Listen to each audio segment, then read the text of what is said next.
weekend, which is fantastic. But it does make it difficult to get regular things. So we really appreciate you joining us.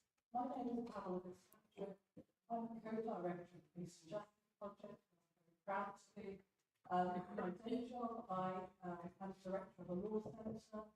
So this workshop, A Pay Rise for All, is very dear to my heart because I see day in, day out, the level of poverty in this country.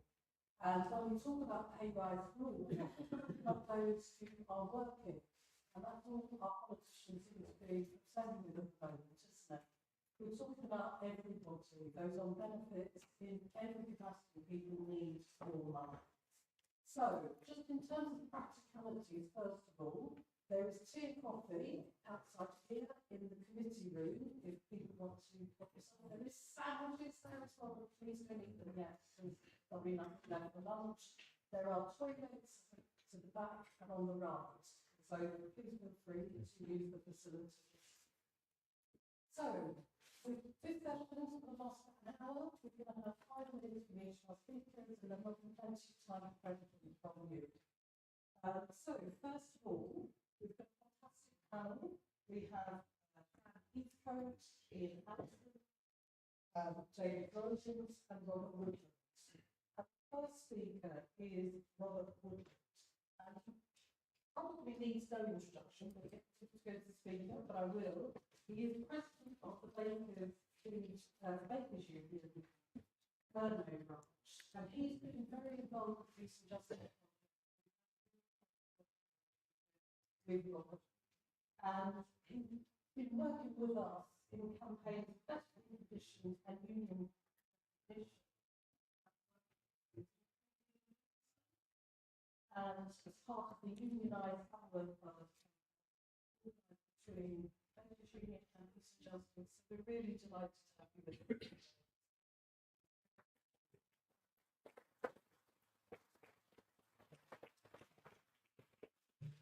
Hello there, the answer. All out from that great nation of proud to be here, involved in peace and justice, proud to be a trade unionist. I don't operate very well, you make some noise.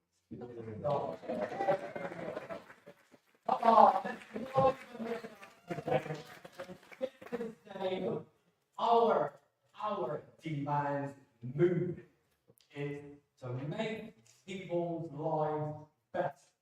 That's what we're all here for. That's what we all want to achieve. And that's why we follow that guy sat over there in the blue jacket.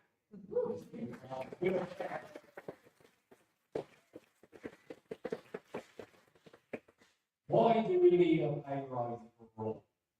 Simple. Absolutely simple. Remember back during the pandemic, during the cost of living crisis, key workers put their self on the front line 24/7, keeping this country running, keeping patients cared for, transport ready and available for people to travel to and from work. You know, during that time, everybody was classed as heroes. We are all heroes. I'm a hygienist working for a company. I was sanitizing all day long, making sure people coming around. So they didn't get. We were clapped. We were called heroes throughout that pandemic. And so true that was. But you know what?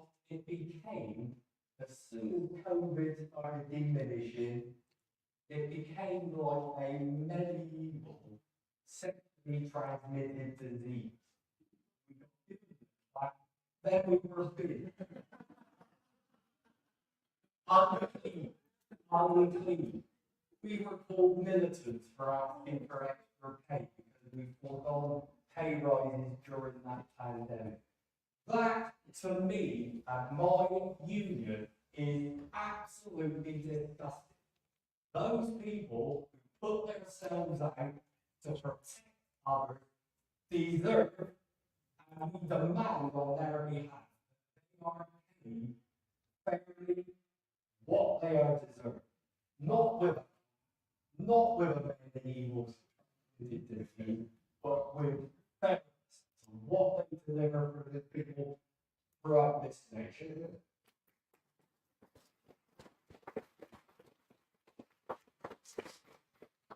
You know, we've been campaigning as a trade union for 15 and for years. Minimum living wage. We deserve £11.44 minimum wage will not pull our membership out of poverty, full stop. We demand £15 an hour minimum for all food workers, all those on low pay, because that's what they deserve. We deserve, you deserve, nothing less. If they want to get people out of poverty,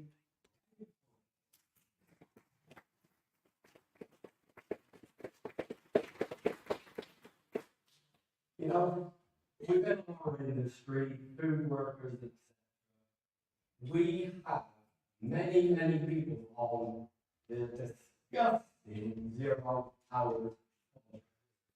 We need to ban them for good. Never should they be allowed to be implemented on any employee in this country. People go to work to earn a living. They go to work in the morning to be told, I'm sorry, there's nothing for you today. That is wrong. And we must fight the ban 0 hours contract for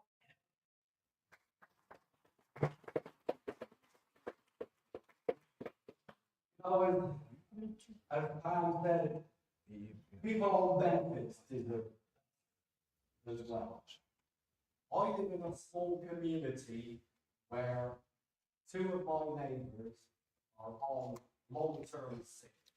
They are on benefits to help them through life. Constantly, they are being called to the job centre to be assessed. Constantly, they are being harassed. Why can't you get out to work? Because I can't walk or use my hand. Well, that's not an excuse. Well, God damn you it is. If you are not well enough to go to work, we should provide a decent living benefit system, allowing them to live comfortably, not to be threatened, not to be bullied, and my God, not to be made to feel this small because they are on benefits. Those people claiming benefits deserve a pay rise. Do you agree?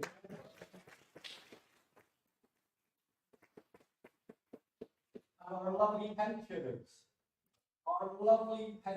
who have given their life to work, paying in, you know, the national insurance, etc. Again, do you not think they deserve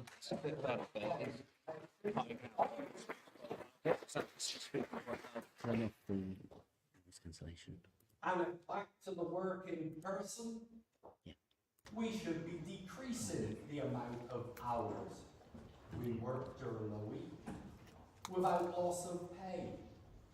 We need to look at 4-day working weeks with no loss of income. These big businesses can afford it. Give something to your employees. You know, we go to work, brothers and sisters, to our labour. We don't go to work to sell out our souls, and we never will. We need to fight this. We need better pay conditions for everybody who goes to work. We need to join together, link up, trade unions, the beautiful social justice groups, all linking together to demand better pay for all, demand that we have a better future to look forward to. So please join in with anybody who actually cares, because I care, you care becomes we care. Solidarity Conference.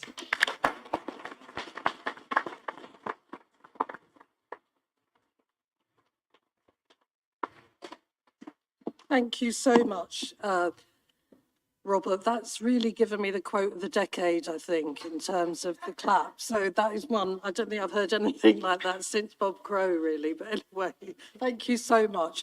I think there's some problems with the sound. Is there? Are people having difficulty at the back? I don't know if it's just the microphones, but if all the speakers could speak directly into the microphones, and we'll see if it gets any better, but let me know if it's not. Okay, our next speaker, I'm really delighted to introduce as well, Fran Heathcote. Fran is the General Secretary of the Public and Commercial Services Union. The PSC has been a long-standing friend to the Peace and Justice Project and great campaigners. Fran now represents nearly 200,000 civil servants.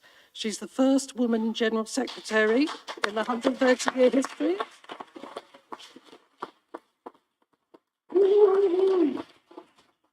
And she was previously president of the union. And it's particularly good to have her here today because we know that civil servants are being put under huge pressure with things like asylum seekers, the Rwanda legislation, etc. So delighted to have you here. Thanks, Fran. Thanks so much. And I think we're continuing the West Country themes because although I live in the Northeast these days, I'm also from the West Country, from Somerset. So I'll try to match Robert, but probably won't. Friends, it's a real privilege to be speaking at this important event today at what is a pivotal moment for our movement and for our class. And I want to start my remarks by paying tribute to the Peace and Justice Project. We need bold and radical ideas now more than ever. And if you play such a crucial role in building that vision of a real alternative. So I just want to say thank you. And it's an alternative that millions of ordinary people are crying out for. 14 years of austerity, a global pandemic, and a catastrophic cost of living crisis have all had an absolutely crippling effect on the working class, and they've exposed a fundamentally flawed economic model. As Jeremy Corbyn said himself in March 2020, as we entered the first COVID lockdown, he didn't think it would take only 3 months to be proved absolutely right about public spending. And here we are, 4 years later, living standards still plummeting, thousands still sleeping rough on the streets, and millions of children going to bed hungry. It simply cannot go on like this, and that's why events like today are an important step on the road to change. And nowhere is the need for that change more evident than on the issue of pay. For PCS members, they are sadly all too familiar with this tale of low pay. These are members who play a vital role in keeping the country running by providing essential services that the public rely on. And during the pandemic, they went above and beyond, often at the risk of their own safety. Their dedication to public service has been rewarded with year after year of below inflation pay rises, and it's a story of decline, 4 decades in the making. Civil service wages are lower now than they were in 1975 when Harold Wilson was the Prime Minister. And we now know that civil service wages were 5% above average in the 1970s and 1980s, but are now 10% below average. It gets worse, though, because PCS members have been hit with a real double whammy. The real-term wage gains that we saw across the whole labour market are higher than those experienced in the civil service. And after the financial crash in 2008, the wage drop was more severe in the civil service than it was in the rest of the labour market. So when times were good, PCS members didn't feel the full benefit, and when times were bad, they felt it more severely than others. And I think there's often a media perception about civil service that we're bowler-hatted tea drinkers that earn a lot of money and sit around not doing very much. But the reality is pretty different. And to say that times have been bad is a bit of an understatement. The cost of living crisis has shamefully exposed the government for being a minimum wage employer, with our members' pay unable to keep pace with even just the basics. A recent survey of our members found that 40,000 civil servants are using food banks and 30,000 are skipping meals. These are government employees. Let that sink in for a minute. For the government to treat their own workers in this way is a national disgrace. It's a grotesquely unfair situation, and our members are determined to do something about it. Last year, during our national campaign of strike action, we drew historic concessions from the government on pay. They more than doubled the civil service pay remit in an unprecedented step. And that was thanks to PCS members taking a stand and sticking together to say that enough is enough.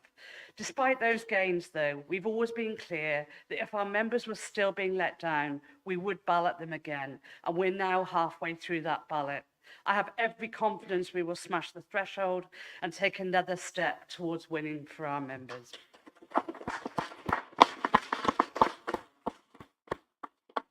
Our members know full well just how much they need a pay rise, and a recent Public Accounts Select Committee report concurs. The report calls on the government to properly address low pay in the civil service, but I'm not holding my breath. However, I hope that the Labour Party will take notice. They will be in government before the year is out, and fixing the broken pay model in the civil service and indeed across the public sector should for them be a priority. Let's see. But that starts with proper collective bargaining. At present, pay negotiations for PCS members in the UK civil service take place across 200 separate bargaining areas in a system that they call delegation. It's a totally broken system that entrenches low pay, sees tens of thousands fall below the minimum wage every April, needing an enforced uplift just for the government to stay within the law and for them to receive the minimum national wage, and sees civil servants claiming low income benefits. So we're calling upon an incoming Labour government to fix that. And while they're at it, they can get rid of all the anti-union legislation, which is stopping unions which is stopping unions from protecting their members from bad bosses and low pay. PCS members have been treated shamefully for too long now, and they've been through too much for them to be let down again. But we will continue organising in our workplaces and in our communities, as we've always done and we always will do. And the radical ideas that we'll discuss today will always be at the heart of our organising and our campaigning. Thank you so much once again for inviting me here to speak today. I'll see you all on the picket lines and in all of the many campaigns that we have ahead of us. Solidarity.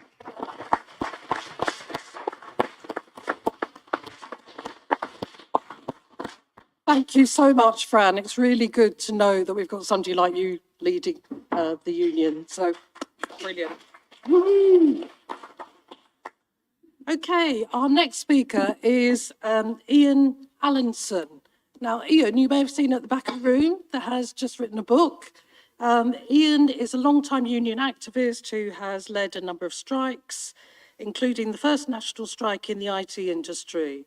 He served 10 years on the National Executive Committee of Amicus, so blast from the past, and Unite. He's currently Industrial Action Coordinator on the Executive Committee of Manchester TUC and is author of Workers Can Win, a guide to organising at work. So welcome, Ian, over to you.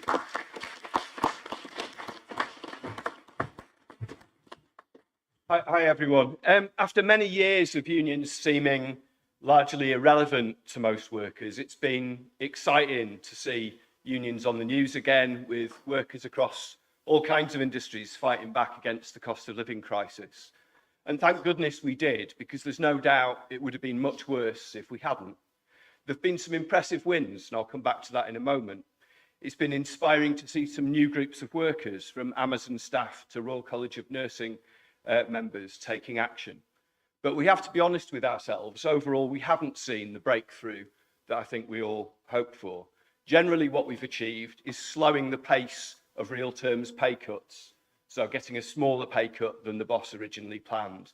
Along the way, unions have accepted some really rotten deals, have often demotivated workers rather than kind of keeping the powder dry for a battle the following year, which has sometimes been claimed. And there's been some examples of union leaders subverting democracy in their own unions to try to push deals through. We've also seen examples of inter-union turf wars, such as over-teaching assistants getting in the way of winning building power and winning the results that workers need. We've seen relatively little progress in linking the strike wave to wider issues, whether that's climate, Palestine, housing, benefits, and so on.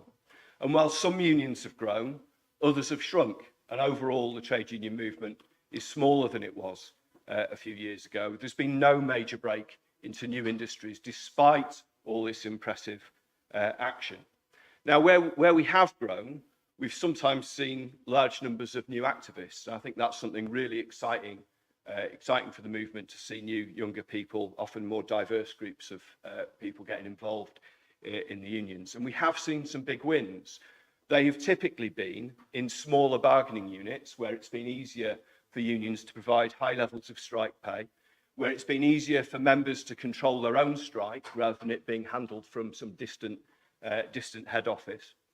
And also, it's often coincided with areas where there have been labour shortages, which have given workers particular power. So we could think of drivers being involved, both HGV drivers, bus drivers, refuse collectors, and so on, where we've seen quite a lot of the biggest pay deals. And what have we seen from the government in response to this?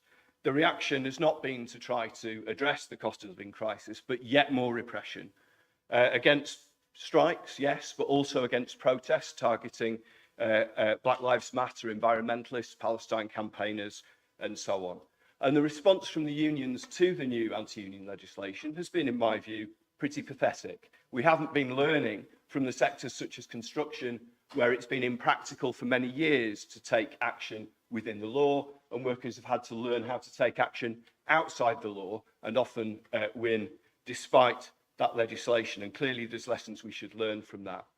The idea that we should just put our hopes in a Starmer government to repeal the legislation seems a little bit far-fetched to me. I mean, even if he delivers on his promises, there is no promise to repeal the vast bulk of the anti-union legislation. At best, he's talking about just the latest iterations. So what can we do? I think one of the exciting things, of course, is that workers learn in their hundreds of thousands and their millions through struggle, through that experience of having a go at fighting back, finding out what the difficulties are, finding out who your friends and allies are, and finding out who your enemies are.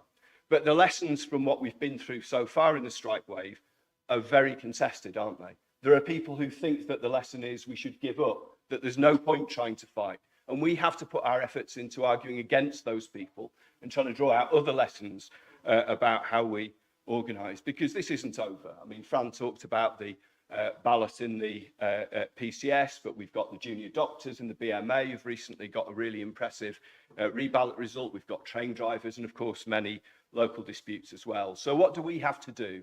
We have to build power, of course, in our own workplaces. We have to build solidarity so that workers, when they do take action, are overwhelmed by the level of support they're getting. And that solidarity has to go beyond just talking about making links with workers who are going on strike, but talking about solidarity with movements against the genocide in Gaza, over climate, feminism, anti-racism, trans solidarity, housing benefits, cuts to public services, and so on.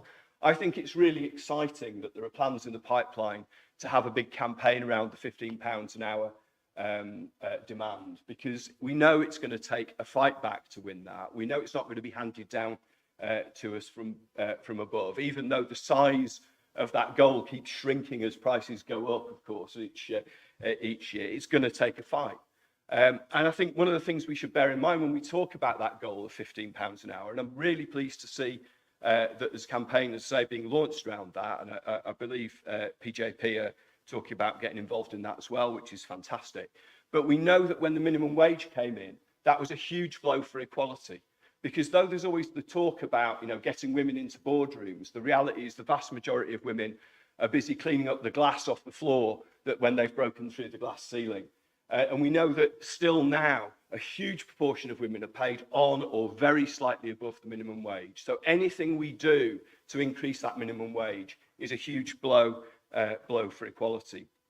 The other things I think we need to address is about democracy in our unions, about making sure the rank and file, like they're able to do in many smaller disputes, are able to take control of their own destiny. And the reality is that's how we build the capacity to defy unjust anti-union laws. I talked about the example of construction, and of course I'd like to see union leaders leading the way like they promised to at the TUC Congress at the back end of last year. But I'm not holding my breath, because we know what's happened with the existing anti-union legislation, don't we? Which is compliance, compliance, compliance.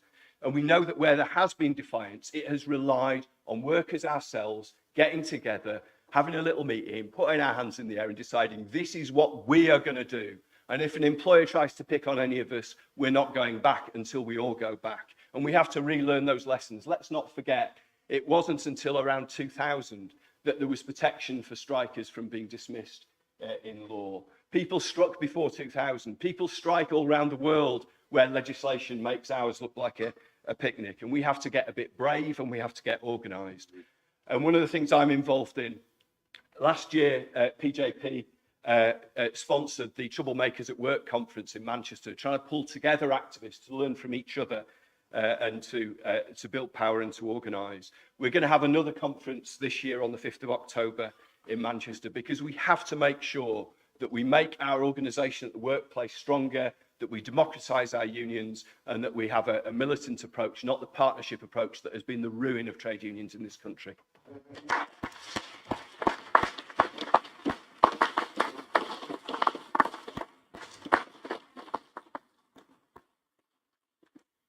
Thank you, Ian. I kind of share your concerns about the a future Labour government not likely to sort things out, and also of the need for unions to be more militant. When you look at sort of in France, where in Marseille, they built a brick wall along the motorway to stop lorries getting in. It's amazing. But I've never known a time, I've been a trade unionist for a long time, longer than I was a Labour Party member. I'm no longer a Labour Party member, I'm still a trade unionist. But I've never known a time of such a level of industrial action and people being more militant and taking to strike action. So we have to keep that up. Now, my final speaker is David Rollins, and he's a disability rights campaigner and a member of Disabled People Against the Cuts, DPAC. He's based in Leicester.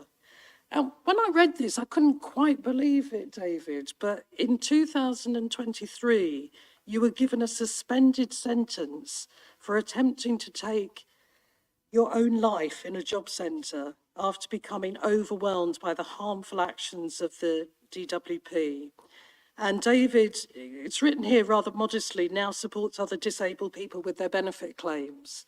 Now, I'd just like to say, for many years I was a welfare rights worker, and social security law, I think it was Lord Denning said, is one of the most complex areas of laws and would tax the brain of a Treasury Council. So there's less and less welfare rights workers around since cuts to legal aid, and people are left in this situation all the time of absolute despair. I see it all the time, where people are just all their money cut off, or they're called for an interview and they have to make a choice about a crucial hospital appointment or going for an interview with the DWP. And then they find that all their benefits cut off, and then they lose their homes and all sorts of things.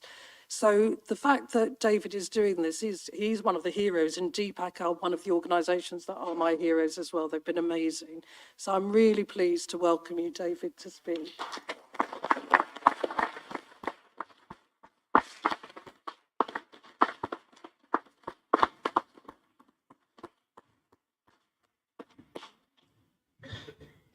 Thank you. My perspective really as a disabled person is probably less unionised as such and more personal and national.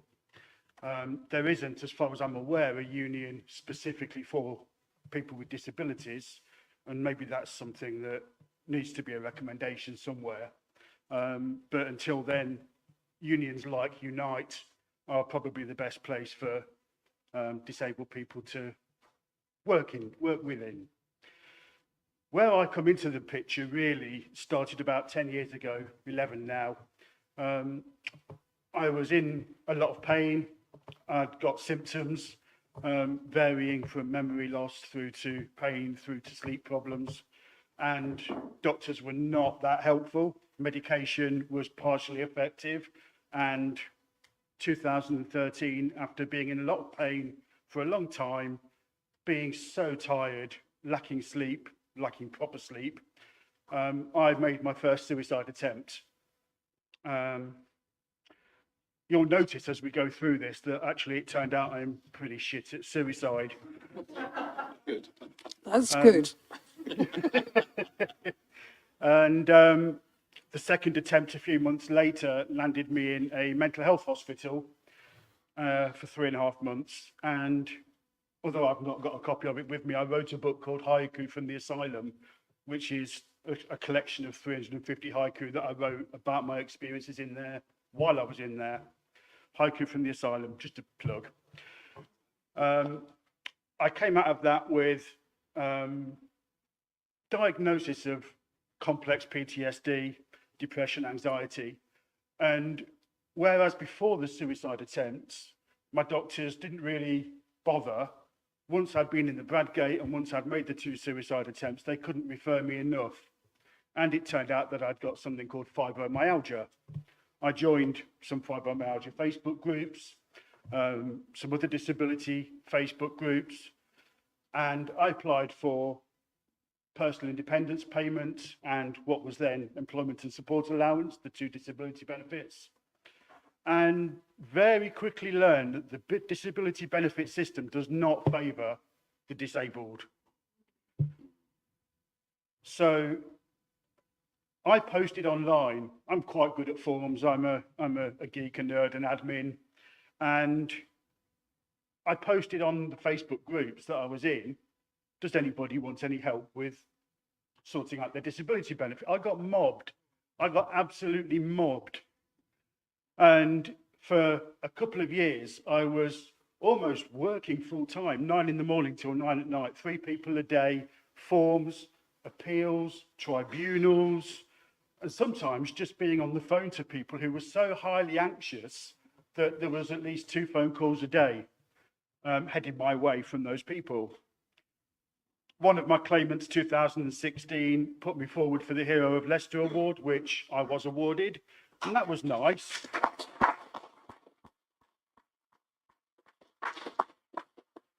It meant that Leicester University at least acknowledged some of what was going on. I carried on helping claimants. I have been doing that for the last 10 years. And then beginning of last year, I started to become overwhelmed by how much of a tiny drop in a huge ocean the people I was helping was. I've helped about 700 people over that 10 years, and it just felt so small. It's the only way I can describe it. I became overwhelmed. I felt that we needed to do something to change the system, not just to help individual people one by one by one by one, although that is very, very important to each disabled person. So I planned my suicide attempt. I knew that I wanted to make it count in terms of the DWP and the benefit system and their absolute denial of the impact that their actions have on disabled people. So I knew that I was going to do that in a job centre. I made the poison again. I'm really shit at suicide. I made it badly. And having determined to force the DWP to admit the connection that it's always denied, I made the attempt in June. I was imprisoned on remand in Welford Road prison in Leicester for 6 months and only released by admitting guilt to possessing a chemical weapon. So I stand before you literally legally speaking, a terrorist under the Terrorism Act. So that's me. And now onto the more general picture, and again, some more specifics about other people. I know firsthand how manipulative assessors and the DWP are across the country, using the same tactics in the north, the middle and the south. So this is not just individual assessors going, we don't believe you're disabled. This is a planned programme. It's the same everywhere in the country. And if you go on disability forums, you'll see this quite clearly. It's a deliberate policy, not of assessing disability, as they suggest constantly in the media, but of getting any and all disabled people off of benefits by whatever means necessary. For disabled people, fair pay also means being able to keep hold of that pay without the fear. I call it the fear of the DWP, of the brown envelope, of having your benefit taken away for absolutely spurious reasons and then having to appeal and wait a year or more to get through a tribunal and get it back, and have actually sometimes the judges and the doctors looking at you as if to go, we don't even know what you're doing here. In a report published March the 20th, 2024, the Work and Pensions Committee highlighted the surge in demand for food banks among those on benefits. Charity Step Change told MPs that 50% of its clients with a negative budget were receiving universal credit. It's not just disabled people the DWP target, it's anybody. This isn't about money, it's about ideology. Chairman Sir Stephen said it is right that our benefit system incentivises work, but it should also provide an effective safety net for job seekers, people on low incomes, carers, those with disabilities. We've heard plenty of evidence that benefits are currently at a level that leaves many unable to afford daily essentials or meet the unavoidable extra costs associated with having a health impairment or disability. The United Nations, and I'll talk a lot about this because this is very recent, the government is demonising disabled people through its traumatising benefit system, the United Nations has warned. We'll come back to the United Nations Committee on the Rights of Disabled People shortly. Last year, a report by the Nottingham City Safeguarding Adults Board found that public bodies cutting off vital services contributed to the problems faced by a man called Errol Graham, who died in 2018 while suffering from debilitating depression. Renza Gaunt, a communications manager at Inclusion London, said this: "He was found dead by bailiffs who had come to evict him. He was emaciated, penniless, with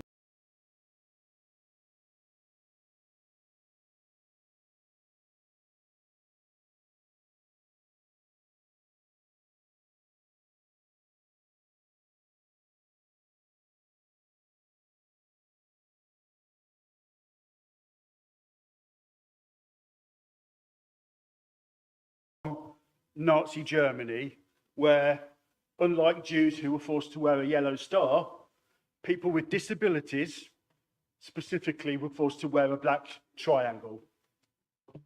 And that was part of the extermination of disabled people. The generic classification they used, and I'm probably not going to pronounce this right because I don't speak a word of German, is Arbeitsschau. Not going to spell it. Literally, work shy. That ring any bells?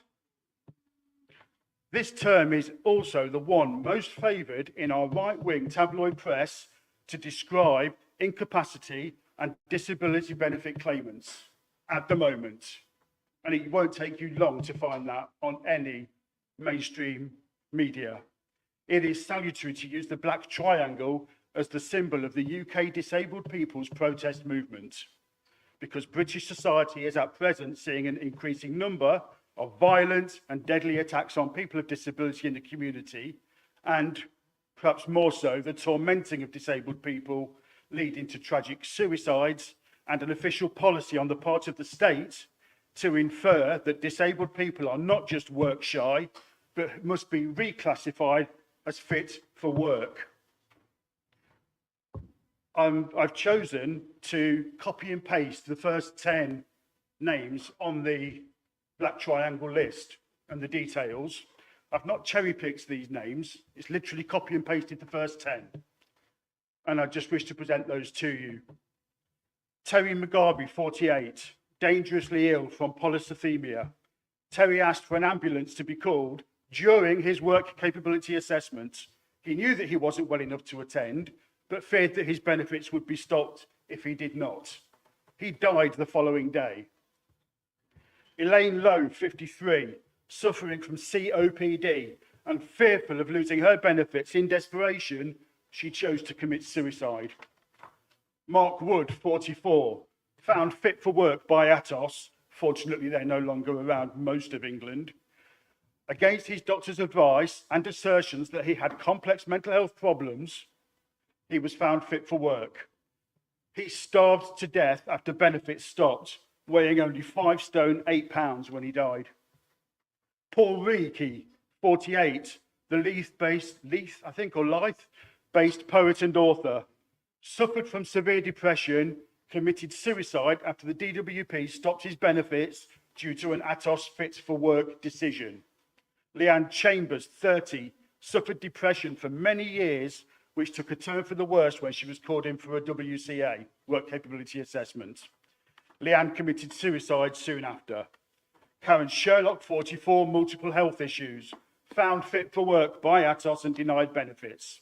Fought a long battle to get placed into the support group of ESA. She died the following month of a heart attack. Carl Payne, 42, fears of losing his lifeline benefits due to welfare reform led this father of two to take his own life. Tim Salter, 53, blind, suffering from agoraphobia. Note, blind, agoraphobic. He hung himself after Atos found him fit for work and stopped his benefits. Edward Jacques, 47 years old and suffering from HIV and hepatitis C, had a history of severe depression and self-harm. He took a fatal overdose after Atos found him fit for work and stopped his benefits. And lastly, in this instance, Linda Wotton, 49 years old, a double heart and lung transplant patient, died just 9 days after the government found her fit for work. Their refusal letter arriving as she lay desperately ill in her hospital bed. First 10 entries of hundreds and hundreds and hundreds. A testimony. I got moved from somebody else, this is not mine. I got moved into the support group because of changes in circumstances according to the DWP. The only problem is that my circumstances didn't change. They just got it wrong the first time. It was an admin error, no back pay, not even an apology, and having now got my WCA, I'll probably be up for it again soon. Now they're harassing my husband. He has mental and physical health issues, the mental being the worst of the two. His benefit was completely stopped because he missed a work capability assessment that he didn't even know he had. He never got the letter or a text or a phone call, and they effectively said tough when he tried to appeal. His condition was made far worse by the stress it took to fight this and get his benefit reinstated, only to have the same thing happen once his benefit had been reinstated 2 weeks later.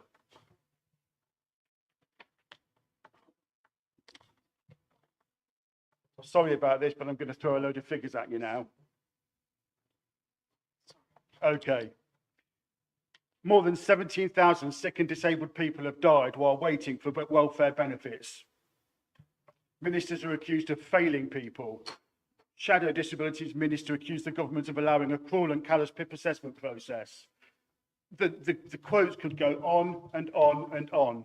And the only way this is going to get resolved, in my personal opinion, as an activist, is if we take the assessment process away from the DWP and we give it to doctors and consultants, and that disabled people get a disability certificate according to their disability that they can use for blue badges, bus passes, other purposes. NHS.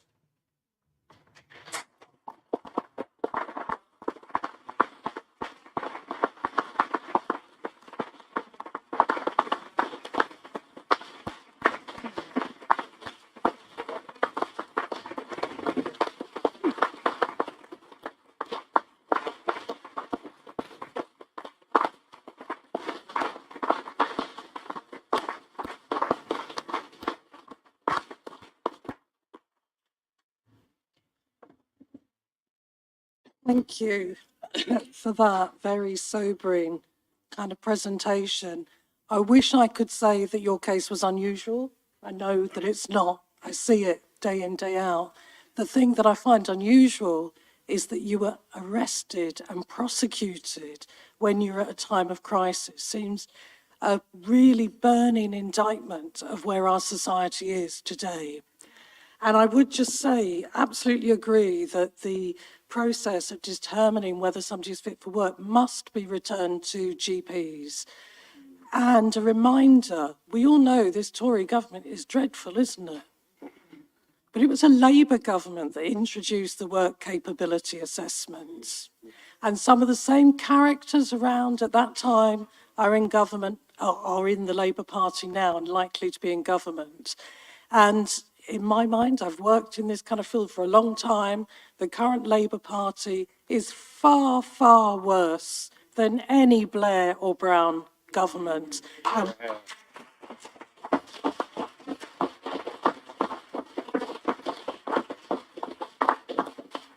So we must ensure that we make and demand change in a pay rise for everyone. So we're going to take some questions now. And, yeah, you at the front, do you want to start? I have 2 points. First of all, I'm an old fart and a bit of a gimp. However, I have survived the system. And the people I feel most strongly about right now are the young people, because they get less if they're on benefits, they get less pay, but it still costs them the same amount to live. It's not like they get cheaper housing or cheaper food. You know, I left home at 17, but I had people come to my house for my mother as a carer who was still living at home with their parents after the age of 30. And that is obscene.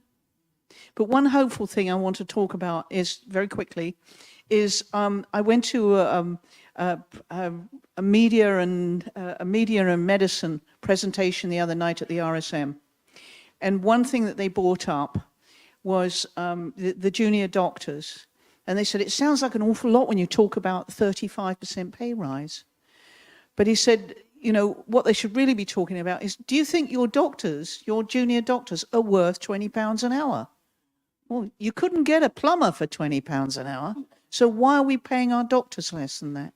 And sometimes it's important to get away from that percentage and talk about the reality of the money, because they've ground it down so low that the percentage sounds huge, but it doesn't make sod all difference. So it was a very important point, and everybody in the room said, yep, you know, people deserve more than £20, you know, £20 an hour as junior doctors. Thank you very much. I'm going to take 3 questions. That's all we've got time for, I'm afraid. But I see one here and then the lady behind you. Sorry. Oh, thank you. I support everything that I've heard, okay, and it's lovely to be here in this environment. I've recently left Labour, you know, for obvious reasons. But so I have a question, and my question is: would a universal basic income not encompass everything that's been said? Thank you. And the lady behind you. Thank you. I'll stand up so I can be better heard.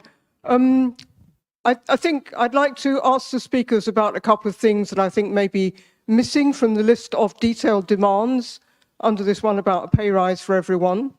One is the question, well, we have a demand for childcare and for parental leave, but what about carers' leave? What about all the people who look after their parents, who look after their children, not just when they're children, but because they're disabled, they may be looking after those people until those people are 60, 65, and the parents themselves are in their 80s. And this is where a lot of help is needed. And we've seen the scandal about carers' allowances in the press the last few days. And I wonder what the panel would think of the idea that if someone has a personal budget from the local authority because they're disabled, for someone to look after them, instead of giving this pathetic, tiny carer's allowance, why not allow the relative, the parents, the sister, the brother, whoever it is in the household to look after that person and be paid for doing so. Thank you. Thank you. Okay, I'm going to ask our speakers now to respond to the questions. And if I start with you, Fran, at that end. Okay, thanks so much, and thank you for the questions, but also, David, thank you for everything you've just said. I mean, what we find representing workers who deal with benefits and who work in job centres is that the whole social security system needs an entire overhaul. One of the things that we're really committed to when we talk about working in solidarity, it's not just with other unions, it's with campaign organisations. And that's why PCS have signed memorandums of understanding with Black Triangle, with DPAC and with Unite Community. Because if we allow the Tories to divide us, if we allow the right wing to sort of draw a line between working people and people who rely on the benefit system, then only the Tories and the right wing gain from that. Excuse me. So what we try and do a lot of is articulating not just what we don't want to see, because David's absolutely right, there are horrendous aspects of universal credit, of the entire benefit system, of the social security system more generally. But we also try to articulate for a better, fairer social security system. And issues like the carers and the universal basic income are all things that need to be part of that debate. And that debate needs to take place amongst the whole of the working class. Because when we go to the TUC, we argue against universal credit and for an overhaul of the social security system. And that argument is unanimously supported by every trade union. But there are many that don't see it as their issue because it's an issue that PCS deals with because they deal with benefit workers or disabled people deal with because they claim benefits, when actually what has been created by years of holding down pay and public sector pay restraint is a layer in society that loosely described as the working poor. And that is people, many hundreds of thousands of people who are in work but now rely on the benefit system. And the benefit system is a shambles. I mean, David has given you, far better than I could, real first-hand experience of being a claimant in that benefit system. But wherever you look, whether it's universal credit, whether it's disability benefits, whether it's carers benefits, and the pittance that carers get paid for, as you say, work that actually, if it were funded properly and if it were administered properly, could completely transform, couldn't it, the system to allow people to, not rely on the state, but in fact have people care for them, be paid an income for doing so. But that requires a complete overhaul. It doesn't require tinkering at the edges. We produced a document called There Is an Alternative to Social Security. We'd done one on austerity and we developed one particularly around social security. And Andrew Fisher, I think you might hear from later today, worked for us at the time and was stolen and went to work for Jeremy. and actually, aspects of that form part of what was an absolutely transformative manifesto commitment that Jeremy Corbyn's Labour government set out in 2017, 2019. And so I have no illusions about the incoming Labour government. We're not affiliated to the Labour Party and PCS for good reason. But what it does need is an adult debate about all aspects of social security and welfare benefits, because in fact, all the questions that have been asked link back to the same issue, and that is that it's a broken system that doesn't meet the needs of people who most rely on it. I think David described it as a system that should be a safety net, and I would absolutely echo that. For people who cannot work or who rely on our system, we should be providing support and an income that people can live on, not one that drives people down and demonises them for having the audacity to rely on what should be an entitlement. So I could go on about all this all day. I won't, but I do think we need to continue this dialogue, and I think it's really important. What's come out of this discussion, my stuff about the people who are now falling below the national minimum wage, those are workers, those are government employees who, you know, are civil servants. So far cry from the bowler-hatted tea drinkers. These are people that are doing 2 or 3 jobs just to make ends meet, but employed by the government whilst claiming universal credit. 40% of our membership are in receipt of universal credit as employees of this government. So I think this discussion and what's been drawn out by all the speakers actually is the need for a complete overhaul, but that isn't going to come unless there's pressure from all of us to make that happen. Thank you. Thanks, Ram.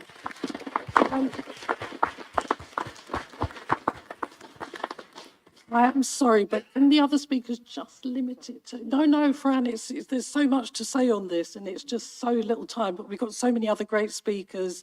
But anyway, Ian? Limited to what, sorry? 2 minutes, if you Yeah, can. sure. Yeah. Very quickly then on UBI, it sounds really appealing when you first hear it, but I think it's a really complicated debate because unless the level it's at is really, really high, you know, which then means if we've got the power to win that, are there not more fundamental things we'd change rather than just having UBI? I don't know. But there's people on the right who also like UBI because they like the idea that everybody should get no more than that, right? They see it as a ceiling on what you get. And obviously some people's needs are much more expensive than others. So I think it's a debate we need to approach with considerable care. On the carers issue, I mean, the scandal of social care generally is one of the biggest problems we've got. And that's obviously got its impacts on the NHS as well. And so many people are doing unpaid work, caring for people in the families. And I would like to see people having the choice. So there's an element of people are doing that because I want to care for this person I love, right? And there's an element of people having to do that because there's no other option available to. And what we want is to have a society where people can do as much of that as they want and not have to do more than they want. The last point, I think, really is about why are we seeing these attacks on benefits and on disability in particular? And I think there are 2 reasons. One is because they don't like spending money on ordinary people. But the other is the effect of this is to try to drive more desperate people into the bottom end of the labour market to try to push down wages, isn't it? This is what they're concerned about, not enough people competing for the worst jobs.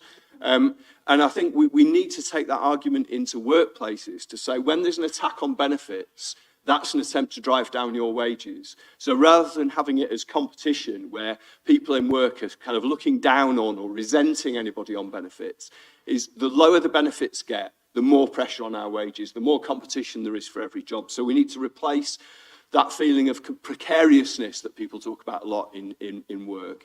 You know, precariousness, I don't think, you know, it comes from how likely you are to fall. If you paint a 4-inch wide strip along this floor, I'll walk along it happily as long as I've not had a few drinks. You put it a few hundred meters up in the air, and I tell you what, I will be terrified of walking along that 4-inch wide strip. It's not how likely you are to fall, it's the consequences if you fall.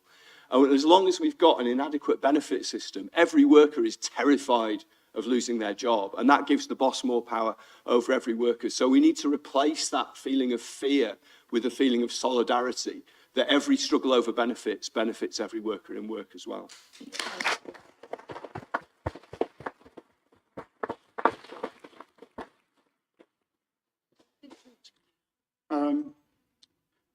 I agree with universal basic income. I agree that it needs to be at a level that people can actually live at. And that also implies that bills need to be lowered, energy, rent, and so on. And I don't know if you've noticed, but I tend to be a person of extremes. And for me, overhaul actually implies, for it to work, revolution. And revolution doesn't mean a completely different system. It might mean parliament, but it means taking out the corruption and the corrupt people and replacing them with people who are ethical. I can't see any other system working. I don't know how you do it. I have no idea how you do it. But that's what needs doing. The corruption taken out. You don't feed a corruption. You don't ask a corruption to change. You have to remove it. It has to be removed forcibly if necessary, but preferably not violently. and replaced with people who are ethical. And ethics is about how you behave. I think this is something you might have said. I've heard the quote, ethics is about how you behave when nobody's watching. And those people of all parties, and this is where I don't agree with the partisan thing, if there's a conservative person who I believe is ethical, who has the right reasons and beliefs for what they're doing, and that those are ethical, by all means, in post. If it's Labour, if it's Lib Dem, if it's Green, if it's Independent, because that's how you're going to get in again. That's what needs to happen. Revolution. Thanks, David.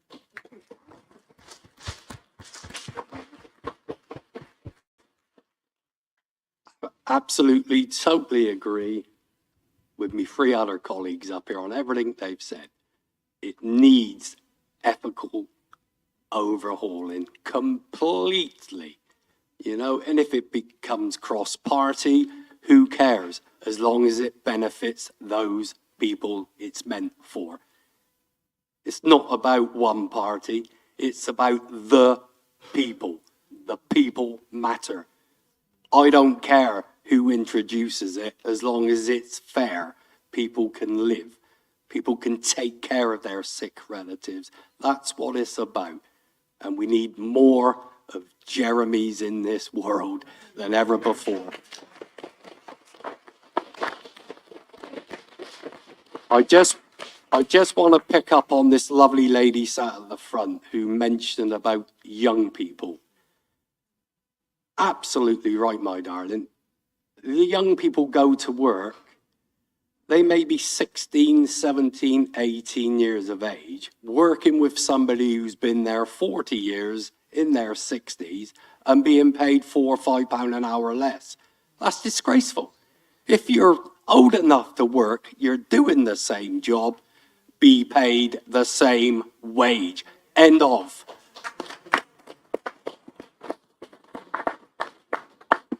Thank you very much. I'd just like to say a few words about the questions. Absolutely, with young people, anybody who's got kind of adult children at the moment will know how tough it is for them, whether they're on benefits or whether they're working on low pay.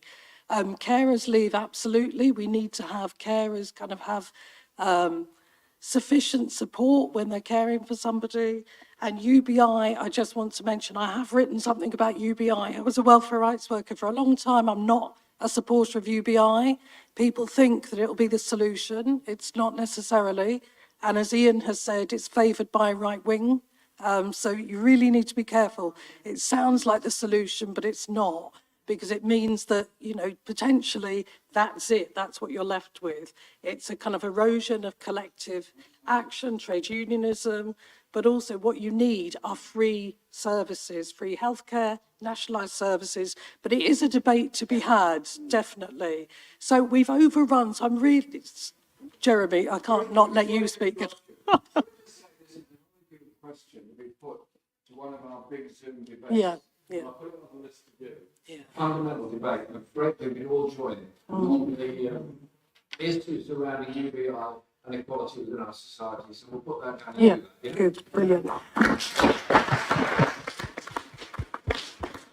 So we're going to close this session now. I just want to say thank you. I'm so sorry we couldn't take more questions. It's always like this, isn't it? We always overrun, unfortunately, but it's a subject, an issue that is of such concern to us all. So please enjoy the day. If you wanted to ask a question of one of the panel but weren't able to, there'll be coffee breaks and lunch time where you can speak to people. So thank you all very much.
question is, do you identify a distinction between the way WTP assess people with mental disabilities in contrast to people with physical disabilities? And is it like a valid, important? It's whether DWP is considered, it's a bit of a kind of a wave with the thing bouncing with. Sometimes they place, if mental health is in the news, they try to jump the bandwagon and they place people with mental health issues and they put a lot more through as if they were supporting them, and there's a lot more positive press and disinformation out there. If it's quiet on the mental health front, then suddenly you see that actually a lot more people with mental health are being told you've not got a proper diagnosis, you've seen a doctor for 2 years, agoraphobic. So, and you find that they're being failed and that they win at tribunals sometimes. But the medical evidence is more difficult for people with poor mental health to get. So it's more important that it's obtained at a really early level. Because that's what I've had. I have MS, clearly physical condition. I hardly have to admit, I don't receiving anything. So I just didn't even know any sort of difficulty. Yeah. Other people have. Because I said, oh, okay, you can get the doctor if you like, lecture, and I never got called in for the interview, I never got called in for an assessment. I have a couple of Actually, claimants you were saying with MS, and they don't get it. I've got somebody with complex MS, and he has had to fight the tribunal to get his hit back. I've had it, and then they just, it's called assessors. okay. And sometimes it's about whose desk he lands on. So that should be. I wonder if actually, because there are different types of MS, and I'm going to topic. One of progressive. If it's someone with RR, I guess. Maybe Then that's, maybe they yeah, maybe it's a little. But it's also about helping the doctor. If you've got the medication, it's mostly working, possibly working, and you don't need to see your doctor for a couple of years, what they'll say is, oh, you've not seen your doctor for a couple of years, how bad can it be? I haven't seen my And consultant. I've had that happen.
5 minutes. Oh, It might be 6. on my little telephone. If I go over too much, just like, pardon me. Yeah, yeah. The thing is, everyone's got such good stuff to say. Okay. I mean, I researched them all. Good to me. So hi, I'm Michaela. Nice to meet you. So it's not very Not going in blind, you know.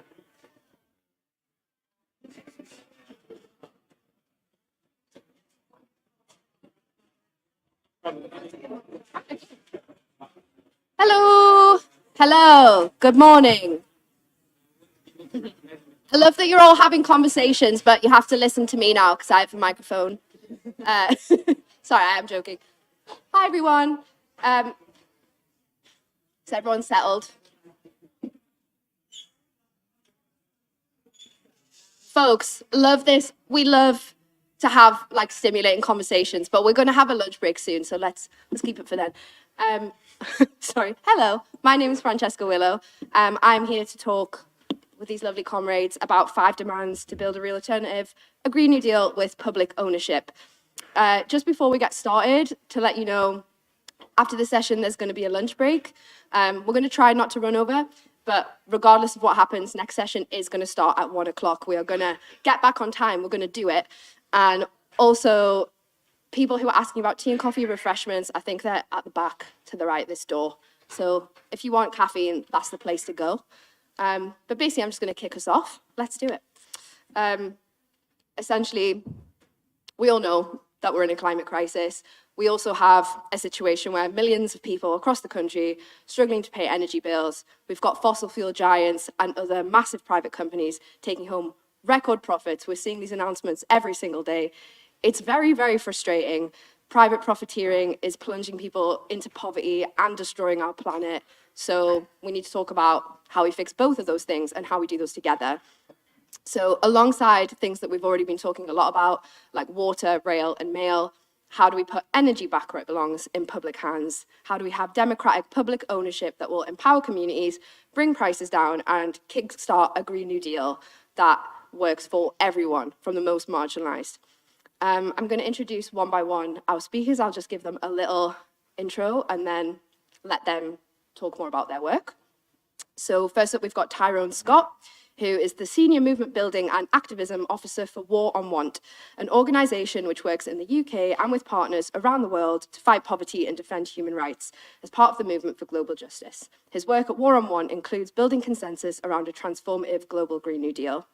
We'll then move over to John Bosco Nwobo, who is a lead campaigner at We Own It, the campaign group for public services to be run for people, not profit.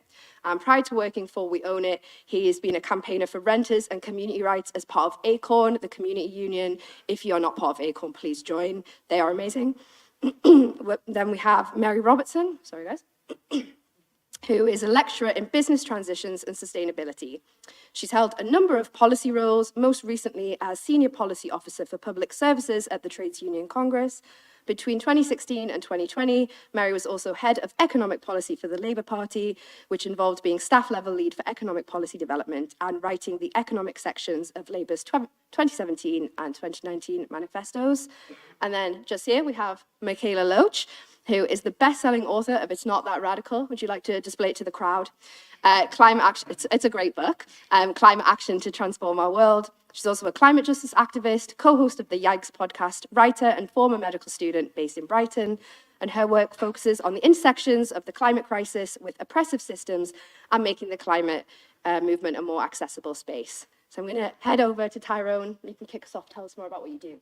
Thank you very much. My name is Tyrone Scott and I work for War on Want. And as you heard, we work both in the UK and with partners around the world. And what I want to do with this is bring a bit of the internationalist sort of context as well around the context of in the context of a just transition and a global Green New Deal. So first, thanks for inviting me to speak today along this great panel at such an important event at such a critical time. Because we face multiple crises, unprecedented rising temperatures, a global crisis of inequality fueled by corporate greed, and most recently, a global cost of living crisis, all of which are ravaging the lives and lands of the world's poorest and most marginalized communities. So we need a new way forward. We can't keep tweaking around the edges of this broken system. We need system change now. We need a system that guarantees that we limit global temperature rising, which has already surpassed the 1.5 degree guardrail.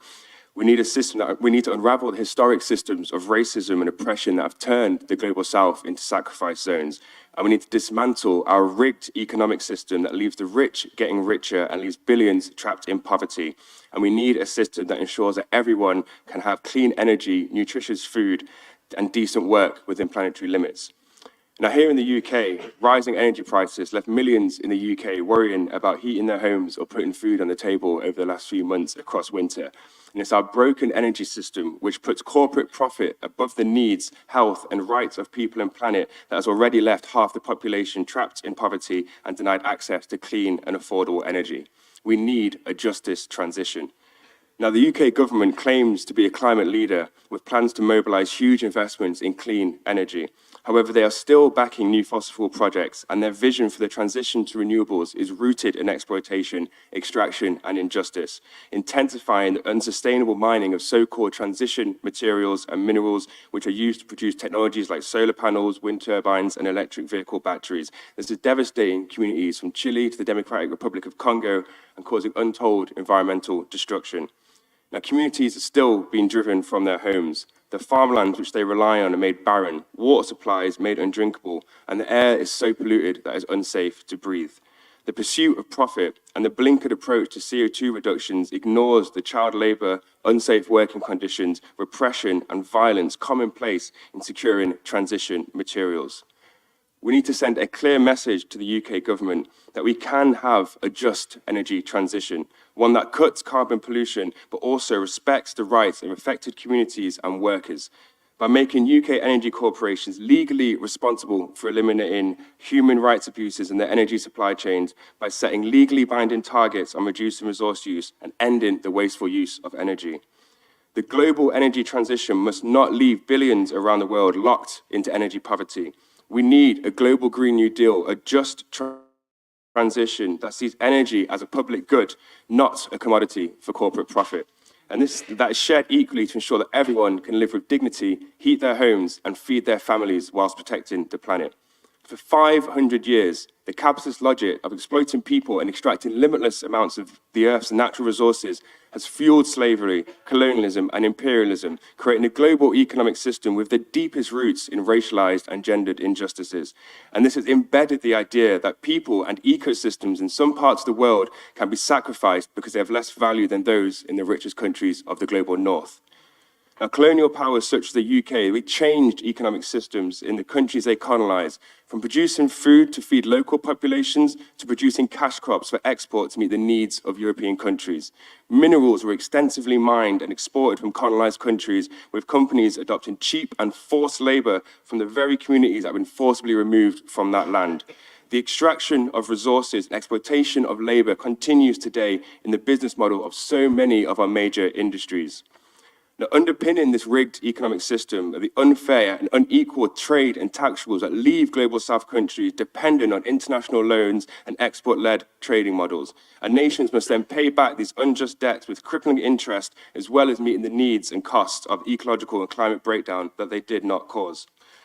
Now, the urgency, and I'm probably going over 5 minutes, so I'll try and wrap up. But the urgency of the climate crisis has propelled debates on how to transition to greener ways of living. But for the transition of polluting industries to be sustainable and fair, it means looking at the whole business model.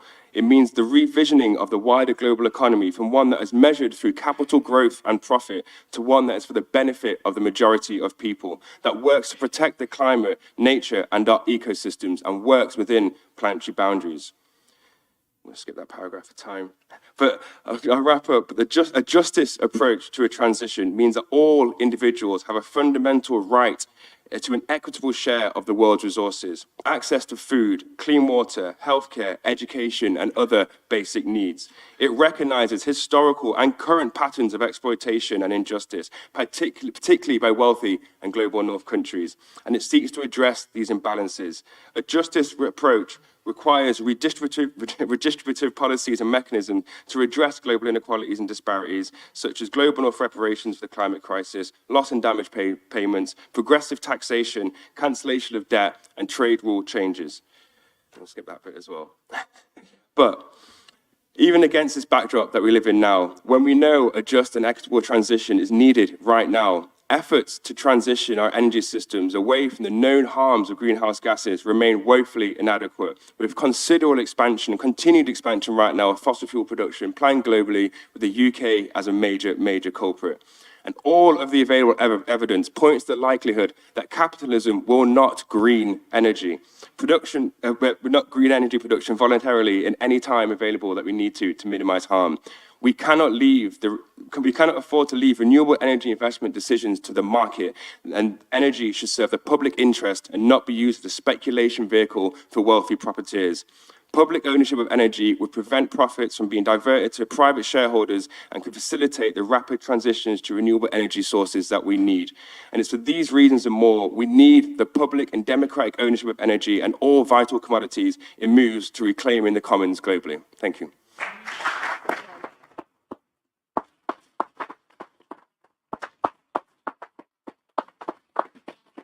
So good. We will have a chance to ask questions, so I'm sure the bits that you had to miss out, we'll get to them. It's all good. We'll pass over to John Bosco, who is working at We Own It and previously was part of Acorn, so working on getting this done. Amazing. Good morning, everyone. Or is it good afternoon? Almost good afternoon. Yeah, I just wanted to start by saying that at We Own It, we don't speak a great deal about the Green New Deal.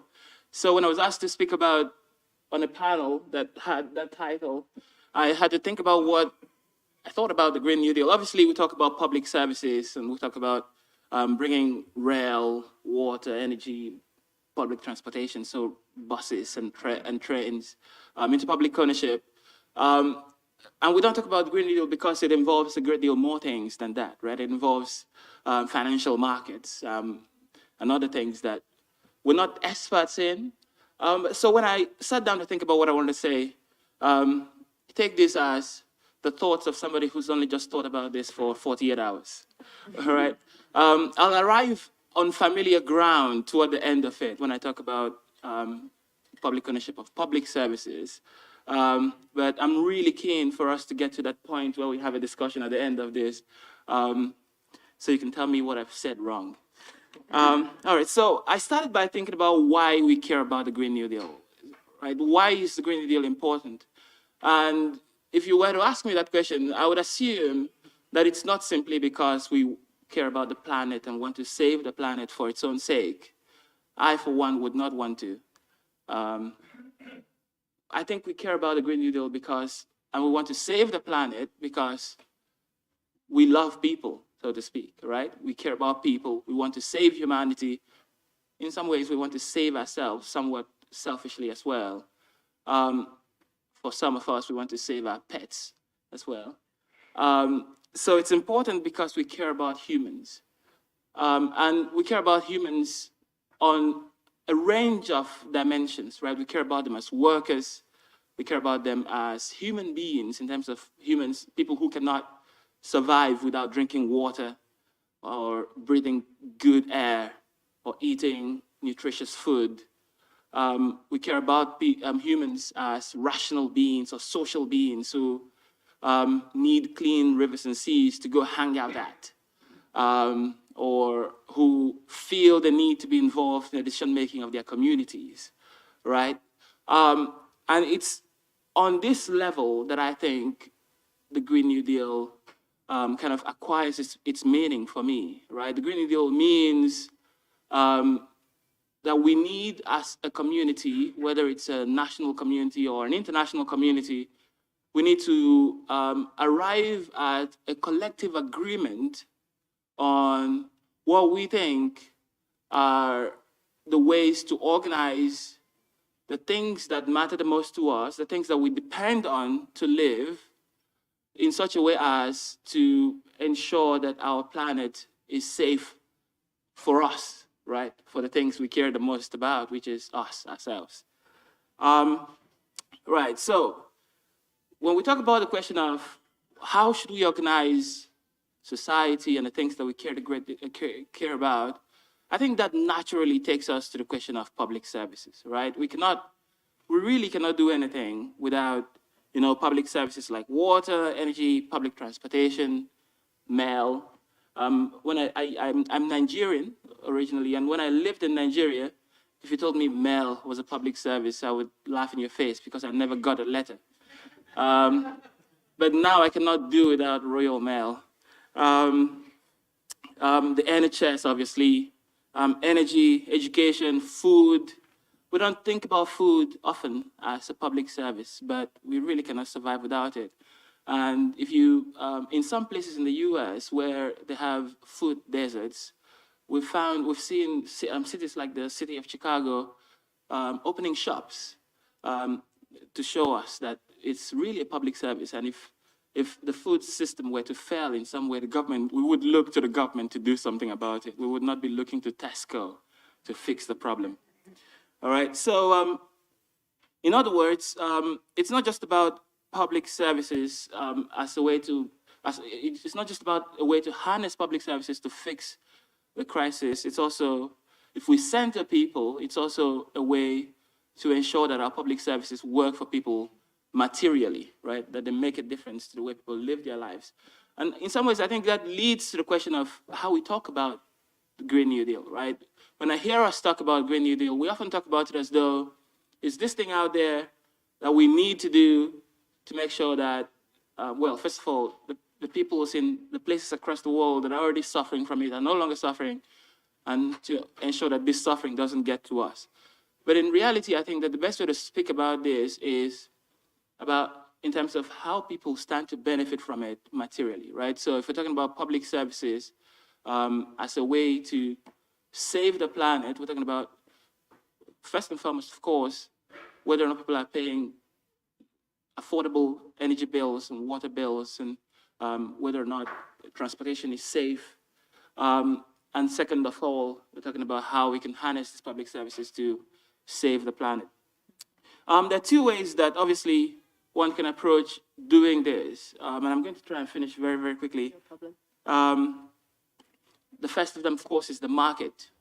I'm assuming that nobody in this room thinks that the market is a solution, but I'm going to pretend as though there is somebody in this room with us. Of course, when much of the services, our public services, were handed over to the private sector in the 1980s and 90s by both the Margaret Thatcher government and Tony Blair's government, the idea, in theory at least, was that the private sector was going to harness, the way that I like to think about it is that that the market was going to conspire to produce lower bills for us, higher quality services. Nobody actually knows how the market does that. That's why we call it a conspiracy. And of course, in reality, we know that the market doesn't do that. We've just lived through 30 years of energy bills going through the roof. Over the last 3 years, our energy bills have gone up by more than 100%. At one time, our energy bills went up by about 111%, if I remember correctly. And of course, we know that privatization disempowers us as social and political entities, right? We have no say at all in how our public services are run when they're run privately. It disempowers us as workers. The idea of, I just Googled yesterday, I've obviously assumed that trade unions are much more powerful in the public sector than in the private sector. And I Googled it yesterday, and I was happy to be affirmed in my belief that yes, they are. So public ownership of public services empowers us not just as decision makers in our society, but it also empowers us as workers in our workplace. I don't want to kind of do a run through of all of the terrible things that privatization of public services has gotten us. I'll just name a few. Obviously, we know about 3.6 million hours of sewage dumped in our rivers and seas in just the last 12 months. I did a quick math, and my my analysis was that private water companies dumped sewage in our rivers and seas, the equivalent of about 400 years worth of time in just the last 12 months. So that's obviously incredible. Water bills have gone up about 40% since we took it, since we gave it over to them, and they're looking to raise it by another 40% of Thames Water specifically, and a whole host of things. Panorama documentary last Monday, people were sent by the NHS to private hospitals dying as a result of negligence, private companies not investing in intensive care units and so on and so forth. And we can talk about this. The first speaker has already highlighted some of the kind of benefits of public ownership, but I think at the heart of what's good about public ownership is that we control our public services and we decide what's valuable to us. And if we decide that saving our planet is among the most important things to us, then we can harness our public services to do it. Yes, and Great. I'm really looking forward to the conversation. Thank you so much. Awesome. Thank you so much.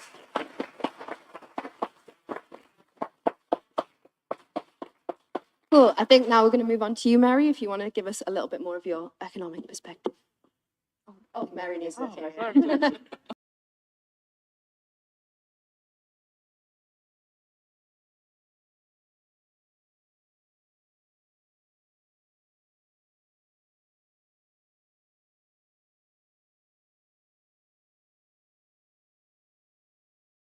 Deal agenda, which is that it is often vague or lacking in detail. It's often said of the Green New Deal agenda, it's kind of top line demands, but there's no real work done in working out what that means, what that looks like, how we do it.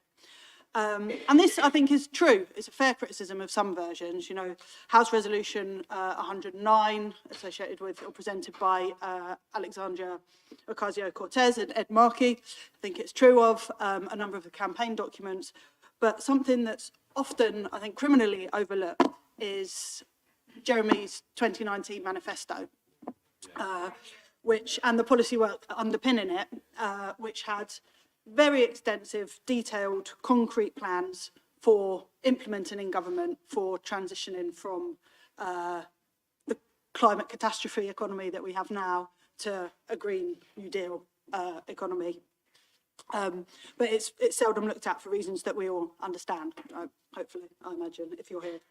And democratic public ownership were at the heart of those plans.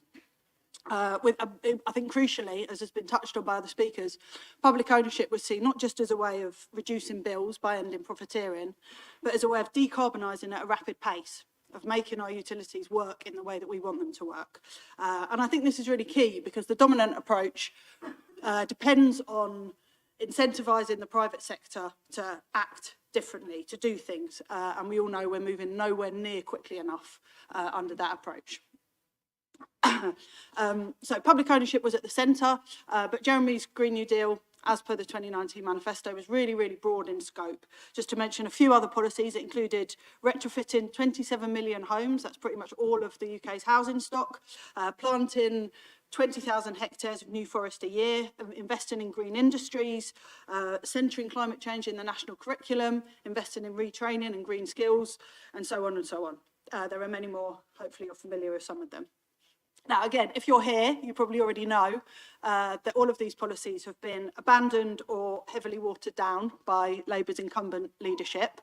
So public ownership of energy grids, supply and renewable generation has been replaced by Great British Energy. We're not really clear what that's going to do, but it seems to be some kind of glorified investment portfolio or a way of taking on risk for the private sector.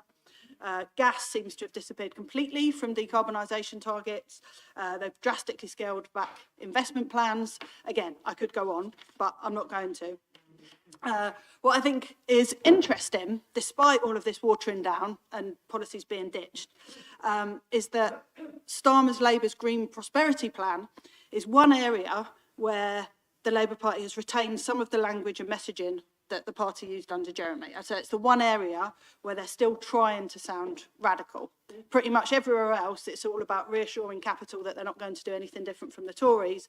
But on the Green front, they have watered things down. They're not doing that much different from the Tories, but they're trying to sound radical. And I think we see a similar process elsewhere. So, for example, with Biden's Inflation Reduction Act, again, it's I would say, a million miles away from the change that we wanted to see as expressed in the 2019 manifesto, but it's perceived as a big, significant, radical piece of policy. And it's true that there are some similarities. So I think what those kinds of programmes, the Inflation Reduction Act, Green Prosperity Plan, share with the Green New Deal agenda is the idea of using state action, significant state action, to simultaneously address ecological and economic crises. And because of these similarities, I think it's really important to understand the differences between these kinds of programmes and those that will deliver genuine radical transformation, the kind of change that we want to see. Again, academic hat on, there's a paper by Mastani, Callis and Hickel in 2021 in which they distinguish, I think make a helpful distinction between what they call Green New Deal 1.0 and Green New Deal 2.0. The Green New Deal 1.0 was conceived in 2008, borrowing directly from Roosevelt's New Deal in the 1930s as a way of the state investing to pull the capitalist economy out of crises. And the Green New Deal in its original incarnation was a fairly quotidian set of Keynesian reforms that just inserted climate change as a kind of objective for that investment. But the main goal was to pull the economy out of the 2008 crisis. Now, in the decade that followed, Jeremy and other progressive movements that emerged out of the austerity era played a key role in forging what Hickel et al. Call Green New Deal 2.0. And this is far more radical in its scope. It centres public ownership, economic democracy, and aims at more far-reaching social and economic transformation. So if today is about looking forward and demanding better, then I think it's really important that we don't let go of the progress made between the first and second incarnations of the Green New Deal. So I'm going to use the time I've got left just to outline what I think are the three key differences between the kind of Starmer-Biden type responses to climate change and the Corbyn type response. First, the programmes such as Labour's Green Prosperity Plan or the Inflation Reduction Act focus on growing the economy. Their stated aim is to pull the economy out of a slump and revive capitalist growth. This is a fundamental flaw because capitalist growth, capitalism, I would argue, is fundamentally incompatible with living sustainably on our planet, with tackling the ecological crisis, and capitalism will reproduce social and economic inequalities and injustices. So the ultimate objectives of these programmes cannot be achieved so long as fixing capitalism remains the main goal. Second, such programmes are national in scope. They're explicitly about strengthening national competitive in international markets. And I think we see this really starkly in current coverage of the trade war over solar panels. So China has got ahead of the game and subsidised its solar panel industry such that it's now far more competitive than any other country and is able to sell solar panels really cheaply.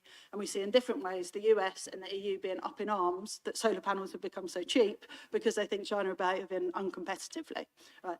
It's completely irrational, doesn't make sense, but is a perfect representation of what happens if we try and solve the climate crisis by focusing on national competitiveness. Right. Neither the ecological crisis nor economic crises stop at national borders.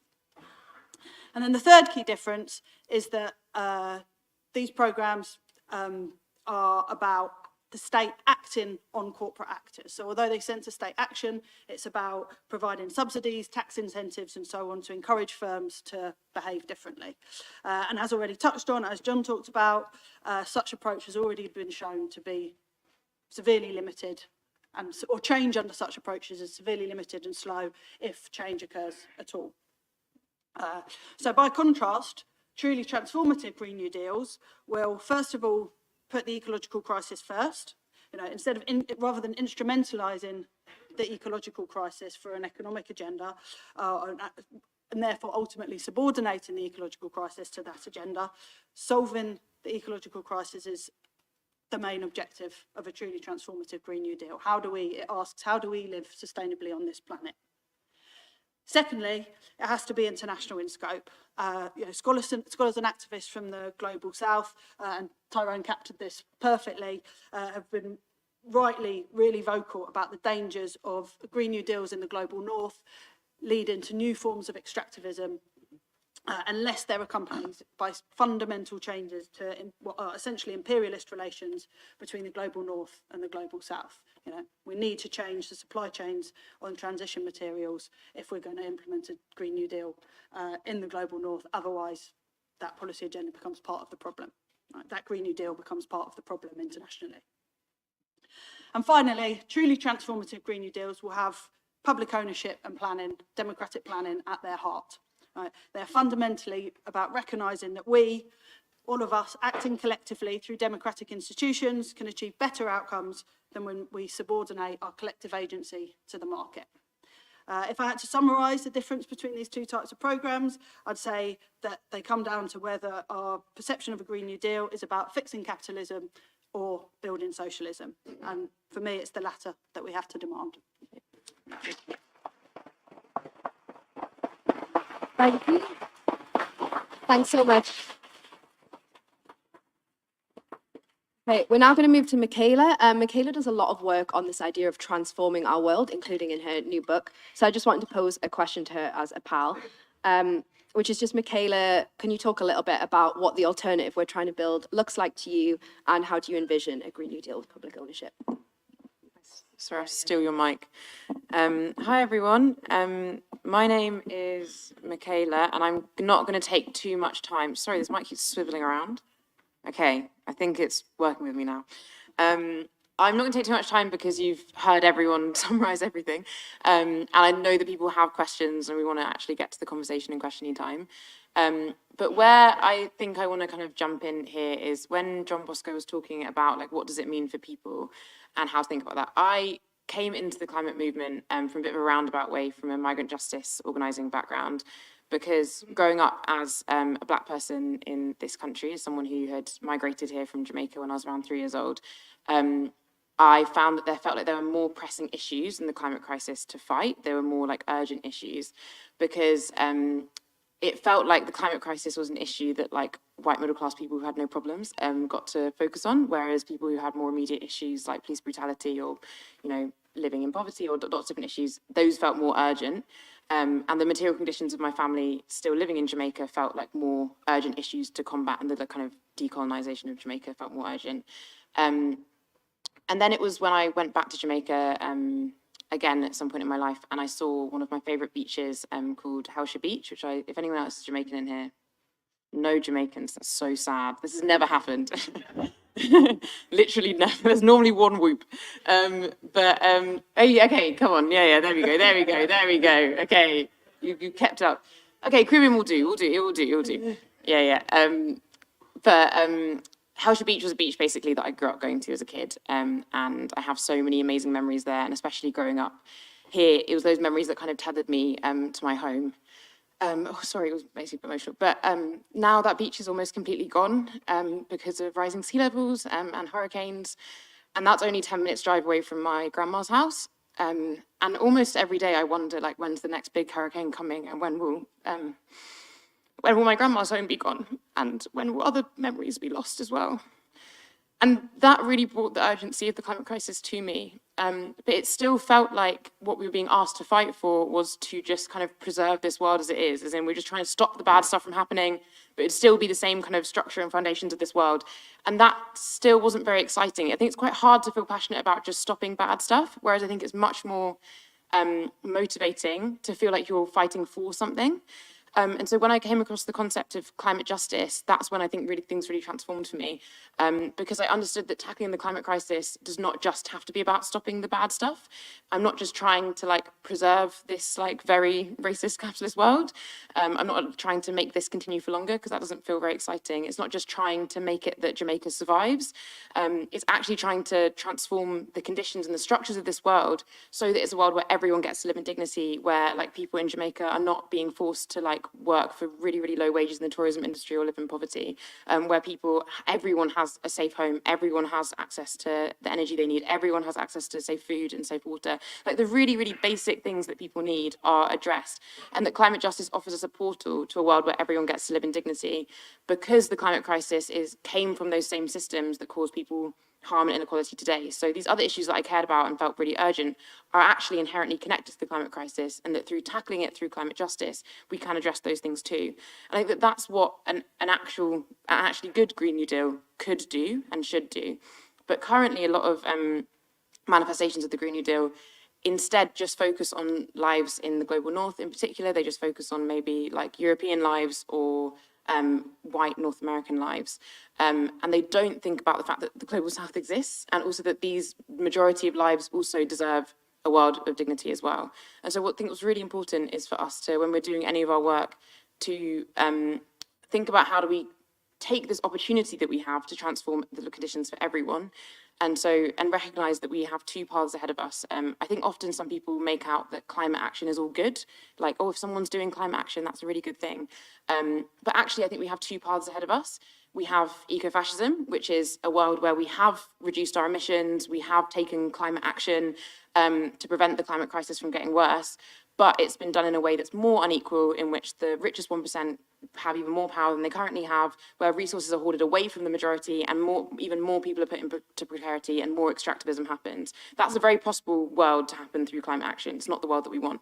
The other option we have is eco-socialism, in which we've actually addressed the inequalities that exist in this world. We've actually addressed the root causes and the root structures, and created a world that's big enough for everyone, where everyone gets to live in dignity, and where actually we have more of the things that we actually need, and more of the things that we want to exist as humans that are happy and joyful.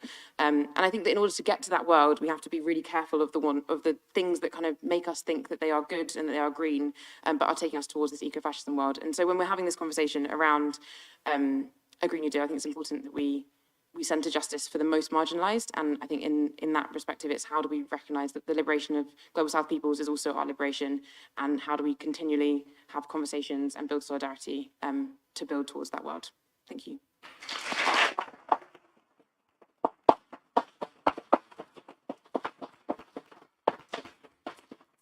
Thank you.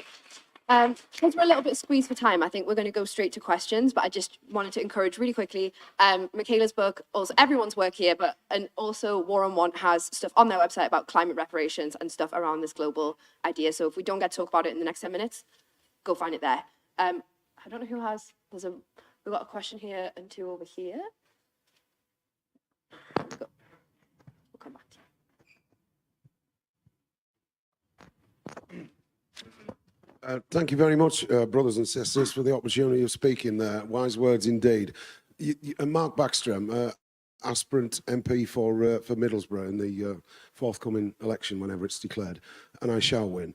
I spent 23 years in the water industry for a number of water companies, and you suspect what has gone wrong within the water companies.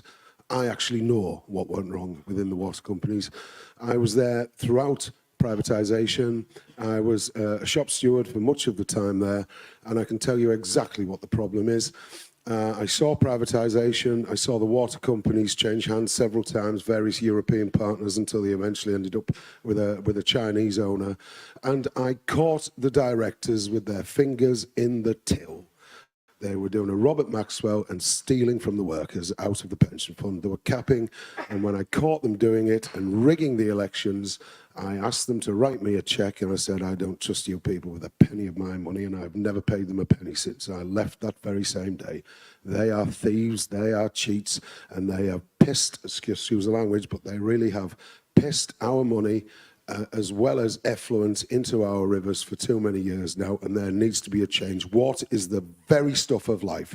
We have an audacity even to charge for it. And with regards to our sewage, what they're doing is they're actually stealing our shit, because we create energy from waste. We should be doing it in milk bottles and telling them they can buy it off us, never mind charging. We create energy from... The thermal hydrolysis process works by treating human excrement as a creature that consumes itself. We harness its burps and its farts and we turn it into energy, and then they flog us it back at £2 a month. They're so dishonest, these people. You suspect, I know, and I have evidence to support everything I have said. Thank you very much for all you are doing on our behalf. I appreciate it.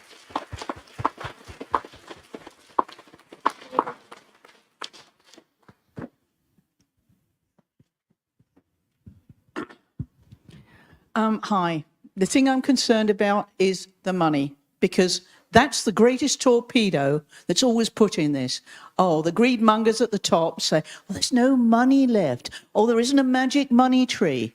The money has to come from government into investment before we get taxes back. Taxes are a levelling up process at the end of spending the money and growing things. We can't have growth, you know, this magic growth. I had a 13-centimetre growth on my right kidney. I was bloody glad when they cut it out.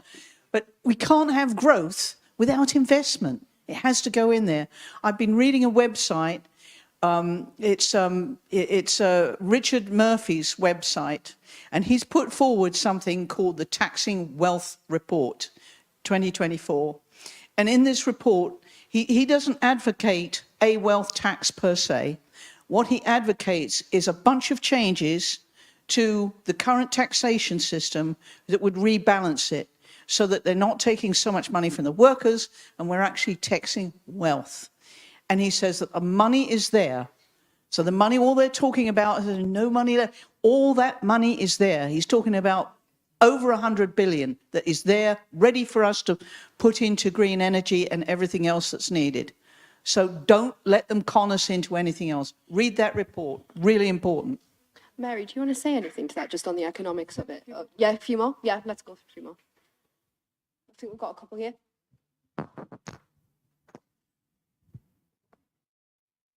Oh, thank you very much.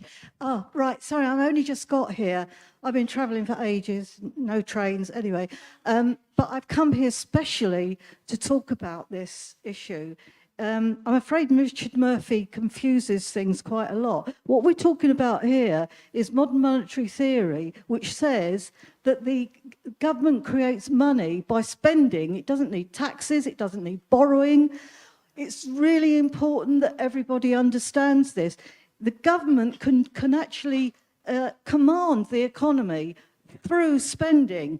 That's what it can do. It can afford, I mean, even Keynes, even before we had fiat money, he said that if we can, you know, whatever we can do, we can afford, and we can.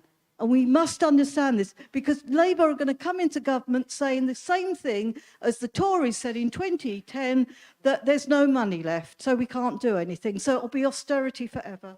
Can I just ask, sorry, thank you so much. Obviously, like we all agree, tax the rich, we 100% agree with this. Can I ask for questions? Really appreciate your statements. Let's talk about it over lunch. It's all right, don't worry, you just got here. People with questions, with a question mark at the end, would be lovely. But yeah, you guys really appreciate everything you're saying, and let's chat about it more after the panel. Yeah, thank you. I'd just like to know what the panel think about the idea of degrowth. What I mean by that is, do we need all the things that we so wastefully buy? Do we need so many iPhones, so many Tesla batteries made by one of the richest people in the world? Do we need all these solar panels that are made in China, often by forced labor in the Uyghur region, the Muslim region in the Far East? Do we need all this plastic packaging, plastic toys, plastic everything, plastic kitchenware? I mean, when I was a kid, we didn't have plastic. In the 50s, it was all wood. And, you know, I think we just need far too many things. And we probably need to heat our homes more economically, you know, not just benefit from better pricing if we only had more renewable energy, but put on our jumpers and not heat our bedrooms so much, you know, have some heavier bedding, because that was what people did in the 50s and we survived. Yeah. So question on degrowth. If anyone else has a question, let's take like one or two more really quickly and then we'll try and see if we can answer them. Okay, we got a lot here. There's someone at the back who's had their hand up for a while. Sorry, I'm making these rubber mics run. And then who else had a question? Was there someone? Hello, everyone. My name's Dodo. It's a pleasure to be here. I thought that was very moving about hearing about the beach that has been eroded away. And I think that what I notice more generally is that people are very aware that we've had almost a year above 1.5 degrees, that climate change is accelerating, and there's almost a general awareness that actually there's a problem and that we're in big trouble, but the action isn't meeting it. And I wonder about the psychological barriers that are stopping action happening. And alongside that, I want to think about the point of this conference, which seems to ask, how do we build a real alternative? And so my question is, how do we build that coalition? Yeah. And just to explore that a little bit further, it seems to me that there is a general mood among the population, and polling backs this up, that we've actually winning arguments on a number of things, from redistributing wealth to public investment to climate interaction, and yet the forces that might bring about this politically are splintered. So my big question is, how do we build the political coalition that will come together, and what sort of vehicle might allow groups that are often passionate about different issues and where there is pluralism to come together so we can actually take power and change stuff? I think we've got enough in there. So I think if anyone wants to speak to degrowth first, and then we'll talk about coalition building, and then I'm so sorry we're going to run out of time, but talk to us online. Does anyone want to speak to degrowth first and then coalition? Yeah, I could speak to that. I suppose I'm not going to necessarily speak to degrowth. I'm going to think about it in the terms that you outlined, in terms of, do we need all this stuff? And I imagine the correct answer to that question is no. But we shouldn't also discount the fact that all this stuff is kind of nice.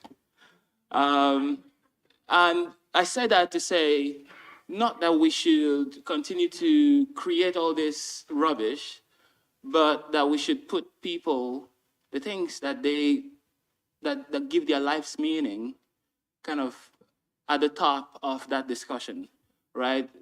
Some of which are things that are, in the grand scheme of things, utterly meaningless. But if we center people, the things that allow them to feel that they don't need to kill themselves tomorrow, then we could talk about public services in terms of cutting bills for people in a way that brings them closer to the idea of supporting this, voting for a party or a person that supports this. And ultimately, that leads to, in real politic terms, to actually getting the change that we want, right? So I only say to that, we should care a great deal more about getting people on board with this idea. And I think that there are ways of answering that question that have the potential of pushing people away from the idea, let's put it that way. I can say something on the degrowth. I think that degrowth gets like mischaracterized often, or people think of it as saying that everyone who already doesn't have enough has to have even less, and that's why people get put off it, because they think it's like austerity when it's really not. And that's why I think it kind of needs a rebrand and maybe a rename, I don't know. But it's basically just recognizing that the economy being forced to like double every 12 years doesn't make sense with the climate crisis and with a planet that has finite boundaries. So we cannot be consuming the way that we are currently consuming. But when I say we cannot be, I mean it's particularly like over-consumers in the global north cannot be consuming in the same way, and that there needs to be like a more of a redistribution of resources that is more equitable for everyone. That's kind of what degrowth is saying. So it's actually saying more of the things that you actually need to be able to live, and less of the overconsumption that doesn't actually make anyone happy and is completely unnecessary. But that we're kind of, because the economy has to double every 12 years under capitalism, the global economy, we're kind of manipulated to think we need to buy loads of shit that we don't need. Because the economy has to keep growing, and that doesn't make sense. Instead, we should have an economy that's based on like the well-being of the people and where people enjoy existing and living. And so that's what the movement for degrowth is really saying. And I write a bit about it in here. So paperback out next week. But I think that it's actually a really encouraging movement, but I just think it needs a rebrand, because I think that a lot of like working people in particular hear it and are like, oh, I already don't have enough. Like, so why am I having to have less? Why should I have to use less? But actually it's more targeting like the top 10% richest people in the world and the top 1%, and saying that there needs to be redistribution of wealth away from there. And also to tackle this idea of like false scarcity, that, you know, there's not enough to go around, when actually like that's artificial and created in order to make us believe that some people are not deserving of the things they need to live, whereas some people are deserving of more than they could ever need. So that's what I was just saying on the degrowth thing. Could I talk about the psychological question? Because I think there's this like kind of thing that happens where people are really aware that the climate crisis is huge and it's this massive like existential threat. But then what people are told to do is, oh, recycle. And so there's this disconnect that feels, and I think that it makes people's brains be like, this doesn't make any sense, I don't really know what to do, and therefore, in response to it, feel kind of immobilized and don't know how to actually act, because they've been told over and over, this is the biggest threat ever, but the only thing you can do is really, really small things in your life. I think it's really important that we reframe the necessity for like complete societal transformation, and that requires like active participants. And so I often just encourage people to join their local organising group and get involved in like practical organising and changing kind of more structures and systems more. And I think that can encourage people more, because they can feel empowered that we can actually transform things and we can change things. And it's not just like each individual person consuming a little bit less and that will cause transformation. And so I think that when you make it clear to people how change has happened in the past, I think it can be quite empowering for how change can happen with this issue now. So I don't know, watching the documentary Crip Camp, I think is a really brilliant example of coalition building and how that caused transformation. That's particularly about the disabled civil rights movement in the US. But I think showing that this is in the same way as other movements is a necessity of societal transformation, not just individual small actions, is what I think will empower people more and get people out of that like panic, I can't do anything, we're doomed, to, oh, we can do things, we can transform things, and it's important. But Tyrone will be able to speak better to coalition building and how we do that. Oh, well, no pressure. Yeah, so, I work as movement building and activism officer. So a big part of my work is movement building, so very similar to coalition building. And sort of one of the biggest priorities that I've got moving forward, I've had over the last year, has been that work to build a movement of movements. And that's also one of the biggest encouragements I've had over the last year or two that's better. That's some of the encouragements I've had over the last year or two, is seeing that movement of movements approach in effect. I think one thing that but what's been quite successful in the movement is understanding that, our fights for climate justice, our fights for migrant justice, racial justice, workers' rights, Palestinian liberation, are all united in our fights against injustice. It's all driven by the same systems of exploitation, of oppression, of racialized capitalism, of colonialism.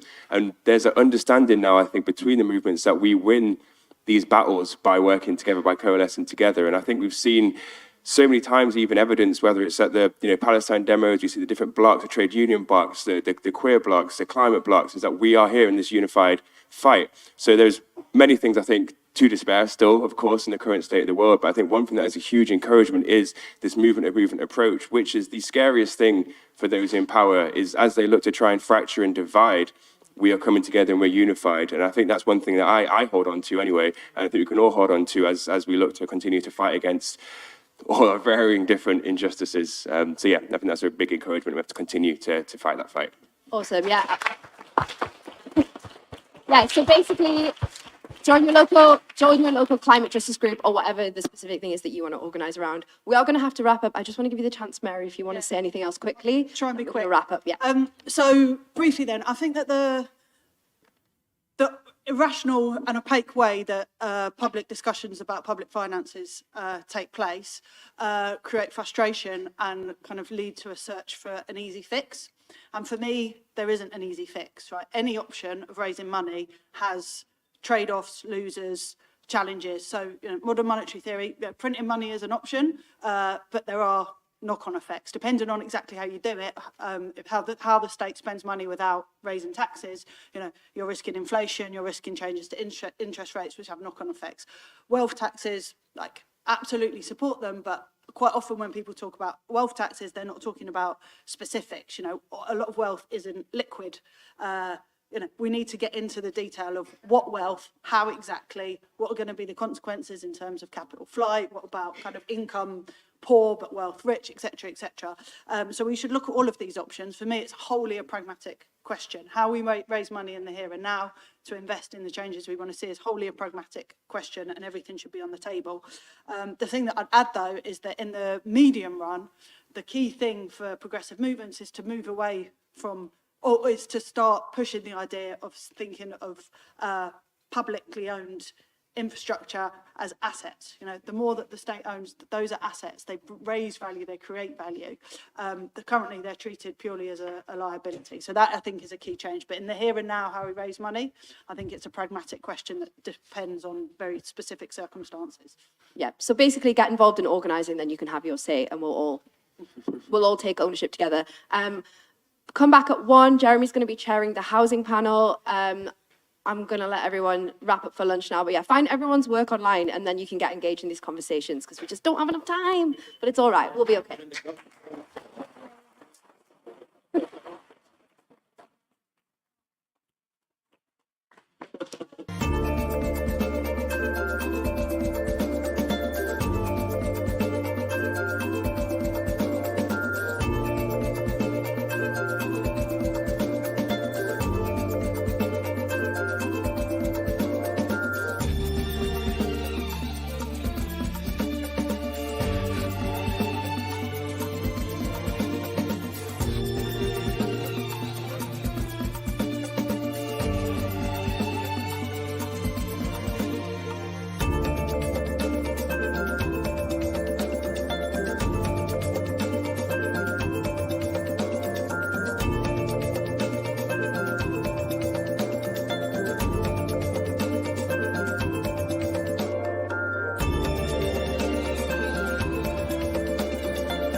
Welcome back after the lunch break. I hope we'll get everybody back in very quickly.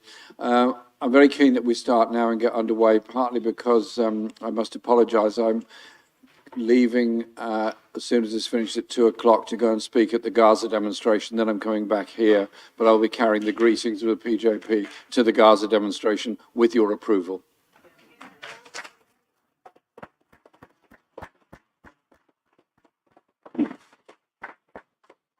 So thank you very much. And could I just say, and I'll say some more about it later, a huge thank you to the NEU for giving us this space today and for their support and the staff support for this conference today, which is much appreciated. And I'll be writing to the General Secretary to say thank you to them for the work they're putting today to assist us in having this conference. This is the Housing for All panel. To me, housing is absolutely crucial, central part of our existence. And I wanted in our manifestos not just to build a lot more council housing, regulate rents and improve the quality and standards of housing.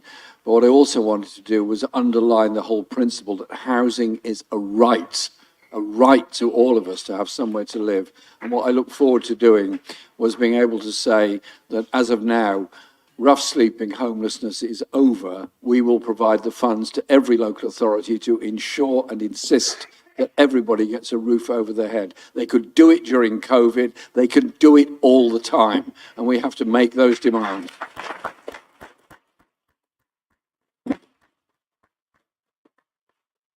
So we've got a brilliant panel here today to talk about this. So I'm going to ask them to speak in order that they're printed here. Thank you, Martin. The first one is Pete Apps, who's going to be speaking. Pete is from Inside Housing, a housing journalist who obviously is incredibly knowledgeable on the whole thing and will give us some ideas today. So welcome and thank you very much for joining us today. Thank you. Hi everyone. Thanks everyone for coming and thanks Jeremy for the introduction. Those of you who don't know me, I'm a journalist. I've been writing about housing, particularly social housing policy for about the last 10 years. And I also wrote a book about the reasons for the Grenfell Tower fire. I'll talk about housing policy more generally today, but if people want to ask questions about Grenfell and the Grenfell inquiry and the kind of progress or lack of it towards justice and change, then please do pick that up in the Q&A because it's a really important topic for an audience like this to get informed and get involved in. So I think what I want to try and do in the couple of minutes I've got to talk is just try and set out a bit of a reminder really or story about why we're in this state and the fact that it hasn't always been this way and doesn't need to keep being this way. I think for someone of my age or younger, it's hard to almost imagine a housing market that doesn't function in the dysfunctional way that we have and that kind of defines our lives and our opportunities because of the limited space that we can afford and the limited places that we can live. But the fact is, I was born in the late 1980s in London. And I was born into a city where people on low incomes, people who worked as nurses and school teachers and bus drivers could afford to buy a family home and raise a family in it, sometimes even only on one income. I lived in a city where nearly 30% of the people lived in social housing, and they lived in social housing which was, you know, sometimes problematic, but for the most part reasonably well maintained, estate caretakers, decent maintenance budgets, and crucially, rents that really were affordable, you know, affordable to people who did all of the jobs that kept the city running and people who were in and out of work because of the state of the economy. And those who lived in the private rented sector when I was born in London had security of tenure and they had rent control. And that rent control had been in place, not just in London, but around the UK for the 80 years leading up to that point. It's only 35 years ago, but that kind of feels like a different world. And I think that's something that we need to remember, is that we chose to take all of those things away. Every single part of that, it wasn't a force of nature, it was specific policy decisions that took us from there to here. And so, I mean, you know, I'm sure some of you are kind of really well versed in this stuff, but there was a philosophical change in the 1980s under Margaret Thatcher's government that the provision of housing to people who weren't able to afford it would no longer be through the state providing council housing. It would be through people renting from a private landlord and using benefits to cover the difference between rents and incomes. And the new social housing that was provided would be funded by private finance and would be built for the most part by privately run housing associations. And we moved through that era and we started selling off council homes under the right to buy, and rents became deregulated, and as a result, housing became an asset class that at that time of global low interest rates, huge amounts of money around the world started pouring into. And so the values of what had previously been homes for people now became objects which investors, whether small-time people looking to keep their pension together or larger funds that operate across borders, wanted a piece of. And that process, that flow of money into housing is what's been driving up the price of new housing since then. And that took us really up to 2010. I mean, up until then, we had this kind of strange but quite inequitable, but in a weird way functional system, because you could claim housing benefit and get a home from a private landlord, and that was not a great way to live, but it was at least a roof over your head. In 2010, we shifted again, and the deluge of stories about the size of the housing benefit bill came out, and the implication wasn't that we'd made that policy choice to deregulate rents, but that people were, getting something for free and should be, less demanding in their requests for support. And so what happened in 2010 is we stopped providing housing benefit through local housing allowance to a degree that people could afford. So we had rents continuing to rise, but benefits not. And that marked another philosophical change where the state stopped saying our role is to prevent people from becoming homeless, to provide housing as a right. Our role is actually to step back and let the market work all of that out. And if we're going to do anything, it's going to be to gradually involve ourselves in helping people buy a home, but we're not even going to do that much in that area. And that really is a historical quirk over the last century. It's only really since 2010 that we've had a government that's had that little concern for a fundamental role, I think, of a democratic state, which is housing its people. We'd never have accepted that if it was education or health. If the government had decided that it was no longer its role to see that all children in the country received an education, or if it decided it was no longer its role to ensure that when people had health needs, they could see a doctor. But they did decide that it was no longer the state's role to ensure that when people couldn't afford housing, they had a way to put a roof over their head. And so that is the world we live in now. As Jeremy said a moment ago, homelessness is at record levels, rough sleeping is at record levels, and it was a political choice to have that. When you hear and read these stories about people unable to house themselves, we're there because we decided to be there. And when we change to the next political era, either we decide to continue that philosophy and make it a part of the status quo, or we decide to change it. And I think that's what's at stake going into the next election.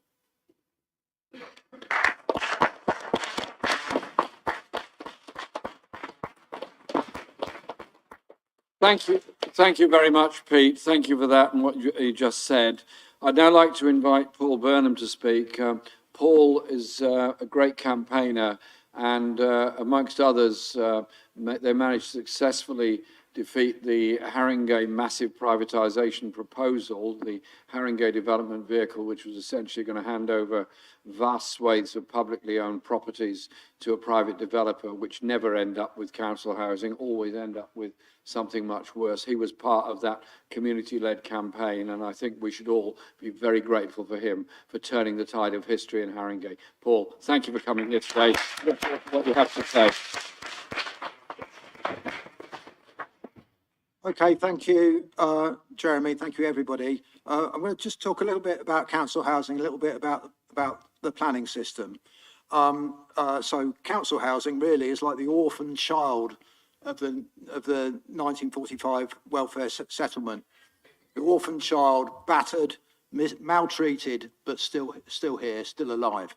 And I think that when you look at the failures of the market in housing, you look at the gaps that the market doesn't provide for, and you think about what housing could be like, then council housing actually plays a really important role today. Decent, secure, really affordable, and democratically accountable. You know, helping social integration. What's not to like there?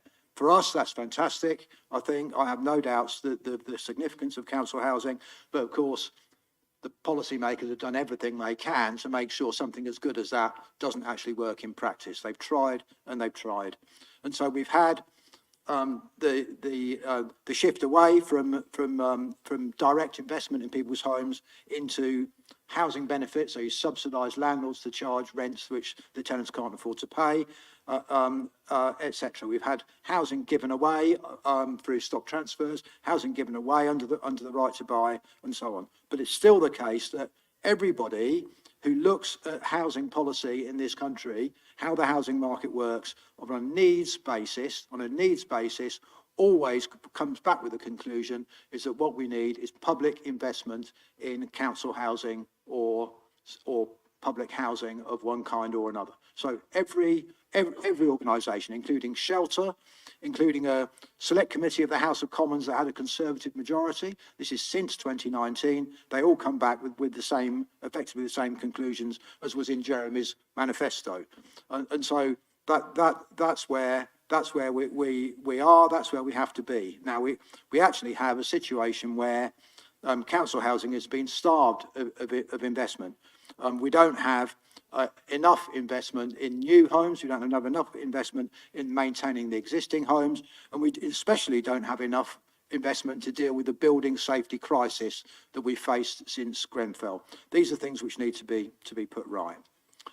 Now I'm going to go on and talk a bit about the planning system, and something which I never paid any attention to until 5 or 6 years ago, when actually we suddenly became faced with area-based redevelopment schemes that are justified through planning objectives. And what I actually found out is that, again, we have something else from 1945 settlement. We have the 1947 Town and Country Planning Act, where basically the Labour government could have nationalised land, perhaps they should have nationalised land. What they didn't do that, what they did is nationalise changes in the use of land. And we still have that. That means that the owner, if somebody can buy a piece of land, can they do with it what they wish? No, they can't. They have to apply to the local authority for planning permission. The decision will be made by elected local people. Any member of the public can put forward their comments and objections and go along to the meeting and debate the case with the landowner putting forward their proposal. Now we've done loads of mileage with that. Basically, we've changed some rotten schemes into something much better. We are able to put the responsibility where it belongs and appeal to local councillors who are elected by local people and therefore potentially will listen to what's being said. And that's really important. Now, I won't have to tell anybody here that system, that wonderful system has been potentially undermined, and in fact has been undermined, and we can see it especially in London, where we can see huge amounts of buildings being built that don't meet the housing needs of the people. Especially, they don't build affordable housing, especially they build excessive amounts of unaffordable housing. It's not the affordable housing that's being built that's the problem, it's the unaffordable housing that's being built, which actually is contaminating the housing market in the way it works. And we also see, in particular, a refusal to build adequate amounts of housing for families. So 1 beds, 2 beds, and micro flats are being over provided, and not housing for families.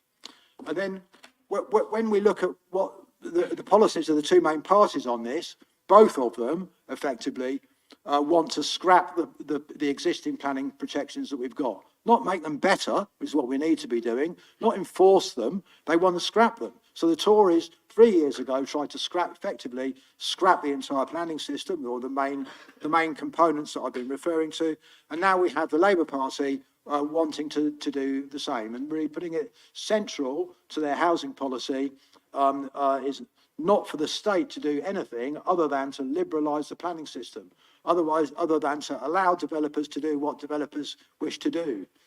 It's really astonishing. It's astonishing on a philosophical level. It's astonishing on an economic level. It's astonishing as an example of what you've learned or not learned from history to be arguing that. And I think that that it's really important that we get up to speed on this and start understanding it and start saying that isn't the way forward. And I'll just finish off by referring to a couple of other things that are coming through in planning. One of them is what's called brownfield developments, otherwise known as knocking down council estates. The government's having a big push on this. Gove has written to Sadiq Khan on this, trying to push it forward, and the Labour Party again in their local government manifesto says this has got to go forward. And we really have to think about, well, you want to know why that hasn't gone forward in London in the way that government wants, because local people don't want it, because councils don't want it, and because people can see the downsides of it. We have to learn from that. And again, just finally, they're talking about having development corporations. The Labour Party's mini manifesto says we're going to have development corporations everywhere in order to build housing, very much like the Haringey development vehicle. So absolutely disastrous strategy. Of course, you lose control if you do that. If you partner with it, if you put your public land into a joint company that's run by a property developer, it's obvious what's going to go wrong, and it will go wrong if we ever allow that to happen.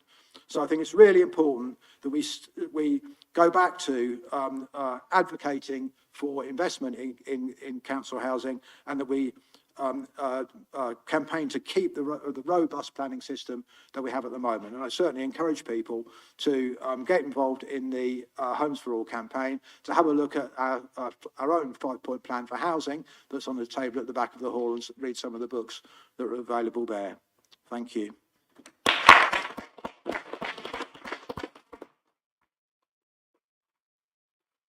Thank you very much, Paul, and please take copies of that at the back, and we'll obviously do all we can from our project to promote that and promote the principle of democratic accountability in housing rather than handing it over to development corporations. Absolutely agree with that. The next speaker is Siobhan Donachie, who's campaigns officer of the London Renters Union, and the issues of millions of people now facing insecure housing and very expensive housing, and often very inadequate housing through the private rented system. The only defence is unions, and the London Renters Union is part of that defence. Siobhan, over to you. Thanks so much, Jeremy. Yeah, so for folks in the room that have not heard of London Renters Union before, or aren't familiar with our work, we're a grassroots tenants union built by our members for our members, and we represent around 7,500 private tenants, social housing tenants, people living in temporary accommodation, and ordinary people across London. And we collectively resist rent rises, evictions, bad conditions in our housing. We push back against councils that don't do their jobs properly, against social housing providers that also don't do their jobs properly. And we also kind of come together to fight for bigger transformations to our housing system, not just in London, but nationally. And in LRU, we talk about the housing system as a rigged housing system. And what we mean by rigged is that it is designed, like as Pete was saying, to prioritise the profits of landlords, of developers and the likes over the kind of right to a home, which is a basic human right? We're not asking for very much. And what we think is how we actually turn our housing system from a one based on profit and need, profit and greed, to a one based on need, is that we have to take back the wealth and power from those who profiteer from our housing system and our right to a home. How do we win that back? Well, one of the ways that we think in LRU we can win that back is rent controls. Rent controls, like in basic terms, are basically the government setting the amount of rent that a landlord can charge. So just like the minimum wage, it's quite similar to that. And there's lots of different types of rent controls. And there's lots of examples through Europe. There's 16 countries in Europe that have rent controls that are really, really normal. But in this country, they've been painted to be really abnormal and kind of loony left kind of demand, but they're so far away from that. And the kind of rent controls that we want to see here in the UK are rent controls that actually bring down rents. And in Barcelona, tenants organising there have just won that type of rent controls. And we can be doing that here as well. But rent controls can sound like a really policy kind of technical detail, but what we're actually really talking about is high rents. Like we can all agree in this room that the rent is just too damn high right now. And rising rents are a key driver of the housing crisis, and they're kind of immiserating our lives as renters. And the human cost to high rents is catastrophic because people are choosing between heating their homes in cold months, whether they're going to have like families or like choosing between like having dinner so they can kind of feed their children and keep a roof over their head. But the thing is, it's not just kind of the human cost on a daily basis to our individual lives or families. It's decimating our communities as well, because people are being pushed out because of high rents. Social housing is being demolished and replaced with shiny towers of unaffordable housing for ordinary people. And our cities, not just in London, are being kind of transformed in the eyes of capital and are no longer places for ordinary people that we can afford to live in and flourish. But what gives that power back to us as renters, as ordinary people and communities is rent controls. And they can give that power back to communities as well to kind of stay in place.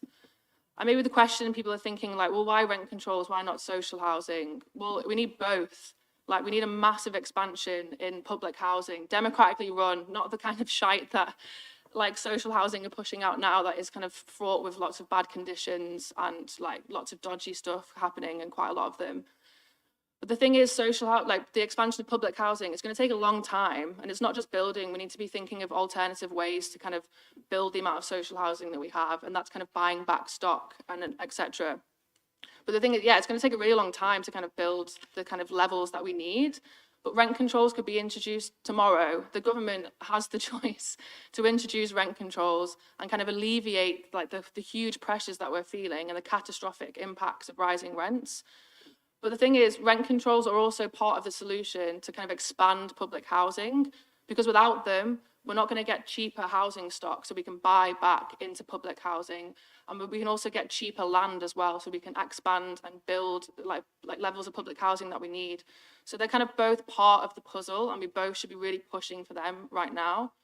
But how do we win rent controls? Well, we win them by getting fucking organised.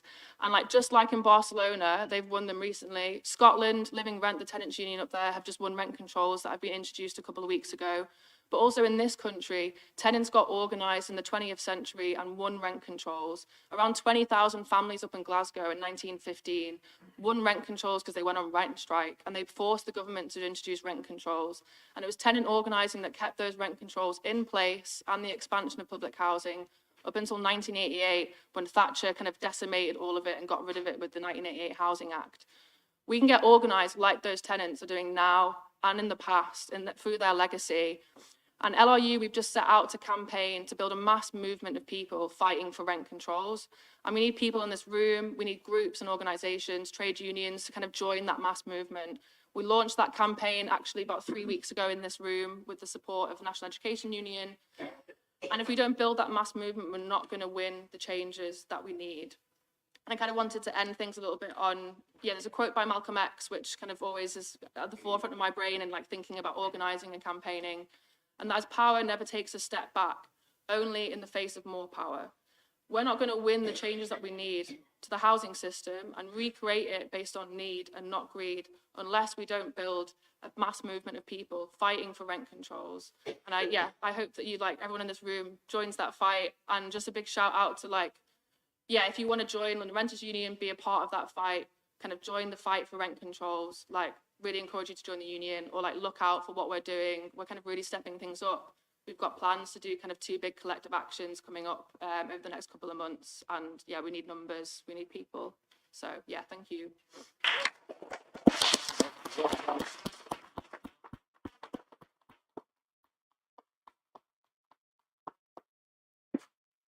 I thank all of our panel for sticking to time. Last speaker on the panel before we take questions and discussion is Freddie Gentz from the North London area, organiser of ACORN, which represents people in housing stress and trying to save people from eviction, and they do a great deal of work in my own community in Islington North. And I want to say a big thank you to Acorn for the work they do in our community and elsewhere. Freddie, over to you.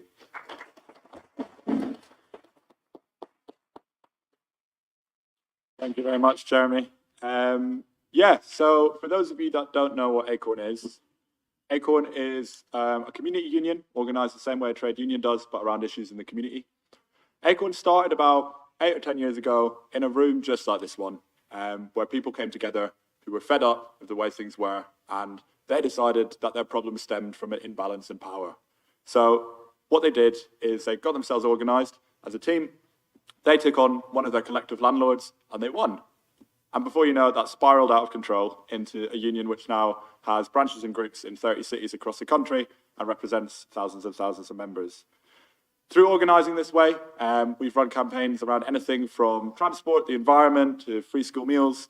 But obviously, we go out, we knock on people's doors. The number one thing they're telling us about is evictions, rent rises, and housing problems, which has brought me onto this panel here today. So I'm going to talk a little bit about the work that we do mainly around housing. And I think, you know, we're part of the Renters Reform Coalition, which is a coalition of some of the amazing partners that we have on this panel here, where we're campaigning and lobbying for legislative change in Westminster, trying to get things into the Renters Reform Bill to make that stronger. But really, you know, you can bang your head against the wall doing that for the rest of your life. Unless you have power, that's not going to happen. So I want to tell a story about how we build power, street by street, block by block. And it starts with a campaign that we were running a couple of months ago in a place called Barton House. So we were doing some door knocking, going out, speaking to people about what issues they were facing, and we came across an older woman who had a leak in her bathroom, which was so bad that she was using an umbrella to go to the toilet every day. She didn't have many family ties, she had no recourse with the council. If no one had knocked on her door, chances are this would have gone on for years and years and years. We did the usual thing, organised her neighbours, marched into the council, demanded things from the head of housing, eventually won all of her repairs, which is a relatively straightforward case. But then something quite special happened, which is that one by one her neighbours were coming to us and saying, you know, I've actually got the same problem. I didn't think that there was anyone I could speak to about this. Before you know it, we'd organised that entire block and we marched down to the council as a team. As you can imagine, it was total chaos. There was about 8 different languages spoken on the day, maybe 100 different political opinions. You know, you had everything from Somali single moms coming out with local pensioners, young people, but they all shared one common issue, which was that they had a leaky bathroom. So despite the chaos, it was actually very straightforward. We walked in, we demanded that those bathrooms were fixed, and after a 3-month kind of war of attrition with the council, we managed to get 150 bathrooms replaced on that estate. Now,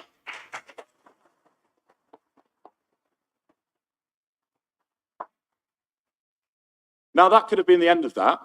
Acorn is a membership organisation, much like a trade union. People pay dues to the organisation. You know, some of these people were on universal credit. They were really struggling. They could have said, well, I've got my new bathroom now. I'm going to cancel my dues. They could have said, actually, you know what, that's enough for me. But those tenants, they understood something about power. So what they did is they went and knocked the next block, and they went and door knocked the next block and the next block. They launched the Towers United campaign, and they unionised across 60 tower blocks. And over the next year, they won themselves £100 million in fire safety measures.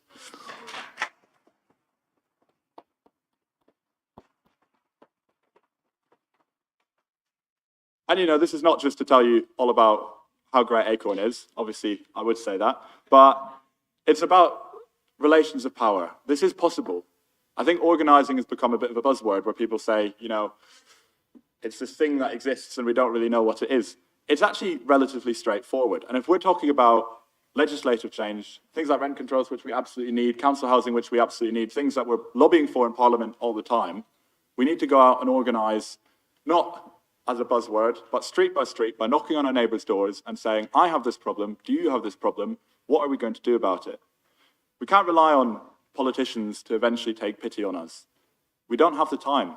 There's people in severe mould with health conditions, there's people who can't put food on the table because of their rent, there's people being evicted every single day. We just don't have the time to wait for politicians to eventually take pity. Now, what I always say is organising isn't easy, but it is really simple. It is really straightforward. It comes from people like us sitting in this room saying, I have an issue, you have an issue, and there's someone who's responsible for that issue, and we can find them, and together, using strength in numbers, we can leverage them to meet our demands. Now, that requires a couple of things from us. First of all, it requires a certain amount of bravery. It means coming out of your comfort zone. It means going and speaking to people who are demographically different from you. It means going to speak to people who have different political opinions to you. It requires leaving rooms like this, where we all more or less agree that the housing crisis is a problem, and speaking to people who maybe haven't really thought about it before and convincing them to care. It also requires being disciplined. It requires doing what you say that you're going to do. If you knock on someone's door, you tell them to join the union and you promise them something, if you and your neighbours don't deliver, they're never going to come out again. And most importantly, I think, is that we never ever give up. We don't give up until we win. We get organised, we build power, and then we spend it in the interest of our class. Thank you.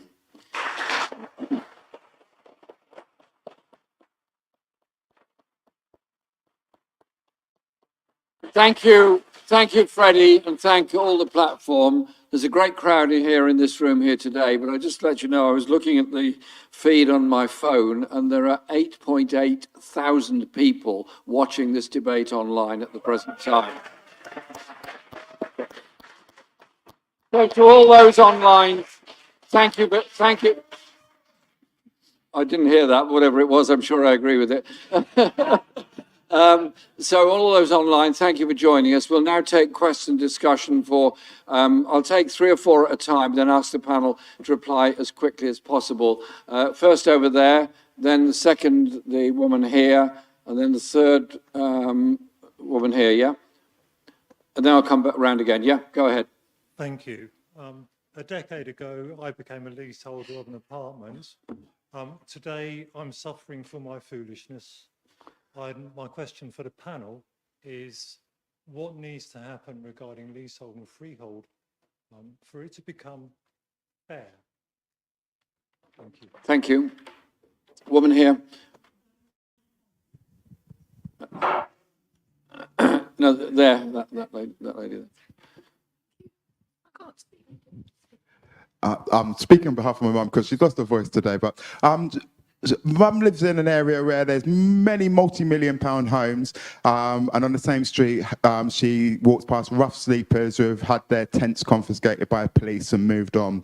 Much of the housing stock in the area stands empty and are owned by people from overseas, many of which have no right to reside in the UK. If these empty homes were available for rent, there would be no homelessness. How does the panel feel we can deal with this unfair situation? Thank you. Which area did you say it was?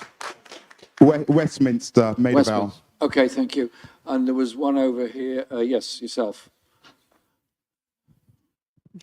Thank you all the panellists. I'm from Birmingham, and we started the Birmingham Fair Housing campaign in 2021. I'm part of that group since then, alongside Shelter. I'm also, I used to be a primary school teacher, so I've seen the effects that children who are living in temporary accommodation, essentially homeless, and how that affects their education. Obviously, we know the pressures on public health, physical health, and mental health is taking its toll on people who are homeless in temporary accommodation. And my question to the panelists is are you working, or are you planning on working with public health and with the education system? Because you talk about the building power, and I totally believe in that, building that power on the grassroots level. But I also feel as well that public health and education needs to be involved in this housing movement. So my question is what is being done to involve them and engage them as well in this movement? Thank you. Thank you. I'll ask the panel to quickly respond to those 3, then we'll go around again. That way we should get at least 2 more rounds in. So very briefly, please, and answer whichever question you wish to. Yeah.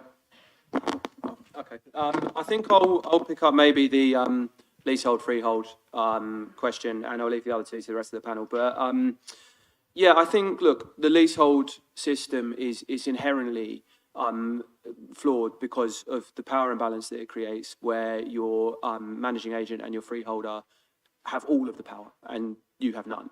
And you can't create an equitable system by reforming. That has to go.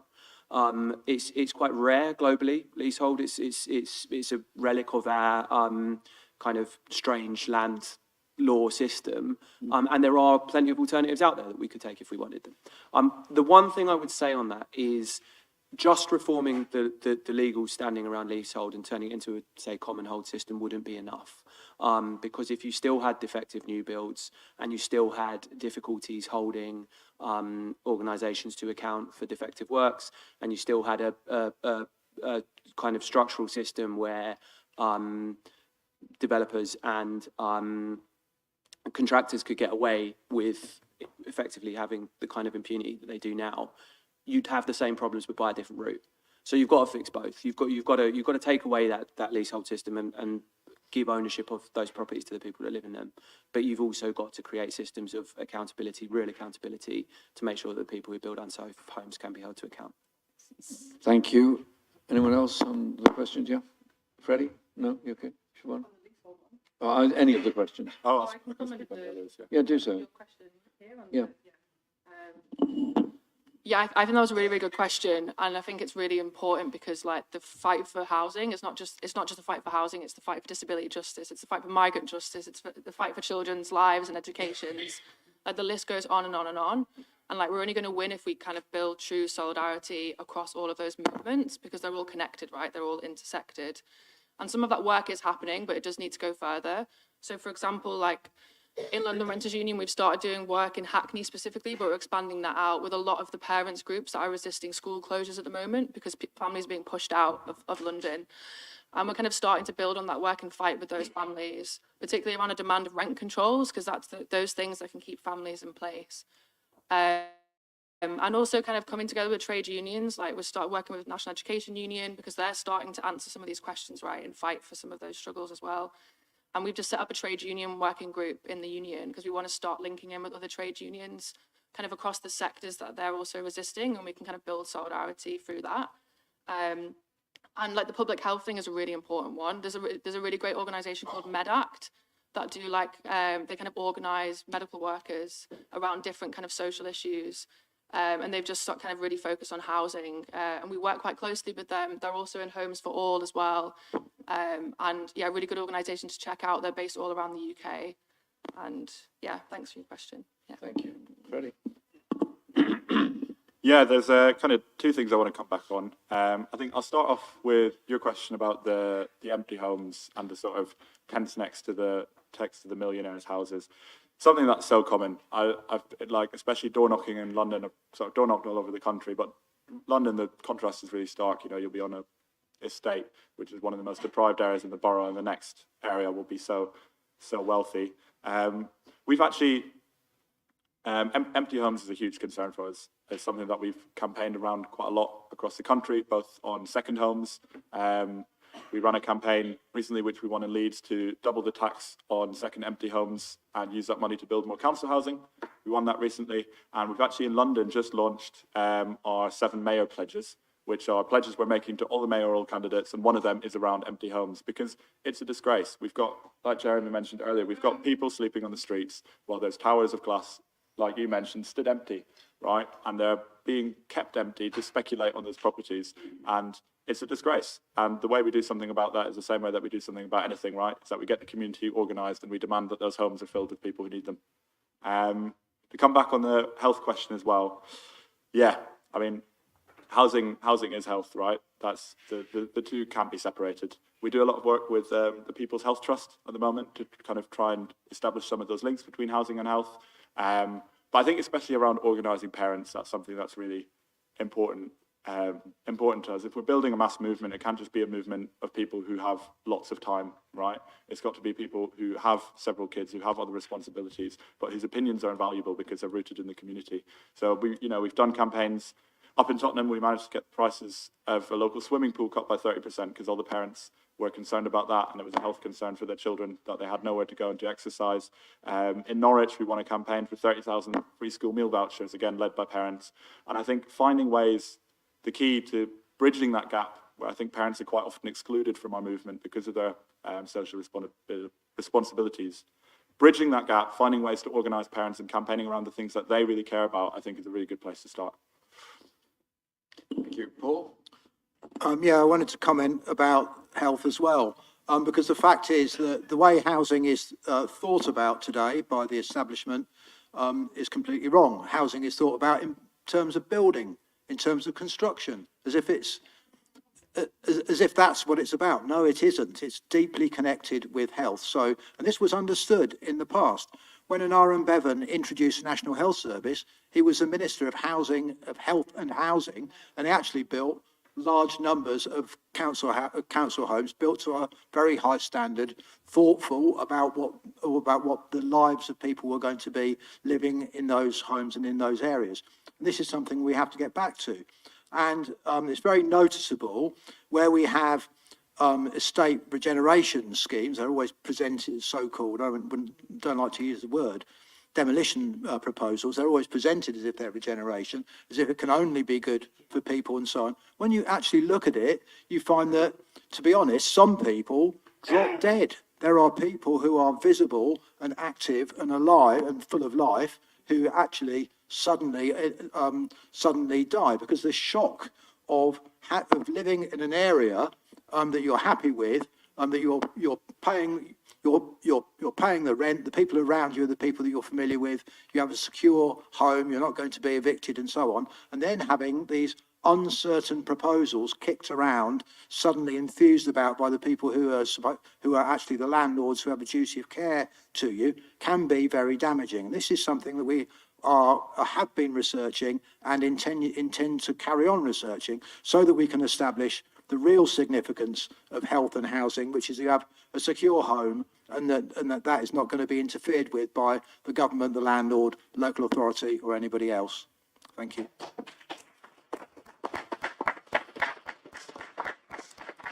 Thank you. Thank you very much. I'll take another round of questions. Yes, the front here, then there, and then over there. Okay, this is just a very quick heads up. There is a book at the back of the room called Against Landlords, and it picks up on most of the things that you spoke about, and it goes through them in depth. So it's worth having a look at it. There's only one copy there, and I bought it, but I left it on the table so that people can look at it. Okay? So we've got to share it out, have we? Well, we're socialists, it's okay. Who was next? Sorry. Yes, yourself, yeah. So I'm the secretary of the Labour Land Campaign, and which campaigns for land value tax. Paul, you mentioned about the Town and Country Planning Act. That was the second Labour government. The first Labour government under Ramsay MacDonald actually enacted land value tax in the finance bill. I often wondered why it disappeared because, but of course, Ramsay MacDonald's name was mud, you know, after that, because he went in coalition with the Tories.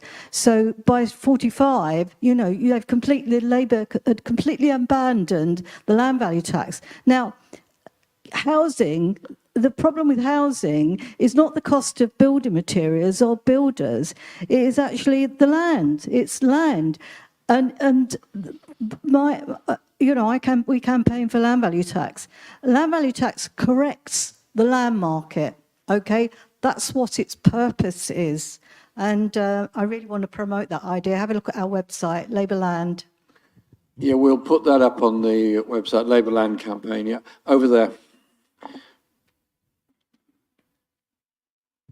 Thank you very much. To what extent do the panel think that there's a connection between wealth justice and housing justice, please?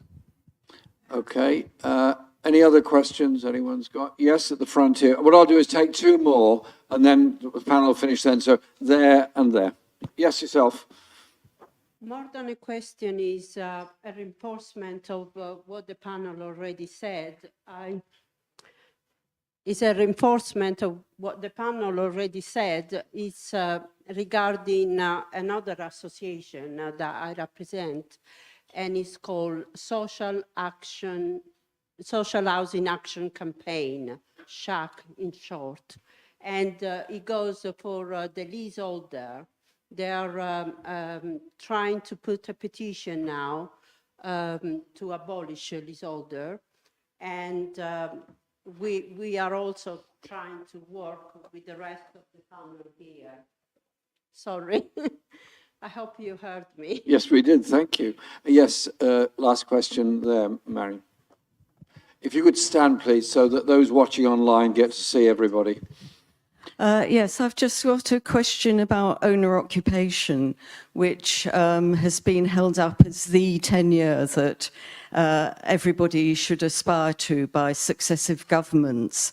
And I wondered and that connects with the connection between wealth and housing justice, because owner occupation is actually a source of inequalities as wealth is passed down between generations. And I wondered what the panel thought would be a socialist response to owner occupation, which is the majority tenure after all. Thank you. Any last question? We've got time for one more. Yes, there, and then we'll ask the panel. Was that a hand at the back there? Yeah. Okay, yeah. Here and there, yeah, okay. Do you think that the way to bring about housing justice is electoral reform? From my perspective, the only thing getting in the way of implementing rent controls, building massive amounts of social housing, achieving climate justice, and creating an economically equal society is first past the post, and the two-party duopoly first past the post helps maintain.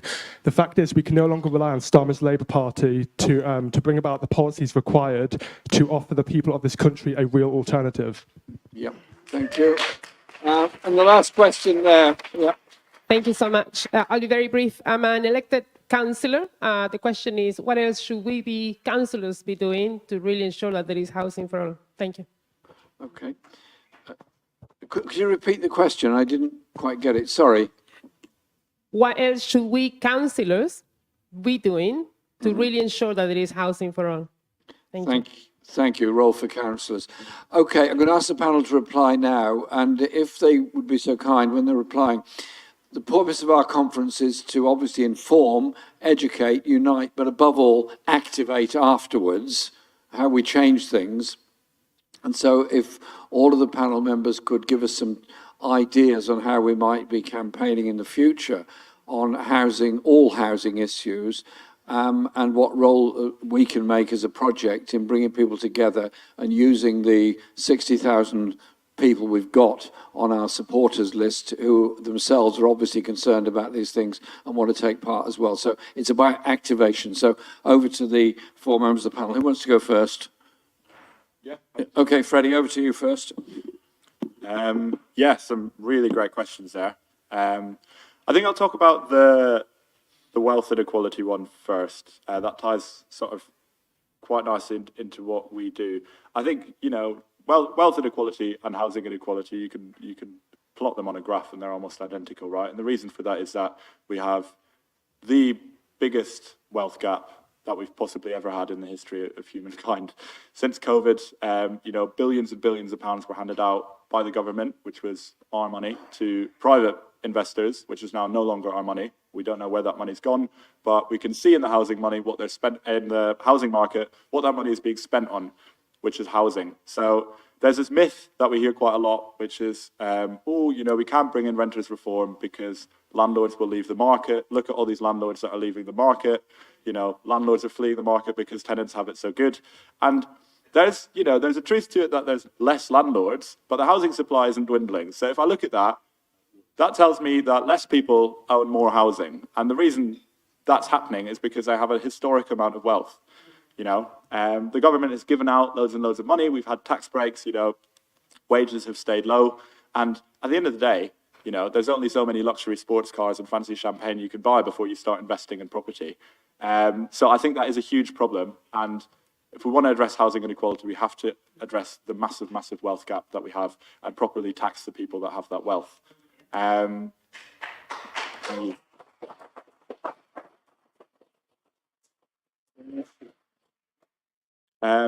Wanted to come, I'll leave the other questions to the others. I mean, we could speak for hours on this, I'm sure, but about what councillors can be doing, I think that's a really good question. And we work with loads of councillors. We've got quite a lot of councillors who are members of ACORN.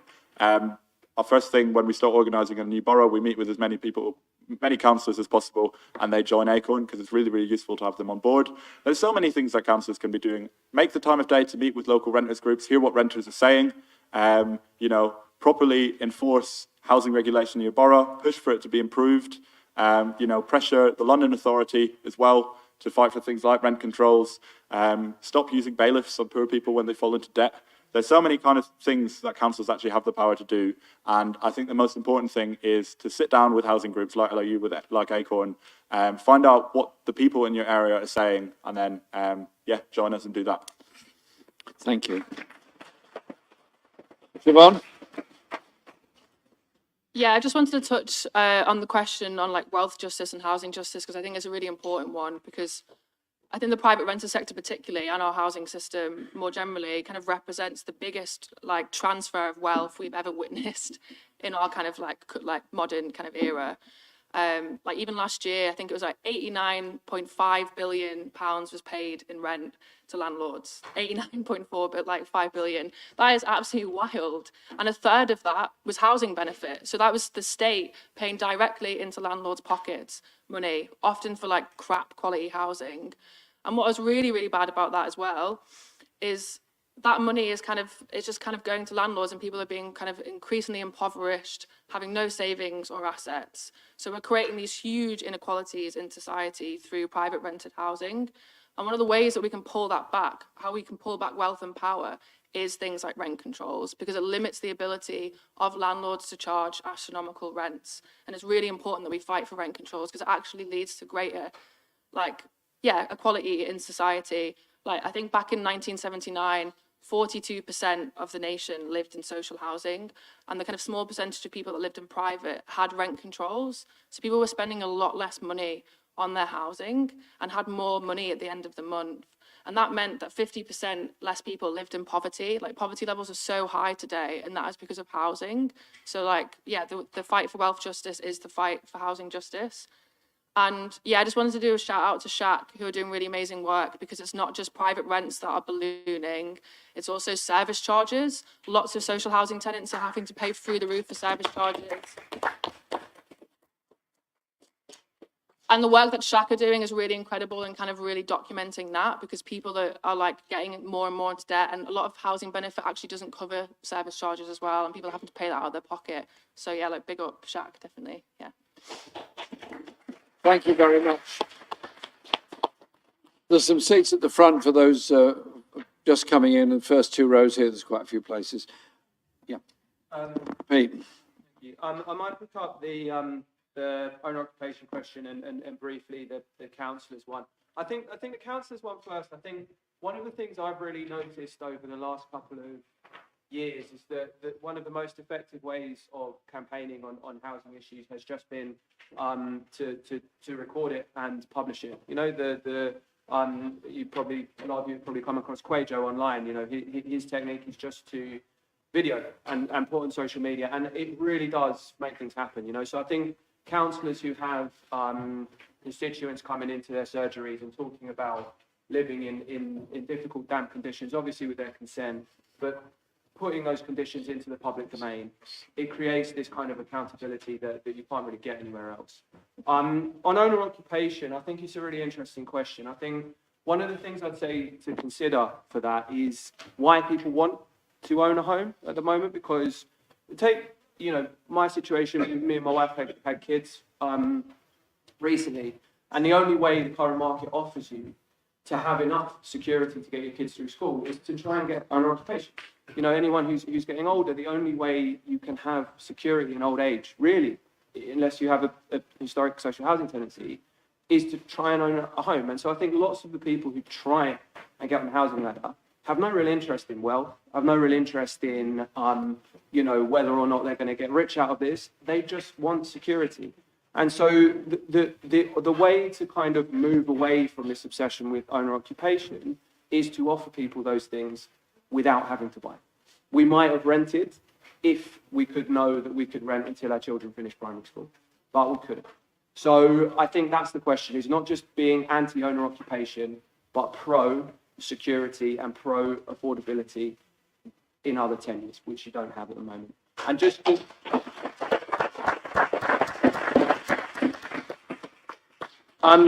Just to close with Jeremy's question about actions.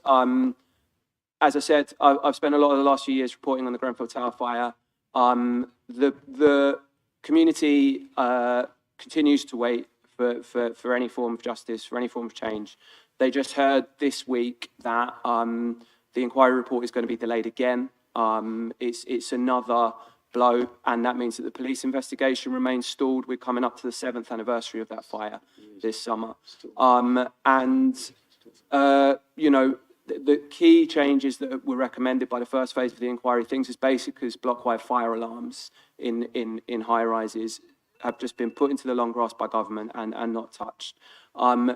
If there are people out there who believe in justice and believe in campaigning and believe in supporting communities who've suffered as a result of the things we've been talking about today, I'd encourage you all to look into what's happening and continues to happen to the Grenfell community and what you could do to support them. Thank you very much, Pete. Paul, over to you.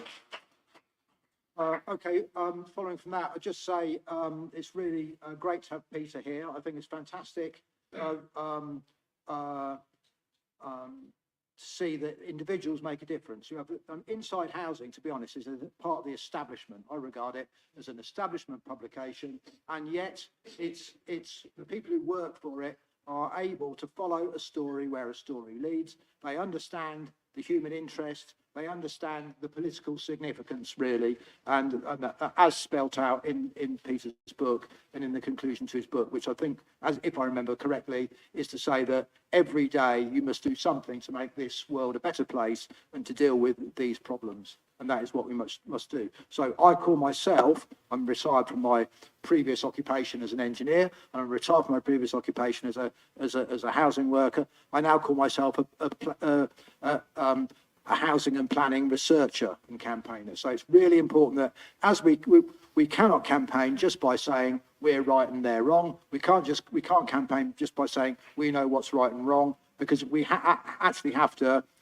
understand what's going on, and housing and planning is fantastic, actually, because when you read the documents, when you read the other side's documents, they write our speeches for us, really. All you have to do is read their stuff and quote it back to large numbers of people. And then, of course, the answer to that is to get organised. When people say, well, where's the money going to come from? You know, is it land value tax, or the Labour Party at the moment says, well, we can't do anything because we have to stay within the fiscal rules. The fact is that if you understand what the problem is, if you take the problem seriously, then you find the resources. You can divert resources from one place to another and make things happen. And as has previously been said, but unfortunately, nothing is going to happen without getting organised and without shouting about it. So that's what we have to go out there and do. So let's take our message out into the trade union movement, into the working class movement, into the labour movement, and let's fight together until we win, I guess.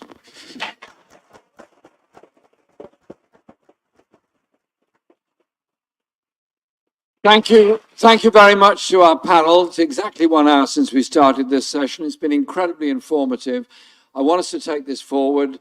So those that have particular knowledge and interest, please make sure that our office knows about that so we can build a body of people up who can mobilize campaigning all over the country in support of, not in rivalry with, but in support of all the existing campaigns. I'll just leave you with this thought. Investment in council housing saves money, improves lives, and gives everyone a better sense of security and community. Leaving it to the so-called free market leads to increased costs, actually increased public expenditure, and stress and misery for millions of people. Just a thought, okay? Thank you very much.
All those in favour? I'm Tony O'Sullivan. Thank you for inviting me to chair. I'm the co-chair of Keep Our NHS Public. And we also have the trade union facing organisation Health Campaigns Together. Please do look at our bookstall at the back and take our Restore the People's NHS campaigners toolkit for winning the next election or overcoming any parties who might be in government, their stance on the NHS. We need to amend their policy radically. There's years and years of austerity now attacking the NHS. There's a wave of verbal and written attacks on the NHS, that the model has failed, that there's spare capacity in the private sector that we're going to use, rubbish. And on this session this afternoon, that we can no longer afford the NHS. So I'm hoping that the panel is going to tackle these issues. The last one in particular, the government says there's no more money for the NHS. Unfortunately, West Streeting is agreeing with that. They're wrong. We can not afford not to have good public services. We can give our public services the money they need by introducing wealth tax and a whole range of issues, which I know we're going to be covering this afternoon. So without more ado on that, can I introduce, one at a time, I'll introduce the speakers if that's okay. Sally Ruan first. Sally is a colleague of mine, a member of the Keep Our NHS Public National Executive. She's a member also of the Institute for Applied Health Research at De Montfort University in Leicester. And she's published in books and academic journals and magazines, both in the UK and also in Spain. So thank you, Sally. And the speakers are asked to approximately hit 5 minutes. There may be some exceptions, but... Thanks, Tony. The microphone's working. Can you hear me? Are these mics on? Is that better? Can people hear me? Not very well. Are the microphones on? Oh.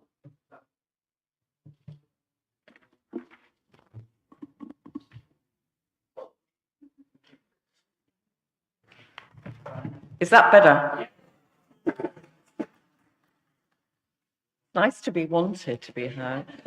Okay, so it is true to say that the NHS is bigger now than it's ever been in the past. It's even true to say it's got record levels of funding, and there are more staff working there than at any time in the past.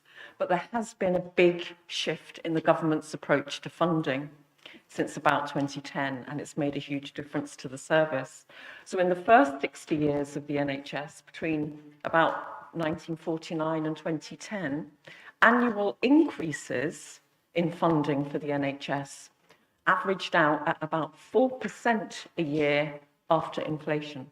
4% a year after inflation. But between 2009 and 2019, so in that decade of austerity, they weren't hitting 4% a year. It was just 1.5% a year. But the NHS needs much more than that because the NHS's costs go up every year. And that's partly because the NHS rate of inflation tends to be higher than the general rate of inflation, but also because we've got a growing population and we have an aging population. We have more medicines and technologies that come on stream and are available. And all of this means that more work needs to be done. And this attracts costs with us. Now, a number of things happen to try and cope with that, because of course what happened over time was you had funding going up by this much, but you had costs going up by this much with bigger and bigger gaps every year. And so we saw that, you know, routine repairs weren't being carried out, hospitals were crumbling but not being invested in. We saw that services were being cut, hospital beds were being cut. The public health budget was raided in the run-up to a pandemic, an absolute tragedy. Items were removed from the free NHS prescription list.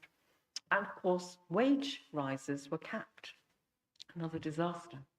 Now, since 2019, funding has been a bit better, or at least it got better from 2019, but it's only just in positive terms now. So this year, for example, the funding increase that we've had this year going into the year 24-25, it's only 0.6% after inflation. And in fact, if you factor in population growth and ageing, it's actually a cut on last year of 1%. So you've got NHS costs, which are estimated to go up by about 4% a year, being matched this year by more or less staying flat in terms of the budget. So it's interesting that we're going into an election year with that kind of funding settlement. So although the NHS is well funded in comparison with a lot of other public services, it's still an enormous difficulty. And it's quite sobering to note that if during that awful decade of austerity, we had been funding at the same rate as France and Germany were funding per head of population, we would have been spending £40 billion every year, additionally, to keep pace with France, or £73 billion every year, additionally, to keep pace with Germany. So you can see we've been falling back. Now, the NHS continues to be a success story. There's a lot of public interest in its success. It's one of the most efficient services amongst comparable countries, and it acts as a countervailing force against inequality. Where other forces in society tend to generate and increase inequality, the NHS counteracts that. But the signs of distress are all around. So there are a few things that I want to say about tax as well.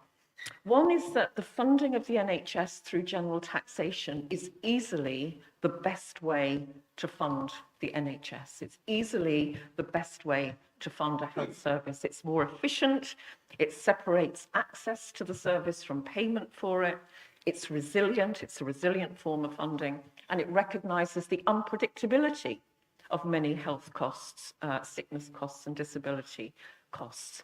So we need to bear that in mind if there are any centrist politicians in the coming years who begin to talk about wanting to introduce a social insurance element to the funding of our health service, where you begin to get some access tied to premiums paid. So that's something for us to look out for. Second, when we think about taxation, we need to remember that there are lots and lots of taxes that we pay. And if we're thinking about the impact of a tax system, we've got to think about the impact of all of those taxes together, not just the impact of income tax. And actually, the majority of our taxes in the UK hit the less well-off harder than they hit the better off as a proportion of income. And you're probably aware that we have this very severe freeze on the personal allowance at the moment. So the value of the personal allowance is 12,500 we get free from income tax and national insurance. That's been frozen now, and it's due to remain frozen. And what that's doing is it's dragging more and more very low income people into paying those taxes. And there are several things in our tax system which build in advantages for the better off, not just the top 1%, but for the top 10% of households as well. So earned income, for example, is taxed much harder than investment income or business income. The more you earn, generally, the bigger the tax reliefs that you get. If you pay national insurance, you'll know that you pay only 2% national insurance on income above £50,000, while it's 8% on income below £50,000. And I don't know if you remember the Health and Social Care Levy. That was a new tax introduced by the Boris Johnson government in 2021 and then abolished by the Liz Truss government. You might remember that, or you might not. By the Liz Truss government 12 months later. Now, and that, although that raised a really welcome 12 to 14 billion pounds a year, which was all earmarked for the NHS and for social care, unfortunately, it replicated a lot of the problems of the national insurance system because it was based on those payments. So, but there are better alternatives, and one of the really positive things about in recent movements and recent politics around tax is that there's been quite a high degree of agreement about some of the things that could be done, particularly in relation to wealth-related taxes. So, for example, there's a widespread agreement that with council tax, where I don't know whether you're aware of this, but if you're in one of the lower rate bands, the lower bands of council tax, you actually pay a higher rate of tax relative to the value of your property than if you're in one of the higher bands of the council tax system. So one thing that everybody agrees on is that that needs to be redesigned to make it a progressive tax instead of a regressive tax. And everybody also agrees that we need to revalue properties because we're still working on valuations from 1991. With regard to capital gains tax, so that's the tax that you pay on any profit you make after selling an asset, those rates of tax are lower than income tax. And there's widespread agreement that either it needs to be aligned with income tax, so you pay the same rate of tax, whether you get it, whether your income comes from a capital gains or whether it comes from earning something, or even that you can subject all forms of income, wherever they come from, whether it comes from rental income, whether it comes from selling a property that you've got, whether it comes from earning, that you do all of that subject to the same level of income tax and national insurance. And with inheritance tax, which as you know is a very unpopular tax, there's widespread agreement that the reliefs and allowances there should be removed. So just to finish on a very positive note, there's quite a lot of agreement on things that can be done. And in recent years, there's been a big increase in the number of campaigning and advocacy groups for tax reform. And these groups are also very well networked with each other. So there is more of a push for tax reform. And I think that's something we can build on. Thank you.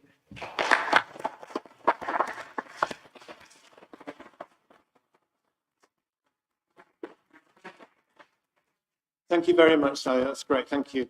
The next speaker is John Bosco Nwogbo. And John Bosco is the lead campaigner at the We Own It, the campaigning group for public services to be run for people and not for profit. And prior to working for We Own It, John Bosco had been a campaigner for renters and community rights as part of the Acorn Community Union. So strong welcome to John Bosco. Thank you.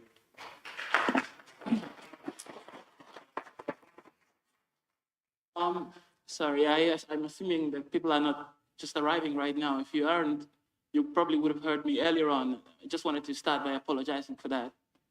You're seeing me twice. Also, obviously, I think that the other panelists are going to be better equipped to talk about the taxes because I am neither an economist nor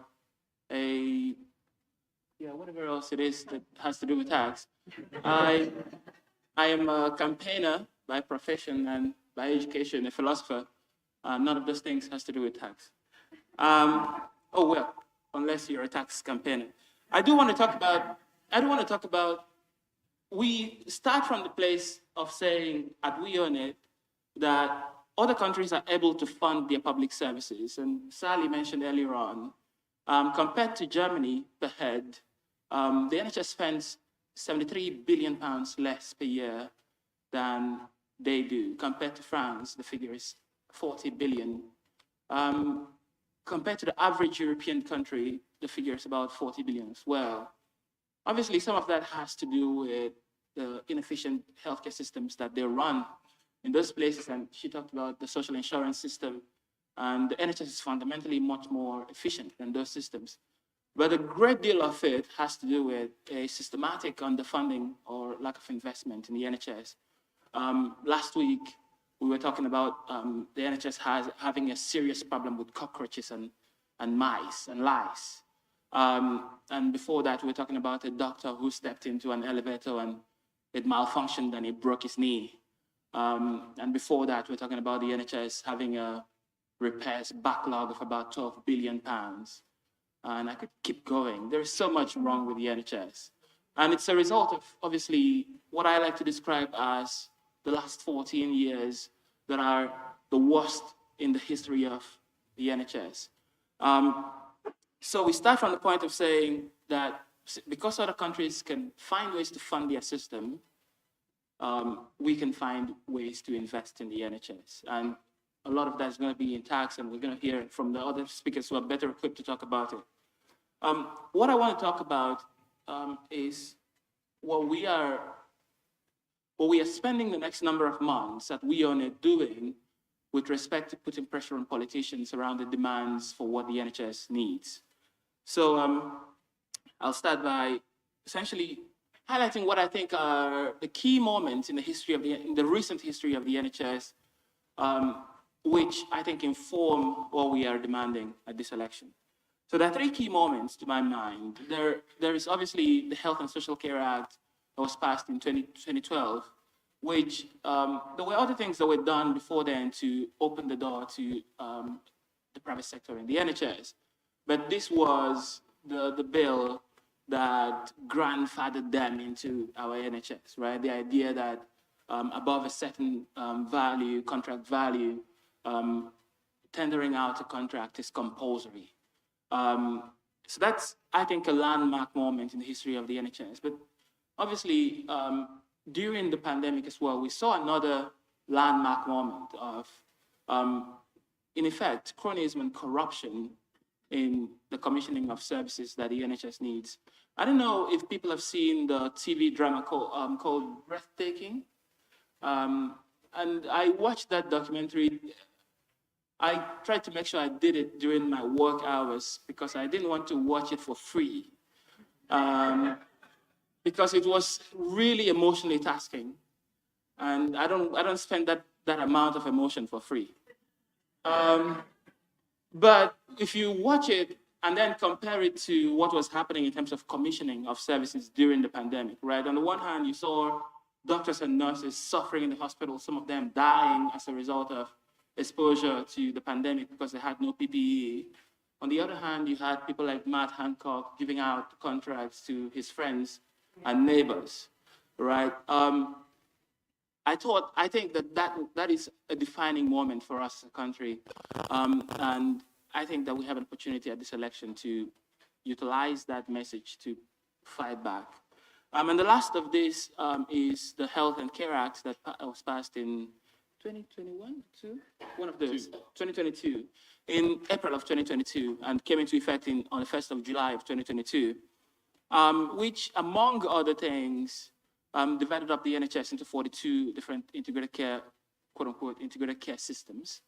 Some of the things that it did that I think are perhaps the most consequential for the NHS are two things. One of them is the creation of these things called provider collaboratives. Whereas in the current system, if they want to give a contract to a private company, they run a tendering process and give it out to them. In the system that we live in at the moment, they join things called provider collaboratives with NHS trusts. And when there is a need for a service, the NHS ICS board passes that need over to the provider collaborative. And in an opaque system, they decide which of them is going to provide that service. Right, so private companies are getting contracts in the NHS now without any kind of publicly accountable commissioning process. And I think that fundamentally distorts the NHS. Obviously, we know what the effects of that has been over the last 13, 14 years, with almost 8 million people on NHS waiting lists.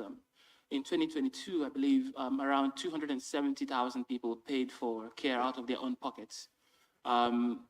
If people are paying for care out of their own pockets, that was what the NHS was founded to do.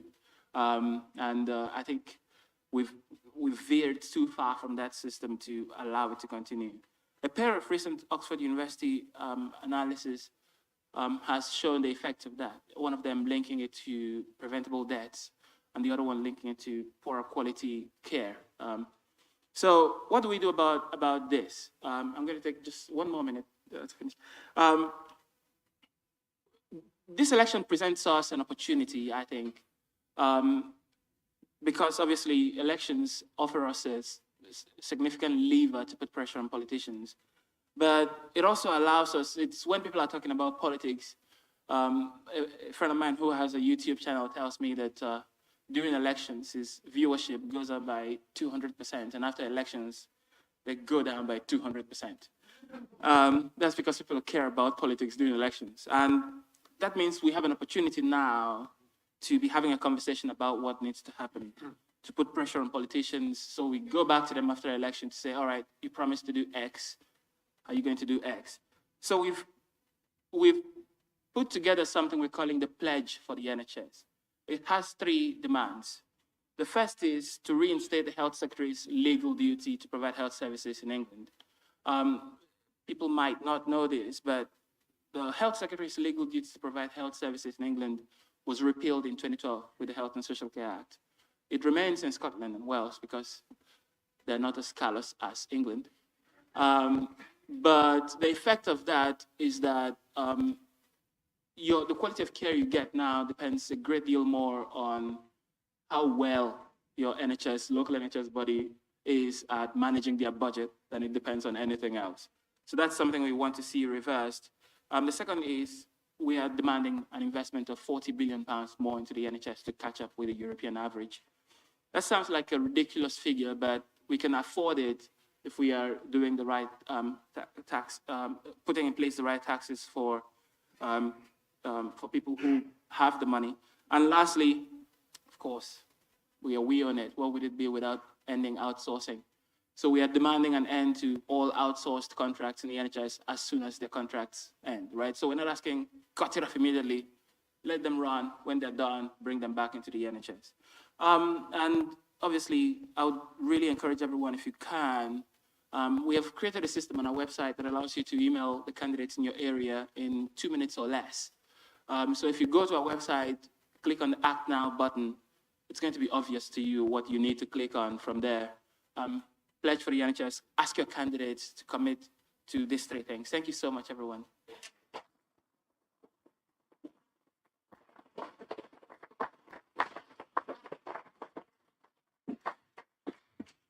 Thank you very much, John Bosco. Thank you. And my pleasure now to introduce Lord Prem Sikka, Emeritus Professor at the University of Essex and University of Sheffield. And that's a strong supporter of those universities in the background. And he was an economic advisor to Jeremy Corbyn, when he was leader of the Labour Party. We remember that, don't we? He has been a member of the House of Lords since 2020, and his research has focused on the dark side of capitalism through investigations of corporate governance, regulation, tax avoidance, bribery, corruption, and money laundering. And if you want to know anything about the economics of funding social care and public services, read his blogs in Left Foot Forward. But thank you very much, Prem, for speaking today. Thank you very much.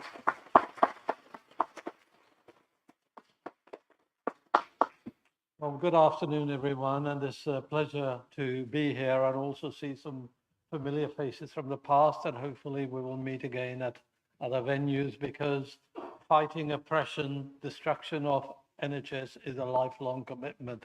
It is not just for 1 week or 1 weekend. Before I talk about some financial aspects, let's just put this into broader context. Why is there such a huge demand for health service?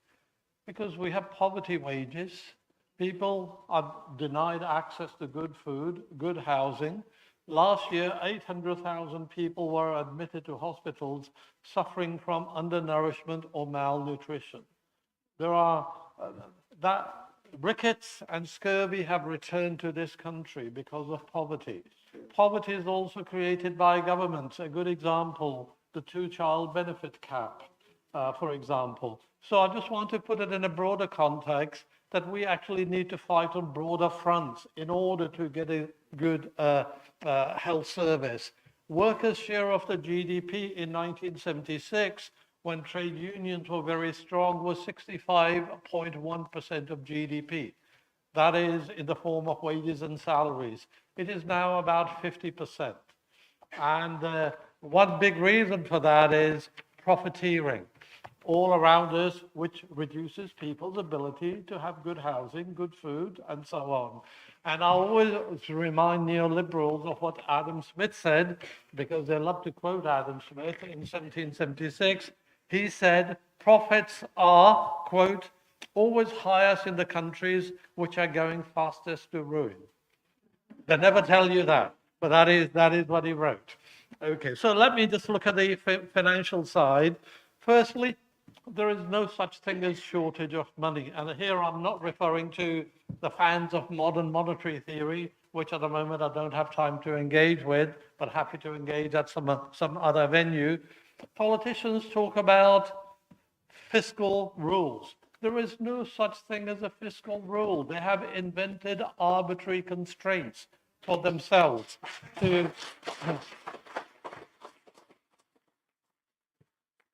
They have done so to appease the finance industry, city, and the rich. At the moment, our public debt is about 97% of GDP, which is grossly overstated because it includes quantitative easing. But even accepting that number, it is not that great. When the NHS was launched in 1948, the public debt was 270% of GDP. On the back of creating jobs, investment, and good health for everybody, the economy was rebuilt. And by about mid-1970s, it was down to 49% of GDP. I don't remember our parents' or grandparents' generation sitting around the table and saying, oh my God, the public debt is so high, we better not have good healthcare, better not have good food or education or anything. So we are being frightened with these numbers. We have to put that into perspective. If we are investing in extra hospitals and equipment, that is investment. It helps the private sector too, because they end up supplying those things. Now, there's never really been any shortage of cash. Let me just give you some examples. Nobody said fiscal rule prevents us from doing this. Here are some examples. After the 2007 and 8 banking crash, the government suddenly found £1,162 billion to bail out the banks. That included 133 billion of cash, 1,029 billion of guarantees.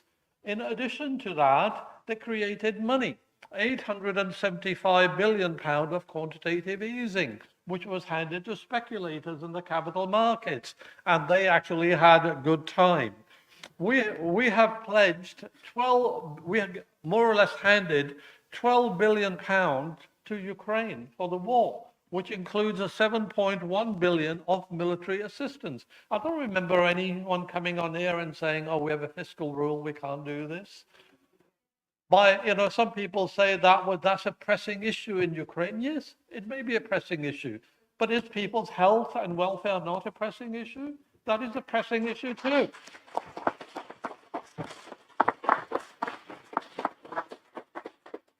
We spent 37 billion pound on war in Afghanistan, about 10 billion on war in Iraq, and haven't got any numbers for the wars we waged in Syria, Yemen, Libya.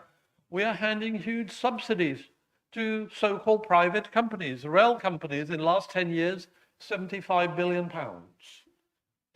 Drax, which burns wood pellets, 11 billion. Oil gas companies, we will have to decommission their rigs, 24 billion. Then the list actually goes on. So there is absolutely no shortage whatsoever. We got to plug tax abuse. We got to increase taxes on the rich. We heard earlier how children are going hungry. Well, just one simple tax change will enable us to provide free meals for school children. And here is the example. At the moment, if you donate money to a charity, you are eligible, if you put it on your tax return, to a 20% tax relief on it. Many people don't do that at all, but you're eligible for it. If somebody is rich and their marginal rate of tax is 40 and 45%, for every £100 they give to charity, they're getting £45 back. Suppose we restricted that to 20% for everybody. That will release about 800 million pounds. Just that one simple change. We can feed children tomorrow, no problem. We are lightly taxed compared to other advanced countries, and that has to be addressed if we want good services. But who should actually bear the burden? It has to be those who have the broadest shoulders. So we need to assess that. For example, there are anomalies. Capital gains is taxed at the range of 10 to 28%, wages at a rate of 20 to 45%. Dividends taxed at the range of 8.75 to 39.35%. So what do people do? They pay accountants to convert their income to dividends and chargeable gains. We need to, as has already been said, tax everything at the same rate. If we did, Simply plugging this gap on capital gains would raise us about £12 billion a year. By eliminating the lower tax rates available to recipients of dividends, that is another £4 billion. Recipients of capital gains and dividends at the moment pay zero national insurance, even though they use the NHS. If they have a road crash, an ambulance comes, and they use social care, but their payment is zero. Government has reduced the national insurance tax rate as well. But anyway, leaving that to one side, just forcing recipients of capital gains and dividends to pay, and dividend recipients to pay national insurance, that's at least another £8 billion. We used to, in the 70s, have, I never ever heard when I was young of a food bank. Didn't have to pay, and nobody had to pay to go to a university. You didn't have nearly 7 million people waiting for an NHS appointment. Why? Because we taxed the rich. We had a higher corporation tax rate as well. We used to have an investment income surcharge, i.e. wealth was taxed higher than the return on investment of human capital. Let us restore that. If we did, that would raise about £18 billion, quite simply. Charging national insurance at the same rate, 8% on all income, that would raise about another 10 billion. At the moment, up to 50,270, it is 8%. Beyond that, it is 2%. So if we extended it, that is another 10 billion pound. Pension tax relief, most of it goes to the rich people. If we restricted the tax relief to everybody at 20%, that is another 14.5 billion pound. If we charge VAT on financial services, that is another 8.7 billion. What about VAT, extra VAT on luxury goods? We used to have that. That could raise billions. But since 2010, £500 billion of tax has not been collected. That is the official number from HMRC. That is due to avoidance, evasion, error. We need more investment in HMRC, and Labour are talking about doing exactly that. So that is very, very helpful. Some 850 billion of wealth owned by UK residents is sitting in foreign assets abroad, at least 570 billion in offshore tax havens, utterly untaxed. Suppose we could levy 20% tax on that. You can work that out. 570 billion, 20%. It's a lot of money. So I have lots more examples, but I am keeping an eye on the clock. But I just want to give you some idea that we should never, ever believe anyone who says we can't raise cash. Cash is there. What we need is the political will. So I mentioned quantitative easing. What happened is that the government then went and bought the gilts and corporate bonds, which meant if you're buying them, the price goes up. And these people then went along with the extra money they got, bought houses and other property and pushed up their price. So the top 10% of the population, just because of that exercise by the government, made gains between 128,000 and 322,000. Now, if we tax that at 40 to 45%, you can again imagine what would actually happen. Patriotic millionaires, who are spoken to a number of times, want to see a wealth tax. They are saying the rich should pay, so we've got to be able to devise it. We also need to broaden the tax base. For example, have a financial transaction tax. At the moment, it is restricted to shares, and the Labour manifesto in 2017 and 19 said we would introduce it. So we could actually do that. We could make it harder for companies and the rich people to hide their money by requiring that every large corporation and all rich people, which we can define in various ways, their tax return would be publicly available. We can see what former Chancellor who did not pay tax, what he's been up to. We could see what Google and Microsoft are up to and question and exert pressure for them to pay, either through the law or simply boycotting their services wherever we can.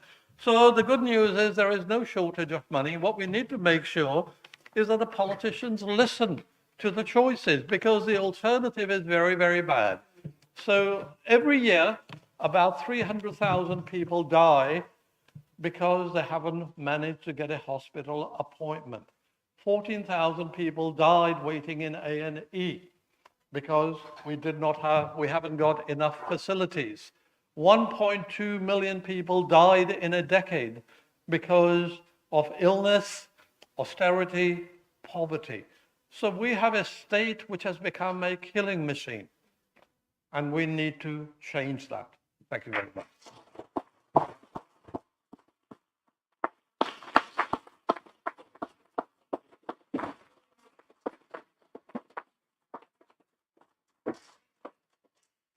Sure, everybody will have been trying to scribble down those ideas frantically, Prem, but you said you're going to put that in a blog, which will be great. Thank you very much indeed. Our final speaker is Andrew Fisher. Thank you, Andrew. Is a policy advisor, writer and commentator. He's served as Director of Policy of the Labour Party under Jeremy Corbyn's leadership from 2015 to 19.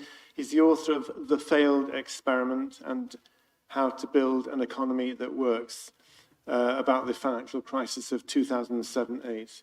So thank you, Andrew. Well, thank you, Chair.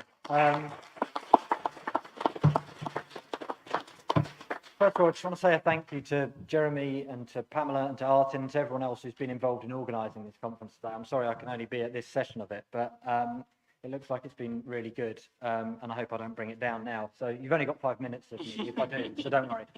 I want to start by recounting a story, a short story, because I've only got 5 minutes. But about 5 years ago, when I was working for the Labour Party and for Jeremy, we were in a meeting we pulled together all the health unions and all the royal colleges because of the crisis in the NHS then. And the NHS waiting lists were about 4.6 million. Today, 7.5 million. So that tells you what's happened to the crisis in the NHS since. But that was up from 2.5 million roughly in 2010. And we were talking about what it was. And one thing that the Royal College of Emergency Medicine representative who was there said to me has stuck with me ever since. And they said, A&E and the NHS in general is the thermometer. When other things are going wrong, you see the mercury rising here. And that's the thing I think we need to understand, is that we have got a systematic failure in society as well as in our health service at the moment. And that's, I think it's, we've talked about some of those issues before, but I just want to go into a little more detail on some of this. On social care, for example, Age UK, which used to be Age Concern and Help the Aged, for people who remember those organisations, say that 2.6 million people in this country have unmet care needs. That's adults over the age of 50. So that's not including children who are in care. That's just adults over the age of 50.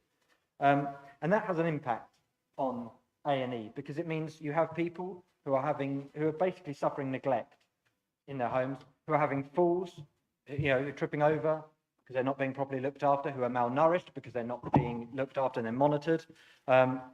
And all kinds of other reasons as well, because they get an infection that isn't looked after and they end up in A&E when they should have been, those things should have been addressed earlier. And then you get it at the other end as well, because when people come to get discharged from the NHS, there isn't the care package in the community, which means you have this awful term that's used by the media called bed blocking, which is people cannot be discharged because there isn't safe care in the community for them to go into.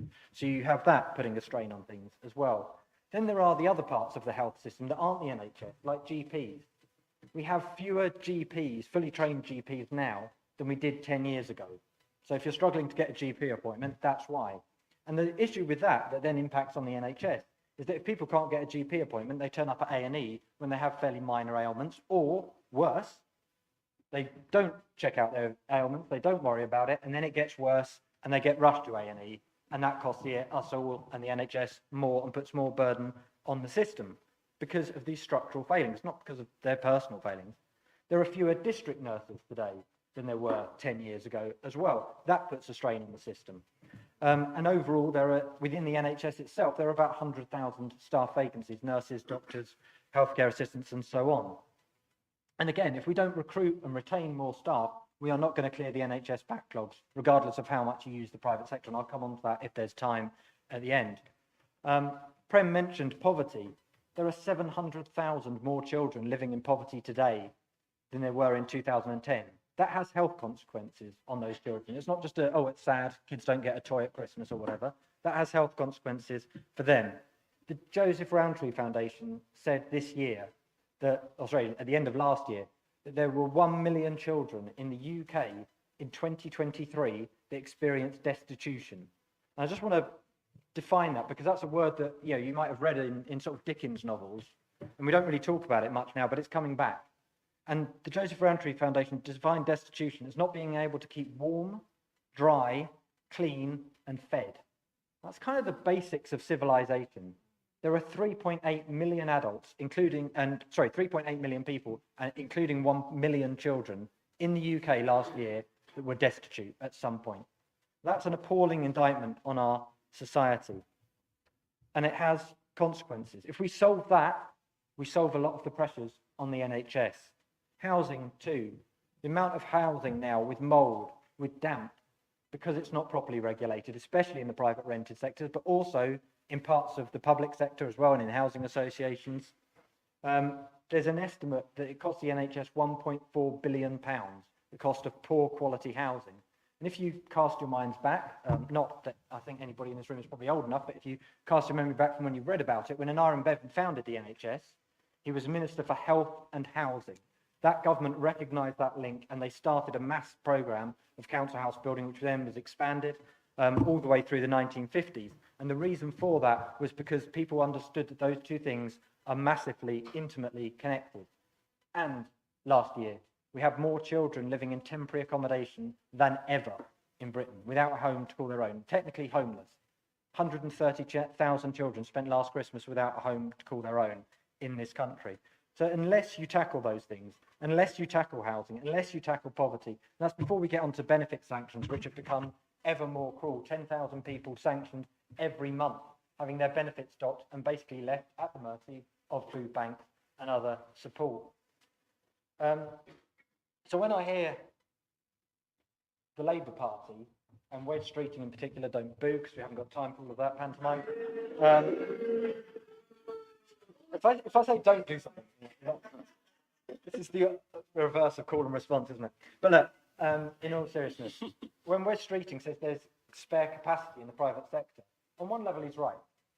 There is, private hospitals have operating theatres that are not used throughout the day like NHS operating theatres are. That's true. But the staffing, where does the staffing come from? It comes from the NHS. And if you put more money into the private sector, they will recruit more staff from the NHS, or worse, that the NHS could have recruited themselves if you'd put that money into the NHS. It is a completely false economy.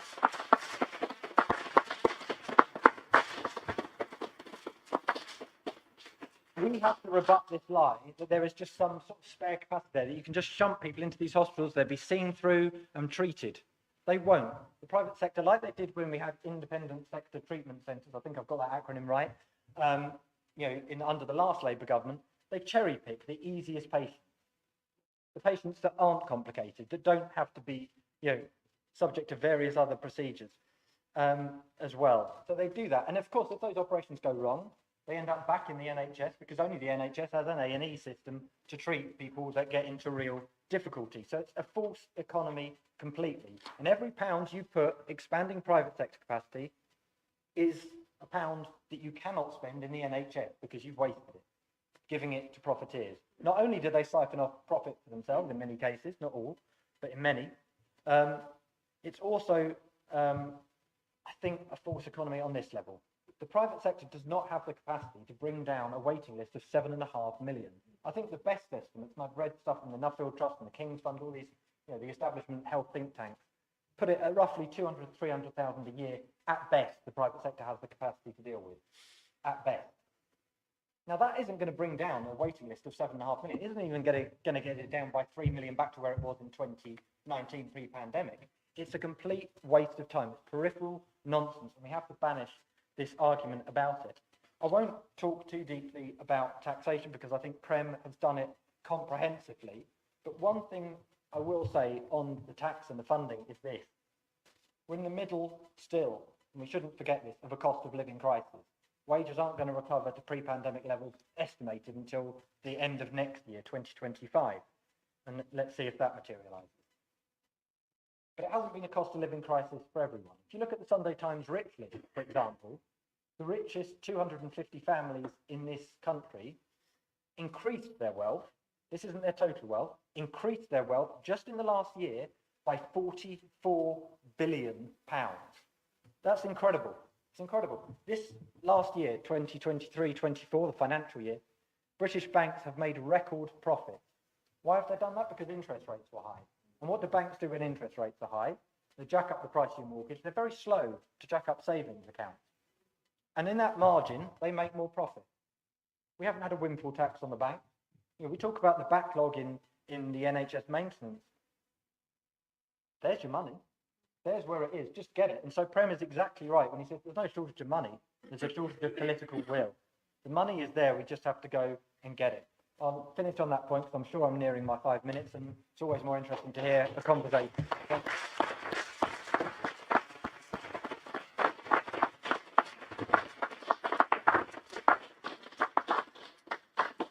So thank you very much, everybody who's spoken, and very grateful for all the information and messages that you've shared.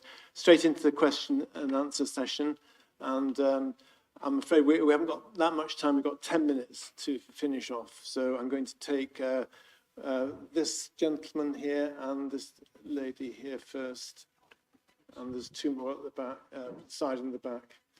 Take two. Yes, please go ahead. Thank you. Just to follow on from Andrew was just saying, I mean, given that the surplus wealth of the billionaires is increasing, has increased, but there's never increasing tax burden on the working population. It's almost the working population that's having to pay for all the services. Isn't it time we really had a serious consideration of, instead of taxing incomes, we started taxing wealth as a tax base? Thank you very much. Thank you. Go straight on to the lady. Yeah. Right. God, I'm all tongue-tied now. Yeah, I've come here today to plead with you all socialists to learn modern monetary theory. MMT says tax the rich to make them less rich, to remove their purchasing power, particularly of politicians. But taxes do not fund public expenditure. It's real resources that matter. And we have, a most precious one is labour. And the government can spend whatever it likes. It needs to tax some of that back to stop inflation, but it does not fund public expenditure. Yeah, anyway, that's... Okay, thank you very much. And so there's two questions related. Can I take the third one over here, please? Gentleman with the cap. I'll come back to you if we've got time. Thank you, panel. Very wise words indeed. But I would like your opinion on this, particularly the clinicians on the panel. I have many friends, as I'm sure we all do, that work in the NHS, and they tell me that if you were to map out the NHS, the bit of Parkinson's law involved in here, start with the cleaners at the bottom, the auxiliaries, the nurses, the ward managers, the doctors, the surgeons, and then draw a red line across that map. And above that, you have your managers, your directors, and all the way up to the Minister of Health. Above that line, I'm told that probably somewhere between 40 and 60% of all money spent in the NHS is going above that red line. And we are not, I'm told, we are not getting value for money. Many of those people are bullies, they're erroneous, they don't need to be there in the first place. There's jobs for the boys, they have perks and things.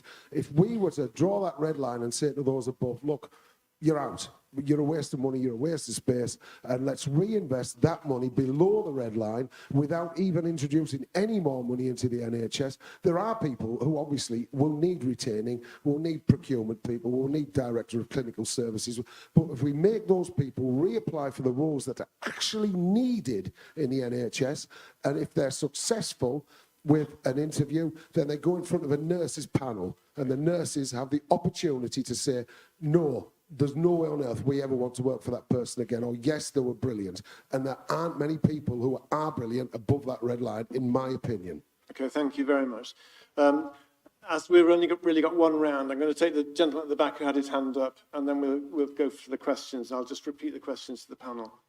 Right at the back, the man in the white shirt.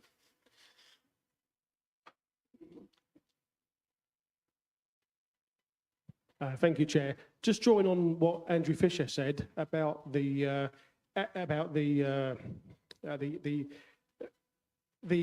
private sector taking from the NHS is absolutely correct. Is it not true, in fact, that actually the NHS is like a big bucket with holes in the bottom, which are caused by the privatisation of its services, and when you put money into that bucket, it leaks out the bottom because of the holes caused by privatisation. And what I'm afraid Wes Streeting and Starmer are saying is in fact misleading us, because they're talking about making the NHS lucrative for private companies to come in and take over. And what perhaps we should do, and I'd be open to your opinion on this, is we should now stand candidates against Keir Starmer, stand candidates support Liam Mohammed against Wes Streeting, and let's get rid of them and replace them with people that really care, socialists, independent socialists that really care. And Thank you very much. Thank you. Thank you, Chair. I'm going to go to our panel now. Thank you for answering. The first question was about, is it time to tax the wealth base? Second was about can we understand modern monetary theory? The third was about the staff hierarchy and the differential in pay. And the fourth was about the private sector taking money out of the NHS budget. And of course, the standing against Keir Starmer. Who'd like to take one of those answers? Okay, so Sally on the private sector one. Yeah, I've got a lot of sympathy with what you're saying about the private sector and the problems with it. And I think, sorry, I'm speaking as a middle-class lefty here, but one of the things that worries me about Wes Streeting is not always the content so much as the tone sometimes, that it feels as if he's constantly trying to pick a fight with people, you know, where a dialogue and a discussion would be better. And I think the thing about the private sector, I have lots of sympathy for people who are waiting for healthcare and couldn't give a damn who provides it. They're just so desperate for healthcare. But unfortunately, the more you expand the private sector, the more it undermines the NHS. So we already had the example of recruiting staff from the NHS. So taking away trained medical staff, taking away experienced nurses and so on. But also it deprives the NHS of revenue, which it would itself have used to keep other services going. So there's an example in ophthalmology at the moment where we've got this big expansion in cataract operations, routine cataract operations, which the private sector loves because you can make a surplus on those routine operations. Now, in the NHS, if you do those routine operations, you use your surplus to cross-subsidise all the other more complicated care that you've got to give. And it helps keep all of your services going in a comprehensive service. The private sector doesn't need to worry about that. It can either reinvest the surplus in expanding its business, or it can pay it out to shareholders.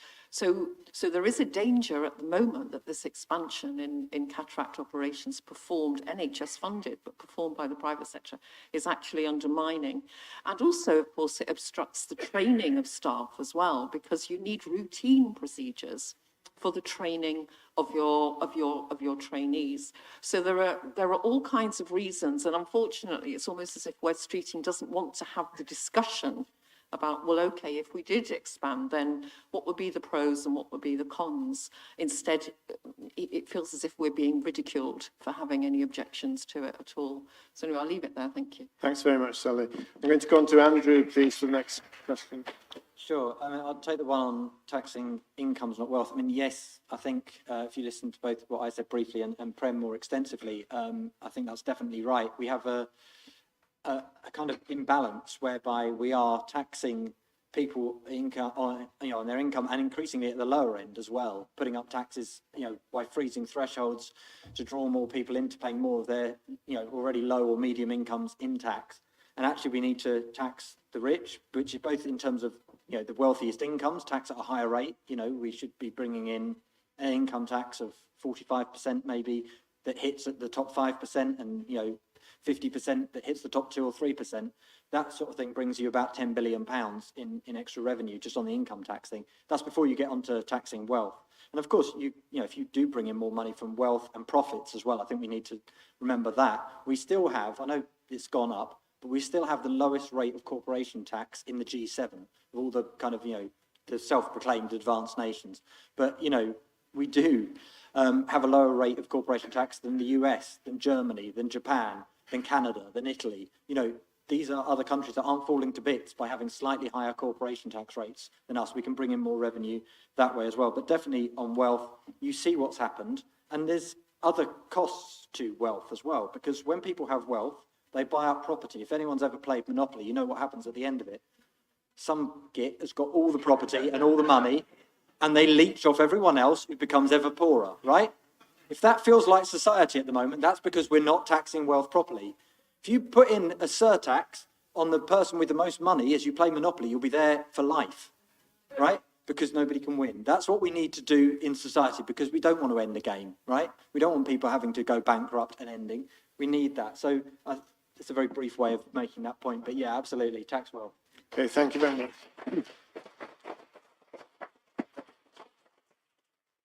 Okay. John Bosco?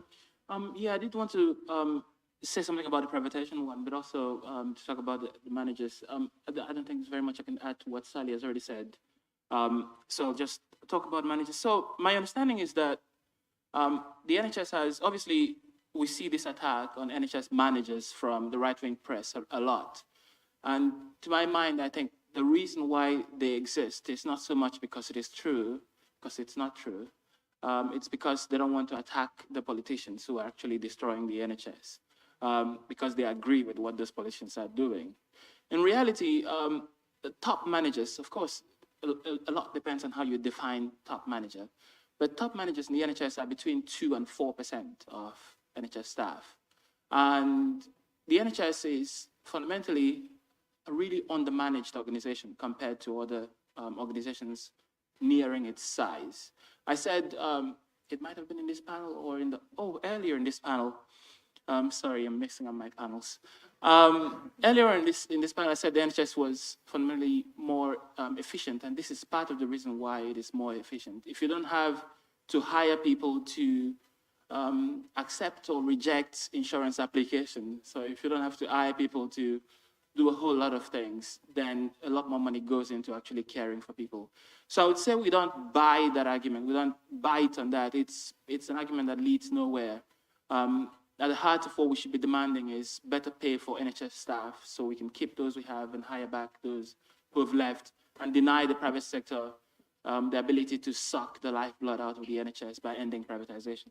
Okay, thanks. Thanks very much.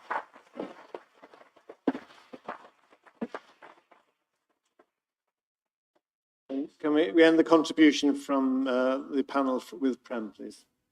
Thank you very much. I'll just address a couple of questions. First, about the modern monetary theory. I have raised some of the insights of modern monetary theory in the Lords, and you get a response like, we don't believe it, and that then basically kills the whole debate. So we really need, that has basically no traction. That's the real problem. So in a sense, you need feet in all kind of camps, not only the MMT, but also the traditionals. Comments like, we can't afford it, we haven't got the money. You've got to dismantle the arguments at every level, which is what some of us try to do. Issues about tackling wealth, there is a kind of a problem. You know, imagine you go to a jumble sale and you buy a painting and turns out to be a long lost masterpiece. You haven't sold it yet. Should you be taxed on it? And how will you pay for it? That becomes highly problematical. So generally in the UK, we wait until there is a transaction, like when you sell, that gives rise to capital gains. Or when you sell your second home, that gives rise to a transaction. When you sell securities at the stock market and others, that gives rise to a transaction. So generally, you know, there is some taxation of wealth, but it is too easily avoidable. People use trusts, for example, to avoid inheritance tax. Rishi Sunak uses a trust. David Cameron's family has used it, and many others. Some of the wealth easily slips us by. So let me give you a real life example by mentioning names.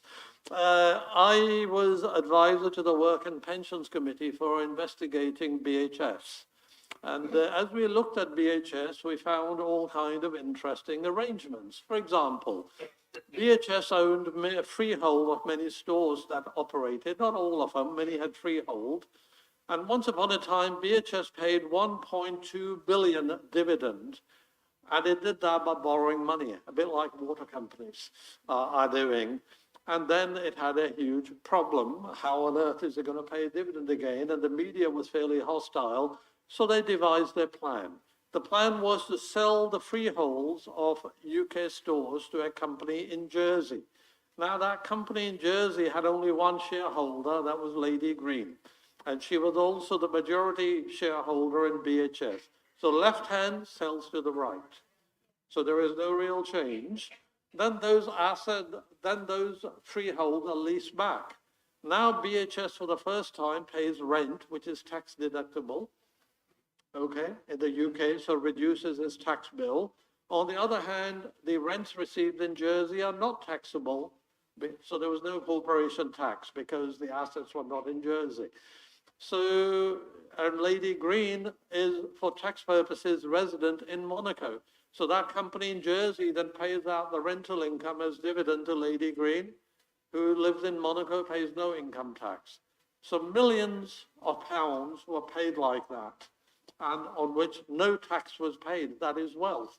So my response to that kind of a tax avoidance scheme is to say, we would say to somebody, if you live in a country when there are no corporate taxes or income taxes, what we're going to do, first of all, deduct 20% at source. When you show us that you have paid tax somewhere else, then we would refund all or part of it to you. Okay? So that is a way of arresting the leakage of wealth. So there are many other schemes I came across, but that's just one example. And we really need to certainly tax wealth. And there is absolutely no justification for taxing return on investment, which is essentially from rentier activity, at a lower rate than return on investment of human capital. Thank you.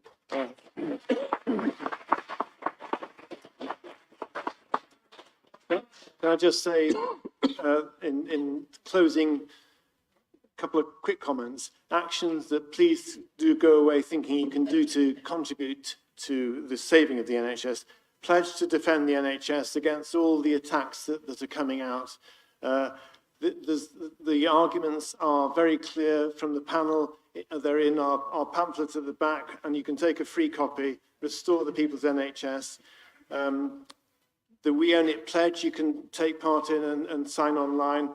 But remember at least 3 messages from today, that it isn't the NHS that's failing the population, it's the government that's failing the NHS. There's no spare capacity in the private sector that doesn't in one way or another further undermine the NHS. And we can not only afford the NHS, we can't afford not to have the NHS, with 3 million people out of the workforce because they are ill with long COVID or depression or whatever. We need our NHS and we can afford it, and you've heard it today. So thank you very much.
So we'll make a start. If people at the back, if you could just take your seats. If you want to have a chat, you can just go out into the foyer so that people inside can hear. And we'll start the last panel of the day. Just to introduce myself, I'm Louise Regan. I'm chair of the Palestine Solidarity Campaign. I'm also the chair of the International Committee of the National Education Union. Very pleased to welcome you into our building. Sorry, it hasn't got any windows down here because you're all missing a very lovely sunny day out there. But you won't know that because you can't see it. But I'm very pleased to welcome you here and very pleased to be chairing this panel. This panel is called Refugees Welcome and a World Free from War, and it couldn't be a more important panel. I have just run across London as I've been speaking at the London demonstration for Gaza. But we know that there is conflict across the globe at the moment, and increasingly so, actually, and all our efforts should be put into ending conflict, calling for peaceful resolutions, and certainly at the moment calling for a permanent and immediate ceasefire in Gaza and for humanitarian aid to be allowed in. This session is going to focus on refugees. We know that they're being scapegoated. We see that continually in our press by politicians, and they're being scapegoated for an economic crisis that we have just been hearing about that they didn't create.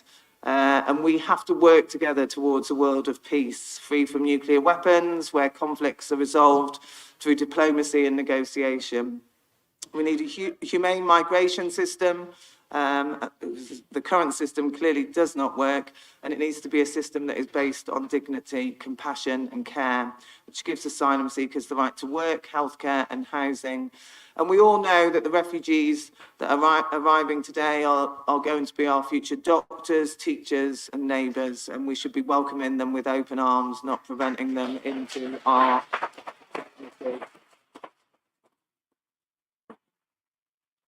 And the last thing I'll say before I introduce our wonderful speakers, and we've got a really great panel here, I'm really looking forward to it, is this. The people we should fear are not arriving in small boats. They're people that are arriving in private jets, and we have to remember that. We should be welcoming these people and opening our doors. Thank you. So our first speaker is John Rees. He's a political activist, journalist and writer. He's a national officer of the Stop the War Coalition, who have been working really hard on the demonstrations calling for a ceasefire in Gaza. He's written books, including Imperialism and Resistance and A People's History of London, which he's co-authored with Lindsay German from Stop the War as well. So I'm really pleased to welcome him, and I'll hand over to you, John. Thank you. John, are you going up there?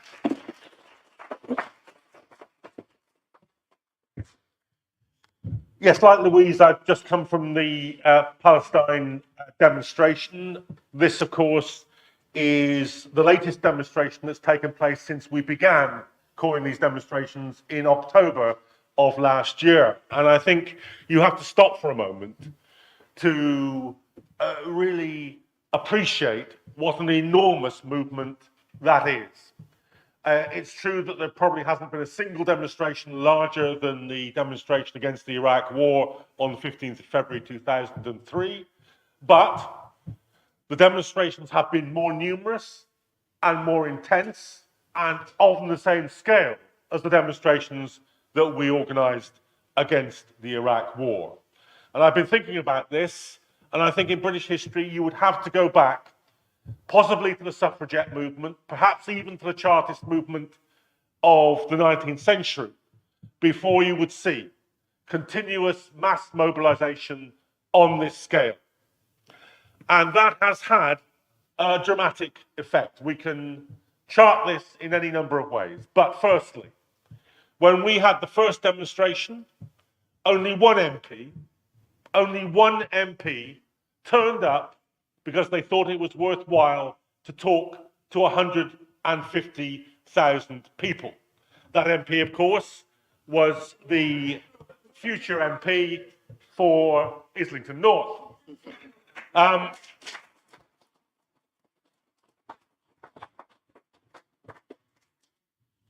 But as those demonstrations grew in size, the people began to see that the argument for a ceasefire was absolutely right. So we managed to get rid of Suella Braverman,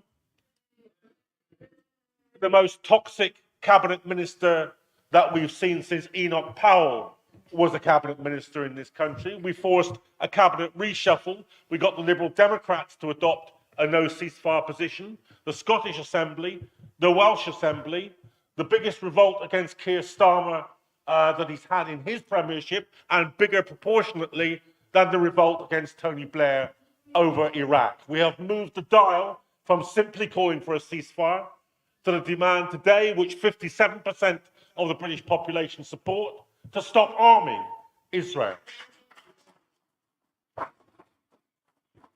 Now, these are mass transformations in political consciousness, and they are, as we can see with the Tory government, a profound crisis for the British establishment and its never more loyal opposition. So these have made the situation intolerable, I think, intolerable for both the United States government and for the British government. And I put it in that context because I want to make this point. It was, of course, always going to be the case that a state armed, as Israel is armed, by the most up-to-date, sophisticated weaponry in the world, it was always going to be the case that that state would, in conventional terms, militarily defeat the Palestinians. But the truth of the matter is that politically, the Palestinians have already defeated the state of Israel.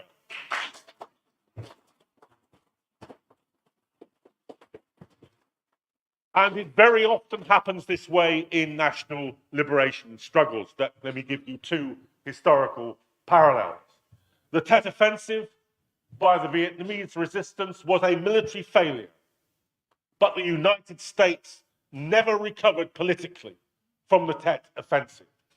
The Soweto uprising was crushed by the apartheid state, but it and its supporters never recovered from the political defeat that the Soweto uprising inflicted on it. And the Israeli state will never recover the catastrophic pariah state that it has become in public consciousness. So the message is very simple.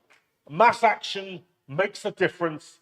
Keep doing it until they can no longer sustain the state of Israel any longer. That's the first message.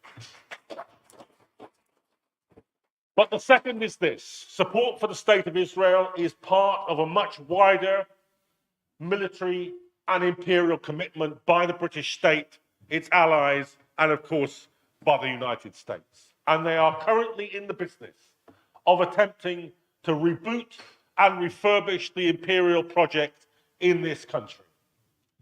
Its allies are saying it all the time. Prime Minister Tusk of Poland was the most recent. He said, we are not in a post-war situation, we are in a pre-war situation. Those are exactly the same words used by Grant Shapps, our own Defence Secretary, in a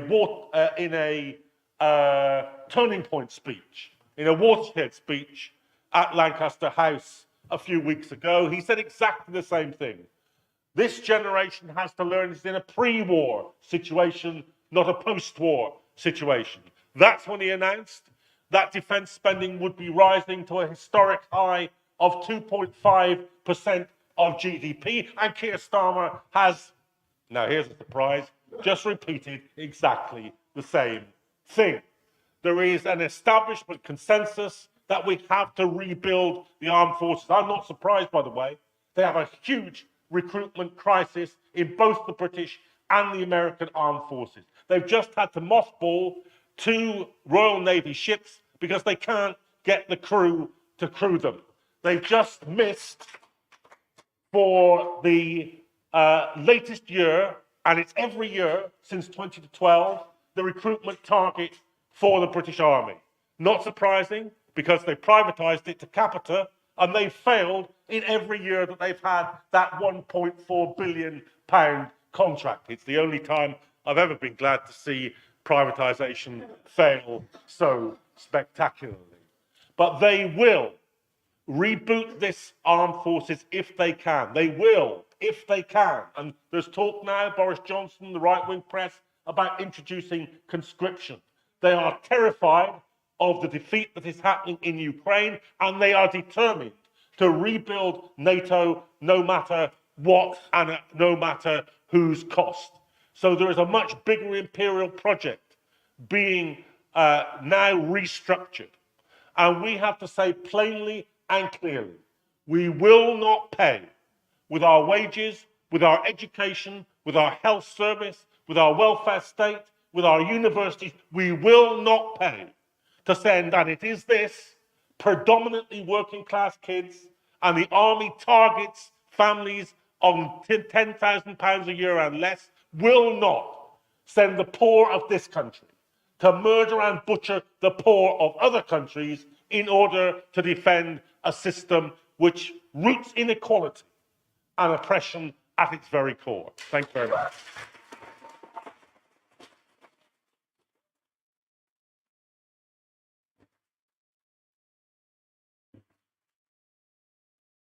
Thanks very much for that, John. Our next speaker is Amina Al-Rashid. She's a Sudanese author, journalist, political analyst and activist who earned her PhD at the University of Leeds.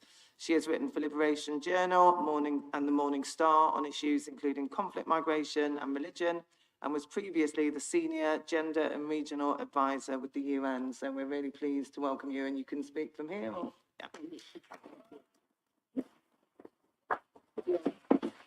Thank you very much. Thank you for having me. I will start first about the war in Sudan and then the refugees status in Sudan and outside Sudan. Sudan war is a Sudan war is a proxy war. That everybody knows that. It's not a war by Sudanese against Sudanese. It's a war by proxy led on behalf of the UAE, KSA, and also other countries around Sudan, the neighboring countries. The war between the RSF and SAF, Sudanese Army and Rapid Support Forces, they are the same, product of National Islamic Front, allies with the deposed president, Omar al-Bashir. They have the same ideology. They are not different than each other. And this war is actually against civilians in Sudan, against freedom, peace and justice slogan, against the people in Sudan, against the revolution of December 2018. That's the matter when it comes to this war. I will start talking also about refugees, starting by the UK. Now we have, during the war, refugees, holders of British citizenship, coming to the airport, the military airport at Wadi Sayedna, fleeing the war, passing through checkpoints. They're very lucky to survive because a lot have died there. They came to the airport with nothing. They arrived to the UK. They were left at the airport in the UK, and they told them, go find your way. We have many stories of Sudanese families who were sent to hotels with 1 bedroom for a mother and 3 children. They were given £9 a day for food. After 2 weeks, they asked them to pay the bill for the hotel. So there is a lot of atrocities, a lot of violations of rights happening here in the UK for refugees in the way the Sudanese were treated. Up to this moment, I think we have many testimonies. They are suffering until today. When it comes to taking refuge to the neighboring countries, horrendous violation of refugees' rights taking place right now in Egypt, with hundreds of them being sent back during the war, forced to go back to the war zone, with women sleeping on the streets of Cairo, with many children end up dead because there is no health care support for them. The UNHCR is not doing enough for them. The Egyptian authority is actually targeting them. The Sudanese refugees and those who took shelter in Egypt were asked to pay in dollars for every single services that they need. And they can't afford it. They just fled, leaving everything behind. In Chad, the Sudanese were subjected to the mass rape we are talking about in Sudan by the hands of the RSF, but in Chad by the hands of the securities of the Chadian police. They were not allowed to speak. They were not allowed to complain or communicate. In Ethiopia, the same. The refugees from Sudan were suffering from rape, harassment, violation, also on the hands of the security of the Ethiopian authority. Nobody can talk about it. And we need to go back also to talk about lots of violations of people's rights. Let's talk about Khartoum process, where the EU gave a weapon to the RSF, Janjaweed, that's the real name, to stop the refugees from crossing through Sudan to Libya and to the Mediterranean. They committed a lot of atrocities there. Nobody ever talked about the Eritrean and the Ethiopian, what they endured from the rapid support force. It's the same forces right now, killing, mutilating, raping women. It's the same. 2003, we have genocide in Darfur, and 2024, we have genocide in Darfur. It's just repetition of these atrocities. Now we have 10 million displaced Sudanese across the country, around the borders. We have more than 3 to 4 million taking refuge in these countries, Egypt, Chad, Ethiopia, under very difficult situation. The world is silence. The international community is silent. Why the international community is silent? Why the United Kingdom is silent about the war in Sudan? We know that it's a war about resources. We know that the UAE is dependent on Hamdan Dagalo, Hemeti, the leader of the RSF, to provide the gold because he owns a mountain in Sudan. We know that the Saudi Arabia is also complicit with this war because they want the police, the army, the military of Sudan to help in the war in Yemen. We know that the Egyptians are quiet also about this because they continue to plunder the wealth of Sudan, to traffic everything from Sudan to Egypt, paying in Egyptian pound rather than in dollars for trade. So we know that for other countries, the UK, United States of America, and France, and every single European country, they are quiet. We have the Jeddah Declaration or the Jeddah Mediation, which is not actually a mediation by all means, because the two representatives, the RSF and the SAF, they have no power of saying anything. They will just sit there as a camouflage to continue the war against Sudanese.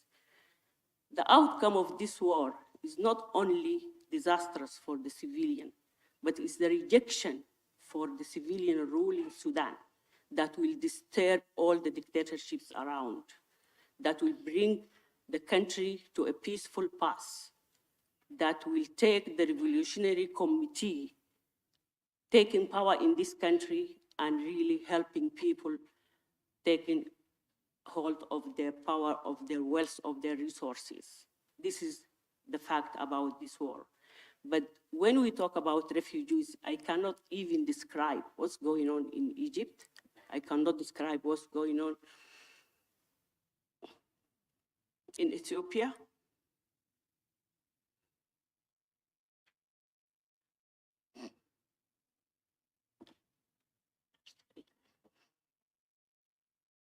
I was advised not to go because I saw what's going on there.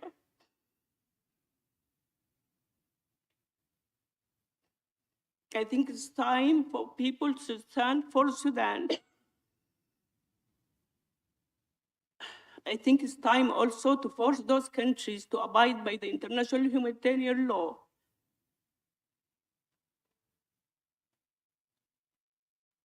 And I think silence is compliance with what's going on in Sudan.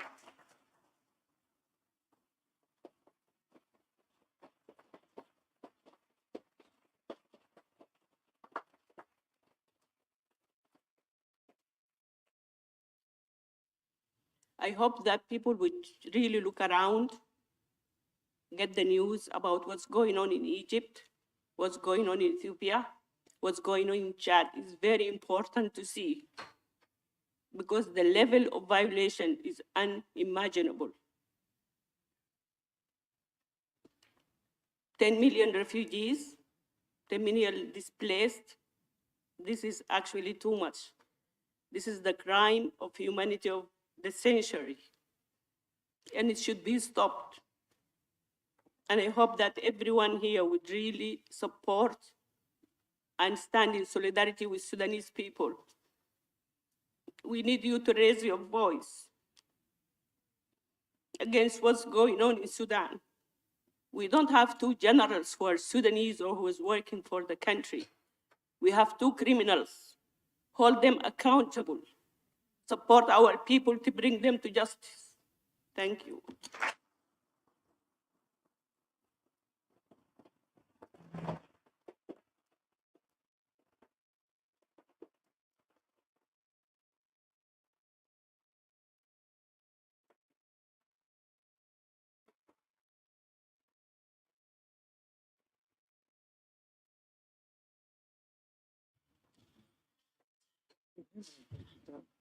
Thank you so much, Amina, and that's such powerful testimony. And if you take nothing away from here, you're all going to go back and speak out about what is happening. And we completely agree with you that we have to raise our voices for all people at this time. Our next speaker is Steve, and he's very diligently ready. Thanks, Steve. Steve Smith is the CEO of Care for Calais. It's a charity that supports refugees and migrants seeking to make a better life for themselves in the UK, and is one of the groups leading the legal challenge against the Conservative government's Rwanda bill, and has done a huge amount of work on that. I would say to all of you, they have groups up and down the country with volunteers that are supporting refugees here. So if you're not involved, you should think about getting involved and supporting their campaign. But I'll hand over to you, Steve.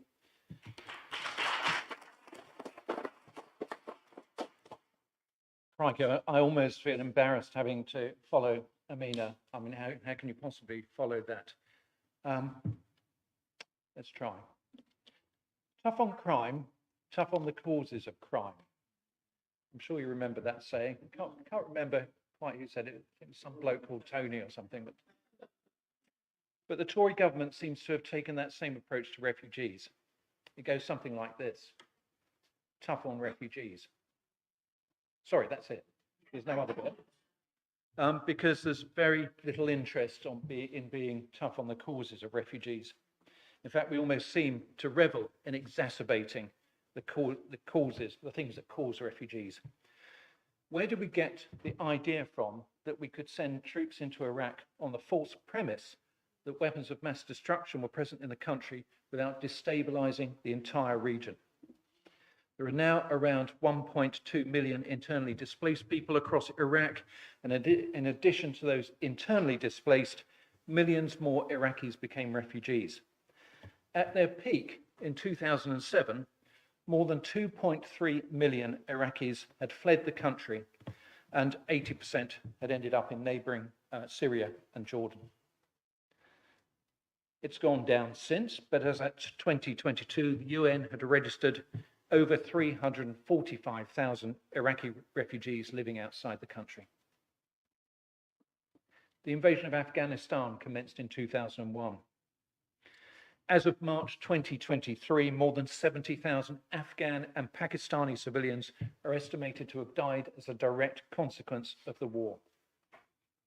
The war's exacerbated the effects of poverty, malnutrition, poor sanitation, lack of access to healthcare, and the whole country is now contaminated with unexploded ordnance. Let's turn very quickly to Syria. The ongoing war in Syria, which we have played a part in, has caused millions to flee the country, and there are now some 6.5 million registered Syrian refugees, more than any other single refugee population, the majority of whom are living in Turkey, Lebanon, and Jordan.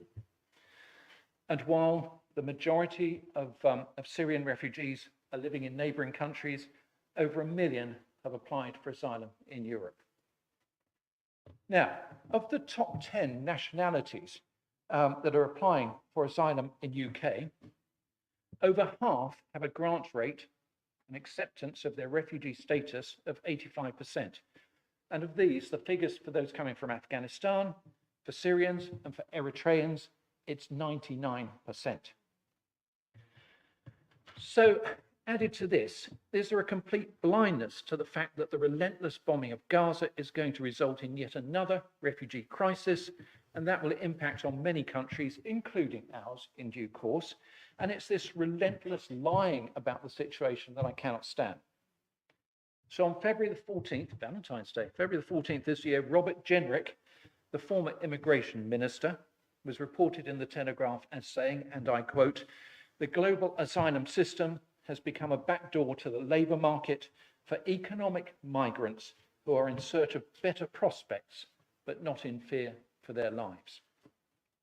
Yet he knows, he was the immigration minister, he knows that around 76% of those who come across by the small boats go on to have their asylum claims accepted.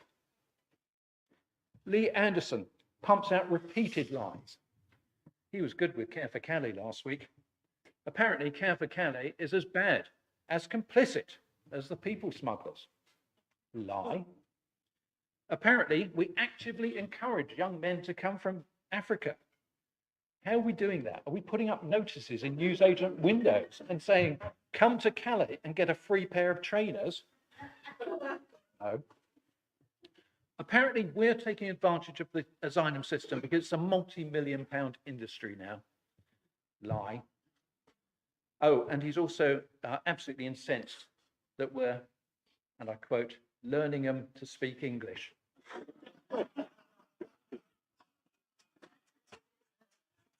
Lordy, lordy, my oh my. The fear of God is constantly being put into the British public about the scale of the crisis, yet the number of asylum seekers in 2002 was higher than it was in 2022.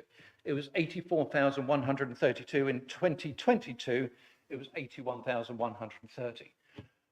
Why wasn't a big deal being made about it then? Why was no drama being made about it? Why were people being spread through the country, refugees spread through the country in dispersal accommodation, and their asylum claims processed quickly and integrated into the community really quickly and efficiently? Why has that changed? Now, the only way people can claim asylum is to put their feet on British soil using one of the safe and regulated routes. But what are those? Unless you're coming from Ukraine or Hong Kong, those routes are almost totally denied to anyone. So from July 2023, July last year, those coming by irregular means had their asylum claims deemed inadmissible. It is not illegal to claim asylum. In the meantime, asylum seekers are being herded together in barracks and barges. Rooms are overcrowded. No activities are provided. The security staff constantly harangue the residents with threats that they're shortly going to be sent to Rwanda. Food is frequently in short supply. There have been an alarming number of suicide attempts, including one that was successful where an individual took his own life by hanging on the Bibi Stockholm barge. The government's own criteria for accommodation in barracks and on barges are frequently ignored. And what do I mean by that? If there's a serious physical or mental health issue, you should not be in those facilities.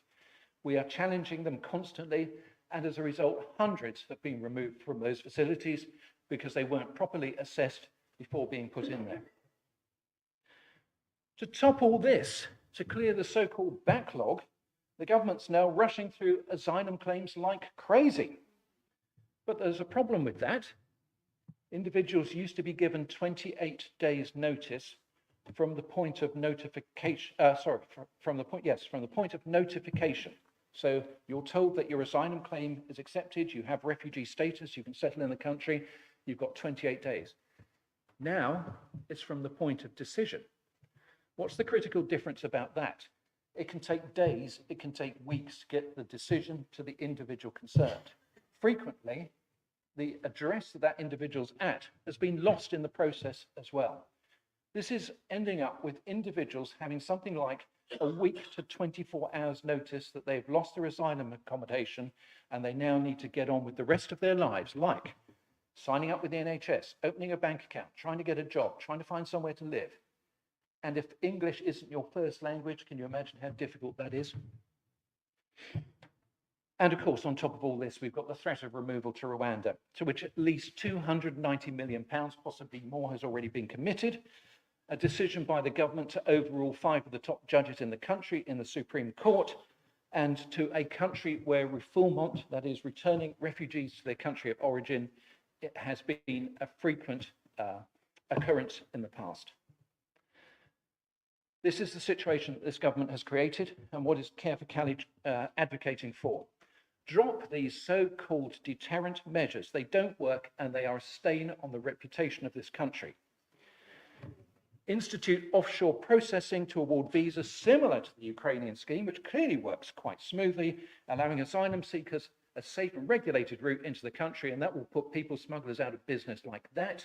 Don't worry about all this Rwanda stuff, that's just complete nonsense. Speed up the asylum processing system. Get people into society at the earliest possible opportunity, rather than leaving them to stultify in barracks and barges. And for goodness sake, allow them to work while their claims are being processed. If 75% are going to have their claims accepted in any case, what's the point of not allowing them to work and integrate at an early stage into society? And ensure that a full 56 days notice is given in line with the Homelessness Reduction Act to allow those granted status to properly integrate into society and move out of their asylum accommodation. And lastly, recognize that if you start bombing other countries, you will create a refugee situation. They will look to you for a solution, and especially if you've taken up temporary residence, changed their entire national system, then walked away and washed your hands of it. It always staggers me that the focus is always on those climbing off the rubber boats and stumbling their way across the beach. It's rarely on the family cowering under the bombardment as the roof caves in. I speak from having seen both ends of this story. I've been in war zones, I've been shot at, I've been close to explosions going off, but I always knew that I'd be coming home to safety. These awful things are happening to people worldwide who are in what they thought were their safe homes. It needs to stop. Thank you.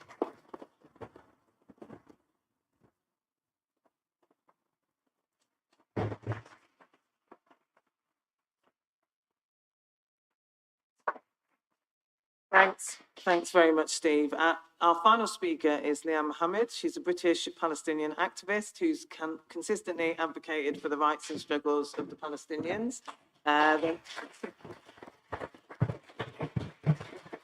The National Education Union has a very long and proud history of working with Leanne. So she spoke to us at our conference a few years ago when she was still a student. And she came again to annual conference this year and addressed us. So it's really good to see you, Leanne. She recently announced she was standing as an independent candidate for the constituency of Ilford North.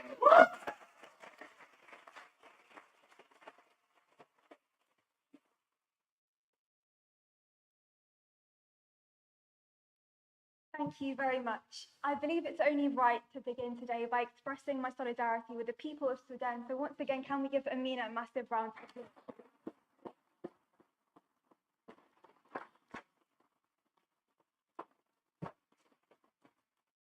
I actually first stood up and spoke on this podium back in around 2017 when Louise was actually the president of the National Union of Teachers.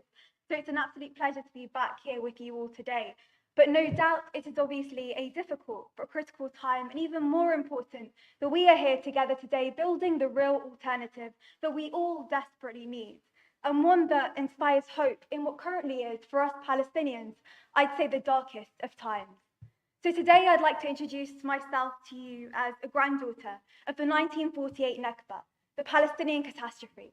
I am the granddaughter of 1948 Nakba survivors who, among 750,000 other Palestinians, were forced and expelled by Zionist militias, ending up as refugees in Lebanon. And like so many others, they thought it would be only a matter of a few days, maybe weeks, or at most months before their return. But they never returned, and they were permanently forced out of their homes and their homeland. So the Nakba was not just a one-off event of expulsion, but an ongoing process that you are all witnessing in Gaza today, live and televised. War and migration are intricately connected. Conflict causes displacement, and displacement leads to the movement of tired souls looking to escape the ravages of war.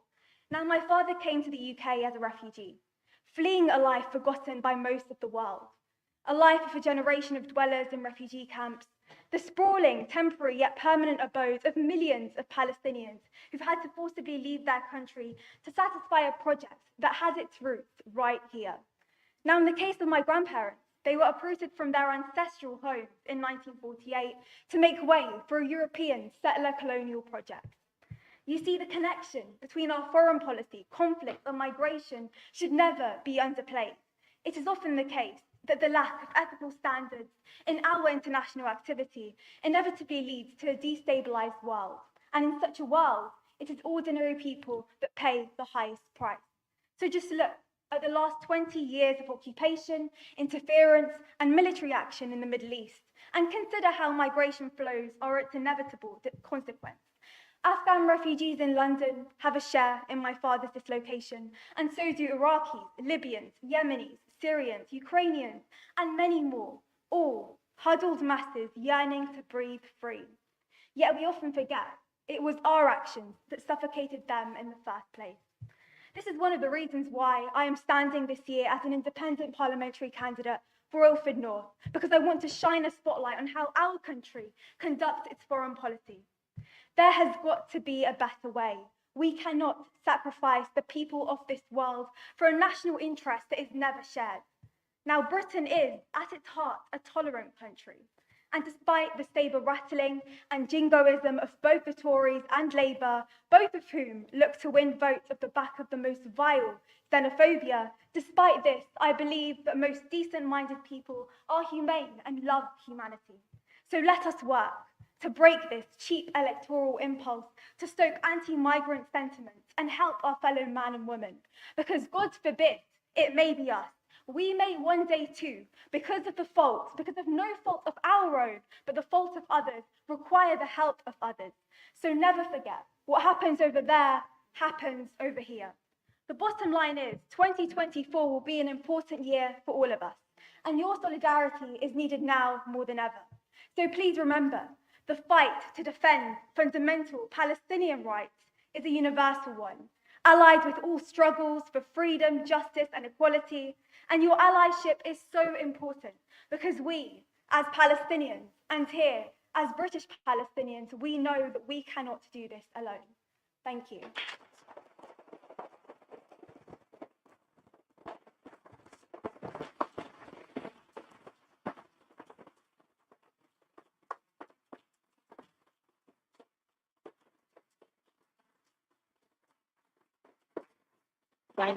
Thanks so much, Leanne.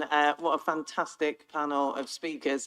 We have got about 10 minutes for questions, and I can see hands going up straight away. So I'm going to take maybe 3 or 4 questions, then I'm going to give our panelists a minute to come back, but we have to be quite tight on time, just because the venue closes at 5, and I don't want the staff to get upset with me, because they'll get upset with me, not with you. Okay, so if we get, there's someone here, and then over there, we've got roaming mics. Okay. I believe that we have to be pragmatic. We have to come up with pragmatic answers and do things that are visual. So I did a 10-country tour of sub-Saharan Africa and came back and wrote a bunch of papers that I would like to share with you called Collaborative Circular Migration. At the moment, I have another project in mind I live in a very tolerant area of Oxford. It's a beautiful place where, you know, we want to make St. Clement's and Cowley Road a global village, and we don't need their permission to do it. We can just put the signs up and make it happen. But the third part is I want to get our city council to allow me to plant an olive tree as a peace tree in Mansell Way Gardens. And if we can get that, and if that gets the publicity that I want it to have, I want people to be saying in other parts of the country, we need a peace tree. We've got all these dreadful statues of people who went overseas and killed people. Why can't we have a statue for the people who went in and rescued people and pulled children out of the rubble? You know, but at least if we can't have a statue, let's have peace trees. Let's have trees, olive trees, all over the country and make a statement to our MPs. Okay, thank you. Over there, yeah, wave at me again. Yeah, thank you. Hi, thank you so much. I would like to pick up on a brilliant point I thought Leanne made, and it's this. In Oxford, another one from Oxford, and I'm going to say comrades, if that's right. We used to say that in the Labour Party, and I'm going to say that here, okay, because it kind of feels better. So comrades, in Oxford, the independent socialists will be standing, okay, in the local elections. And at some point, okay, when there's an election, there will be independent socialists standing in Oxford too, okay? And I kind of wonder, how do we organise together, comrades? You know, how do we make the links that we need in order to not just to be independent socialists here and there, which is great, but actually how nationally do we come together? Thank you. Thank you. Just here, if we could, please, at the front. And then I'll go to the back. Thank you, everybody. My question was about education. As a primary school teacher, I do believe that education is so important in teaching children about the real world. And I just wanted to find out from the panel members, how do they feel about the education being taught at the moment, not only in primary schools, but at secondary schools? Because at the moment, I'm sure you know, at the NEU, children are being silenced in school. They're not allowed to speak about the situation in Gaza. They're not allowed to talk about how they're feeling. And I've always been, as a primary school teacher, have been trained to say that school is a safe space and you can talk about how you are feeling. So my question is, very quickly, is how does education come into all of your individual kind of areas of work? And is it time to change the way children are taught about the real world? Question, thank you.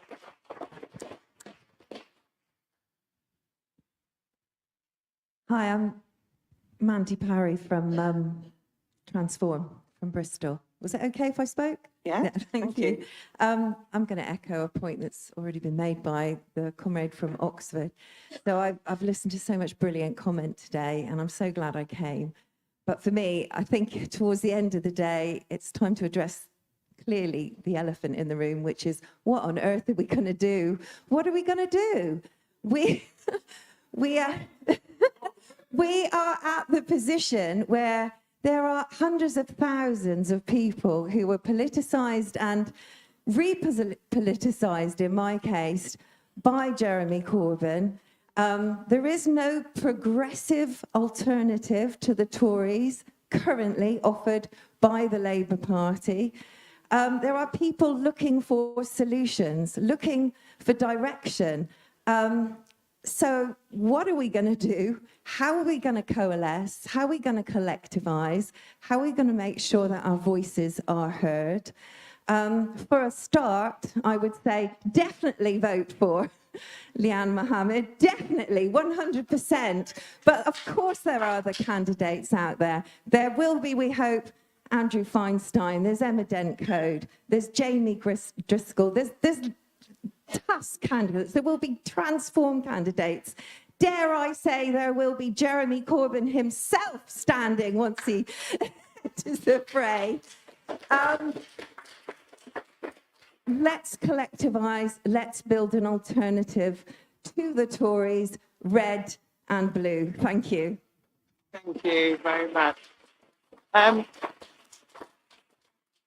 I'm sorry, I can see a couple of people indicating, but I am very anxious about time, and Jeremy, it has arrived back to address us all. So I'm going to go back to our panel and give you a couple of minutes each to answer those questions, if that's okay, or any thoughts. Anyway, it's your conclusion time, so think about the questions, but I'm sure you'll say whatever you like in we've 2 minutes. So I'll just go in the same order. So I'll go to you first, John. Yeah, thanks, Louise, for that invitation to say exactly what I like. I rarely need that invitation, but it's good to have it. Let me just, I can't respond to all the questions, but just let me respond to that last question, because obviously it's an absolutely huge question in the entire Labour movement. It seems to me it's absolutely clear that there are going to be an unprecedented number of independent candidates at the next election. As far as the Stop the War Coalition is concerned, our position will be very simple. We will not advocate a vote for any candidate of any party who did not back the call for a ceasefire in this country.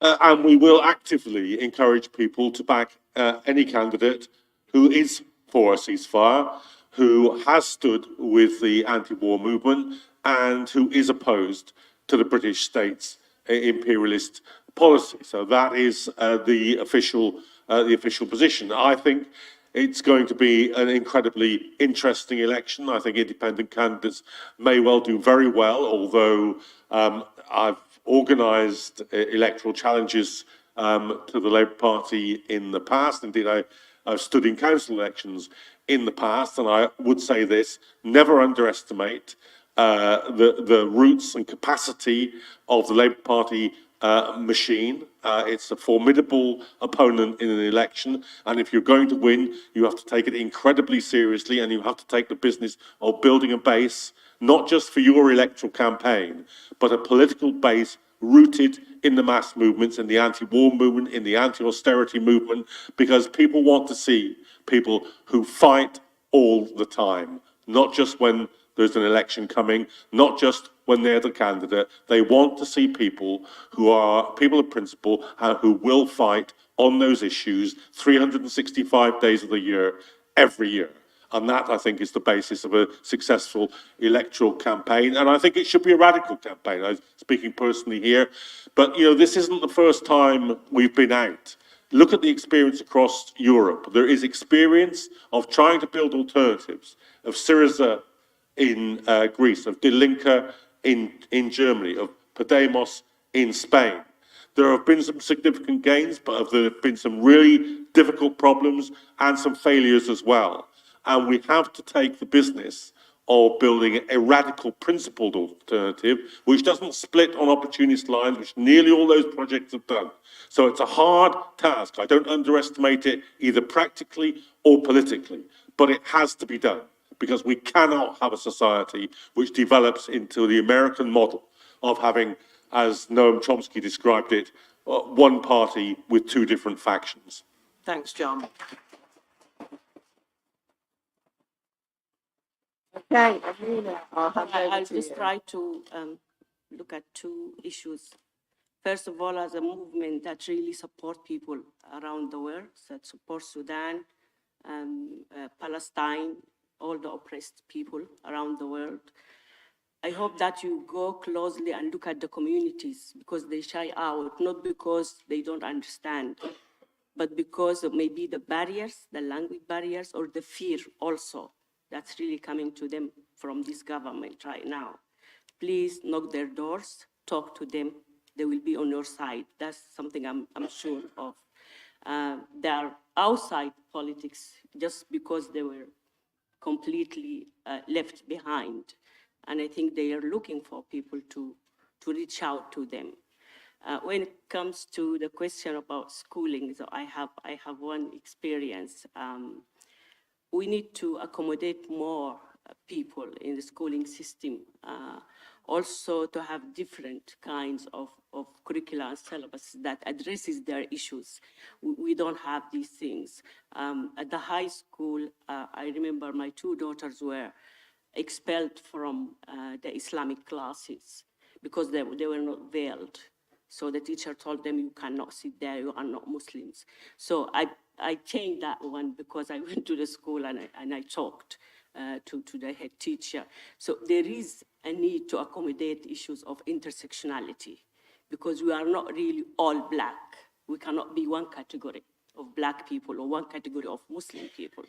Look at us separately and actually accommodate us as a huge group, not maybe homogeneous in everything. We're really different. Look at the Sudanese people.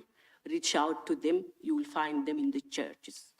You will find them in the churches on Saturday.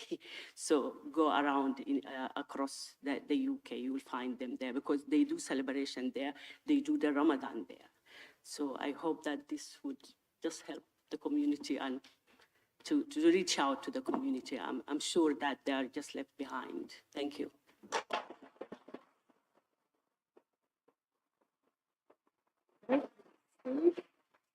Yeah, we're really pressed for time. I can probably keep this down to under a minute. In terms of the education thing, I'm not an expert in education, but what we do is we're really enthusiastic about schools coming to help out in the situation in Calais. The youngsters have to be 17 and above, and they have to be properly supervised, but we're delighted always to see school parties, and we see quite a few of those, and I think that's great for the education process. So, to anyone really, if you're in that world, I encourage it. Secondly, and a broader thing, and I think in my talk I was talking about cause and effect, and I always think of it like this. This could happen to any of us.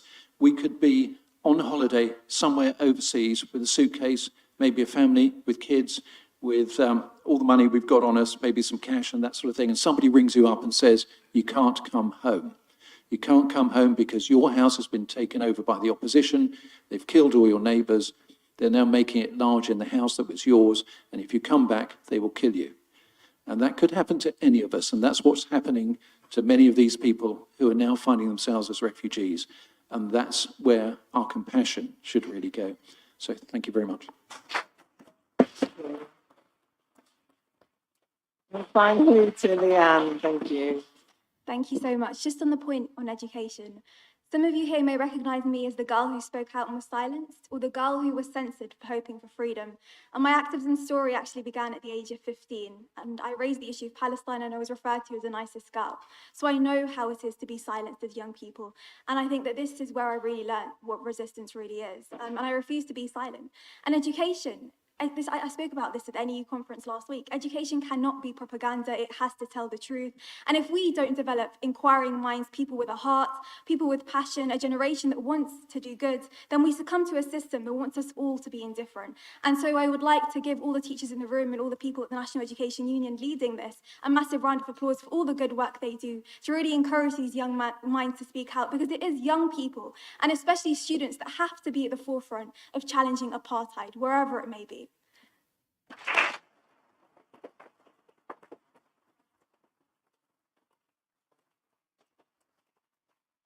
Thanks so much to our fantastic panellists. In terms of education, I think there is much for us to do, but we don't have control over the education system, and if we did, we would have a very different education system to the one that exists. But we do have to educate for peace. We do have to educate our children and young people about what is happening in the world around them, and we do have to enable our educators to feel confident and to recognise that the absolute best place for children and young people to be talking about what is happening currently is in our schools and classrooms, because that is where they can have open and safe spaces and talk about things and raise their concerns and issues. And it is a frightening world they're living in. But I really want a world where there is peace. I want a world without guns, without bombs, without weapons. I want a world where all children can access education freely and safely, and don't grow up in fear. And that's really what this panel is about. If we don't change the world we're living in, then what is happening now will continue and continue and continue. And our job is to go out and speak out about the things we've heard today, to get involved in activism, to make sure that we are challenging people wherever we see people, wherever there's intolerance and hatred. Our job is to challenge that and to fight for justice for all those people globally. So thank you very much to our wonderful panel. Can we give them another round? I think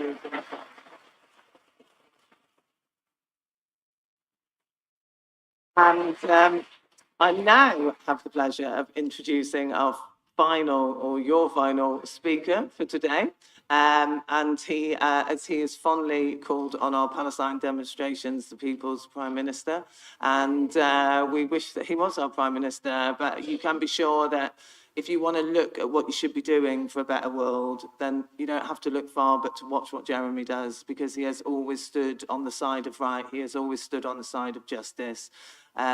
He is somebody who has embodied really everything that we've been hearing about here. And it's a privilege for me to have met him, to know him, to call him a friend. And I'm really pleased I'm able to introduce him to you. So over to you, Jeremy, for our final speech.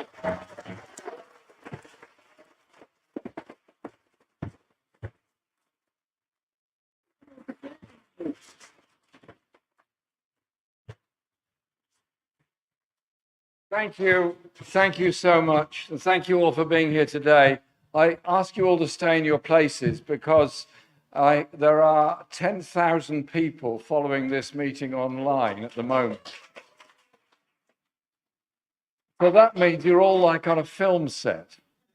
Now, what kind of film set does it look like if people are walking out during the film? So a huge thank you to you all for being here today. And I've just come from the Gaza demonstration. I was given a gift, a bribe, a kite, a Palestinian kite, which we will fly high. I will be brief because we have to be out of the hall pretty promptly. I just want to say a few words. First of all, of enormous thanks to all of you for being here today. Enormous thanks to the National Education Union for giving us this space to be here today, for all the work they do for international and other forms of solidarity, and to the staff who've made us so welcome and helped us here today. So a huge thank you to the NEU. And I want to say thank you to Media Voices. They're over here. Barry James and Peter, they're doing great work in making films for us and helping us do so many other things. And to the team in the PJP office, that's Artin Giles, Sam Sweek, Laura Alvarez, Sinead O'Connell, and Carrie Murphy, for all the work that they do in putting this event on, and this absolutely brilliant pamphlet that's been produced for today, and the work that's been done on the 5 demands. So the work that has been done by lots of volunteers within the Peace and Justice Project has helped to get today's event underway and make it so successful. When we set up the PJP, which is now 2 years ago when we launched it, we did so because we wanted there to be a political home for people that had been made politically homeless. And with the announcement that happened over the last few days of the moves on economic and international policy by both major parties, never was it more important that there be a place for the campaign for real social justice, for peace in the world, and for economic and environmental sustainability. We are that voice, we are that home, and we are that place. And we are absolutely not in competition with others. We are strongly supported by, yes, the more than 50,000 people that are signed up as participants, supporters in the Peace and Justice Project. And I say thank you to all of them, and especially a big thank you to those of us that make small but regular monthly donations, which enables us to operate. And thank you also to the unions that have been working with us and helping us and supporting us. I've mentioned the NEU. We're also working with the Bakers Union.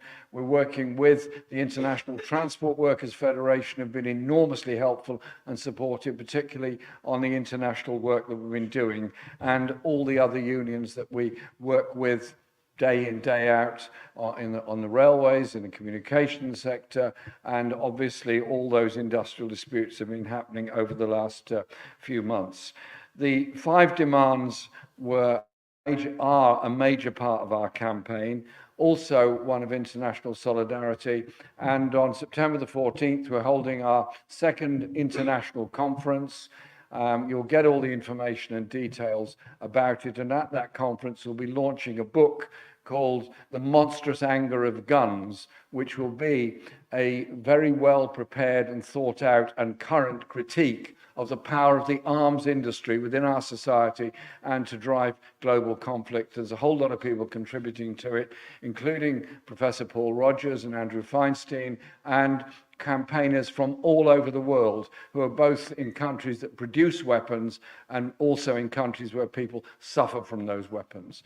And we've helped to mobilize people, for example, in opposition to the war in the Congo, by a very big Zoom call we did with participants from people in the Congo, all over Africa, United States, and various parts of Europe. And we hold a monthly call, which is one designed to mobilize people and keep them well informed of what's going on. But you don't just achieve things by economic and solidarity, it's also about the artistic endeavor and the music that's within us. And so we have the campaign of Music for the Many, which Sam Sweek has done a great deal of work in organizing, and he managed to achieve thousands of groups signing up for Music for a Ceasefire and organize concerts all over the country as part of the defense of live music venues. And that, again, has brought together hundreds of people to each event, thousands altogether, who are people who may be not involved in day-to-day politics, but are inspired by music and inspired by the radical message that music brings. We've also produced the poetry book, Poetry for the Many, which I'm pleased to say is completely sold out of its first print edition and has had to be reprinted. And we're holding events all over the country. And we're holding one in Hastings next month, in which it's going to be a coming together of music for the many and poetry for the many. People come and they discover something of themselves in poetry, and they discover the power of poetry to change lives and give people space. So to my view, political activity is about bringing everyone together in a whole range of activities and a whole range of things, and mobilizing people when it matters. For example, in support of Julian Assange and his campaign, and we look forward, hopefully soon, one day, when Julian is released from HMP Belmarsh and becomes a free citizen to continue informing the world of the dangers of all these things. And the practical work we've done on environmental issues as part of the 5 points, but also the alternative we organized in Glasgow during the COP event there. And we are also working on so many other international issues. And James Schneider is very much part of our team, also works for Progressive International, which we are closely affiliated with and closely involved with. So we've got this network of people, both in the UK, all over Europe, where we work with the United European Left and other groups, as well as through the International Transport Workers Federation and with Progressive International on the challenges faced by the new government in Brazil, the government in Colombia, and the power of big business and big corporations to try and destroy the radical hopes of people in Brazil, in Colombia, in Argentina, Chile, and so many other places. So it's bringing all these things together that are so important. Many people were understandably extremely sad, so was I, of course, of the result of the 2019 election and the 2017 election, when we did produce two, I stand by them absolutely, fantastic manifestos, which were designed to fundamentally redistribute power and wealth within our society.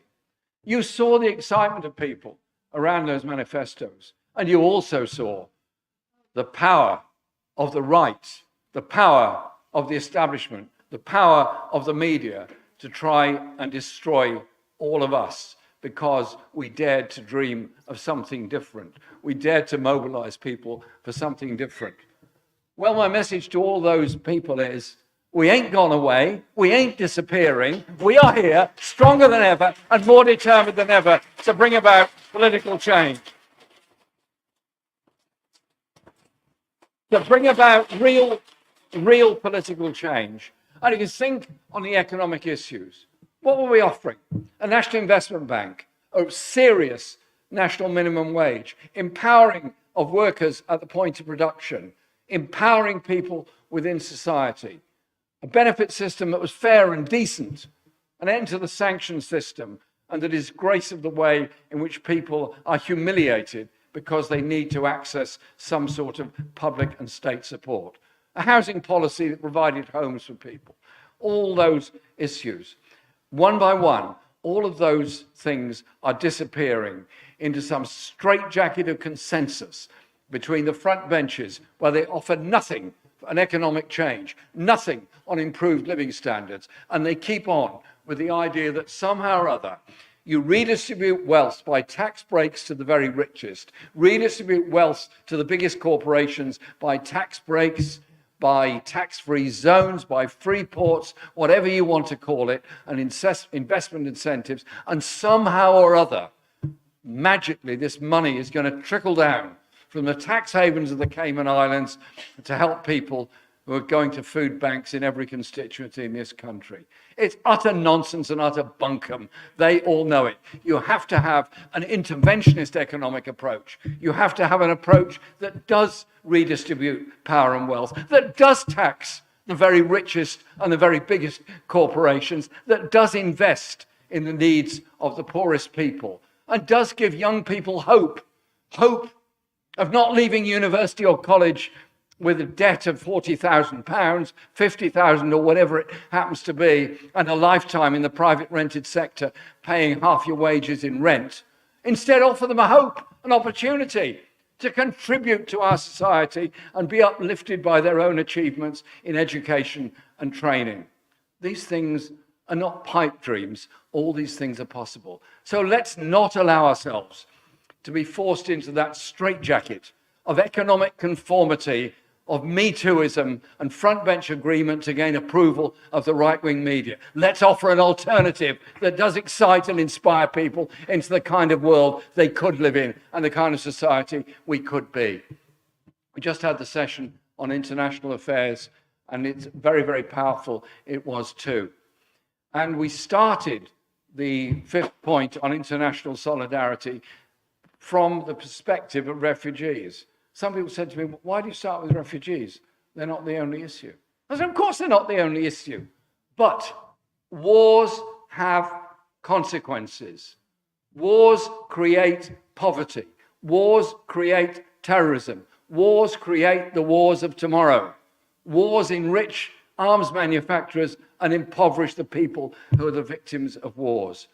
I've been in Calais on a number of occasions, and I absolutely take my hat off to Care for Calais and all the other people that go to Calais and help those desperate people. I've talked to them, listened to them. They're people who lived in Afghanistan, lived in Iraq, lived in Syria, lived in Libya, lived in lots of places, couldn't live there anymore, had to escape and try and get to a place of safety. Been through the most horrendous conditions to try and get to Calais and get to Britain. I've been given a book, a book-length poem called Tale of Ahmad. It's a poem about one person's journey for 1 year after his father was killed by the Taliban and the rest of his family were killed by the warlords. And he escaped and eventually made it to this country. And it's a story of robbery, of theft, of beating up, of poverty, of hunger, and everything else, but a determination to live and survive. And the Daily Mail tells us he's a dangerous invader to destroy our society. What has happened to our humanity that we use a vile language against human beings trying to survive in a difficult and dangerous world? So,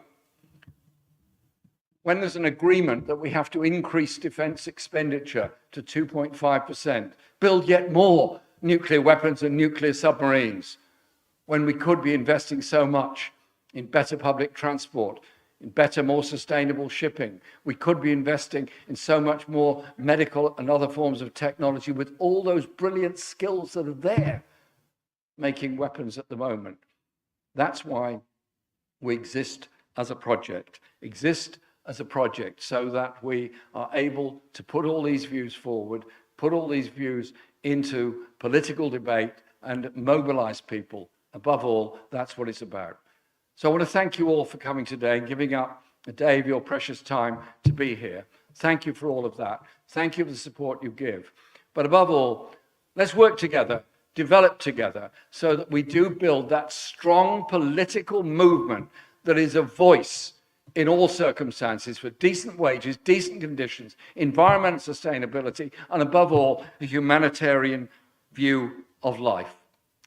If you educate people and excite people and mobilize people, you never know where it will end. Why do our media spend so much time extolling the virtues of celebrity personality and vast personal wealth at the expense of those that make a real contribution to our society? We know the reason for that. Let's build our own communications, build our own media, build and re-strengthen our massive movement for peace, humanity, and justice. Thank you all for being here today.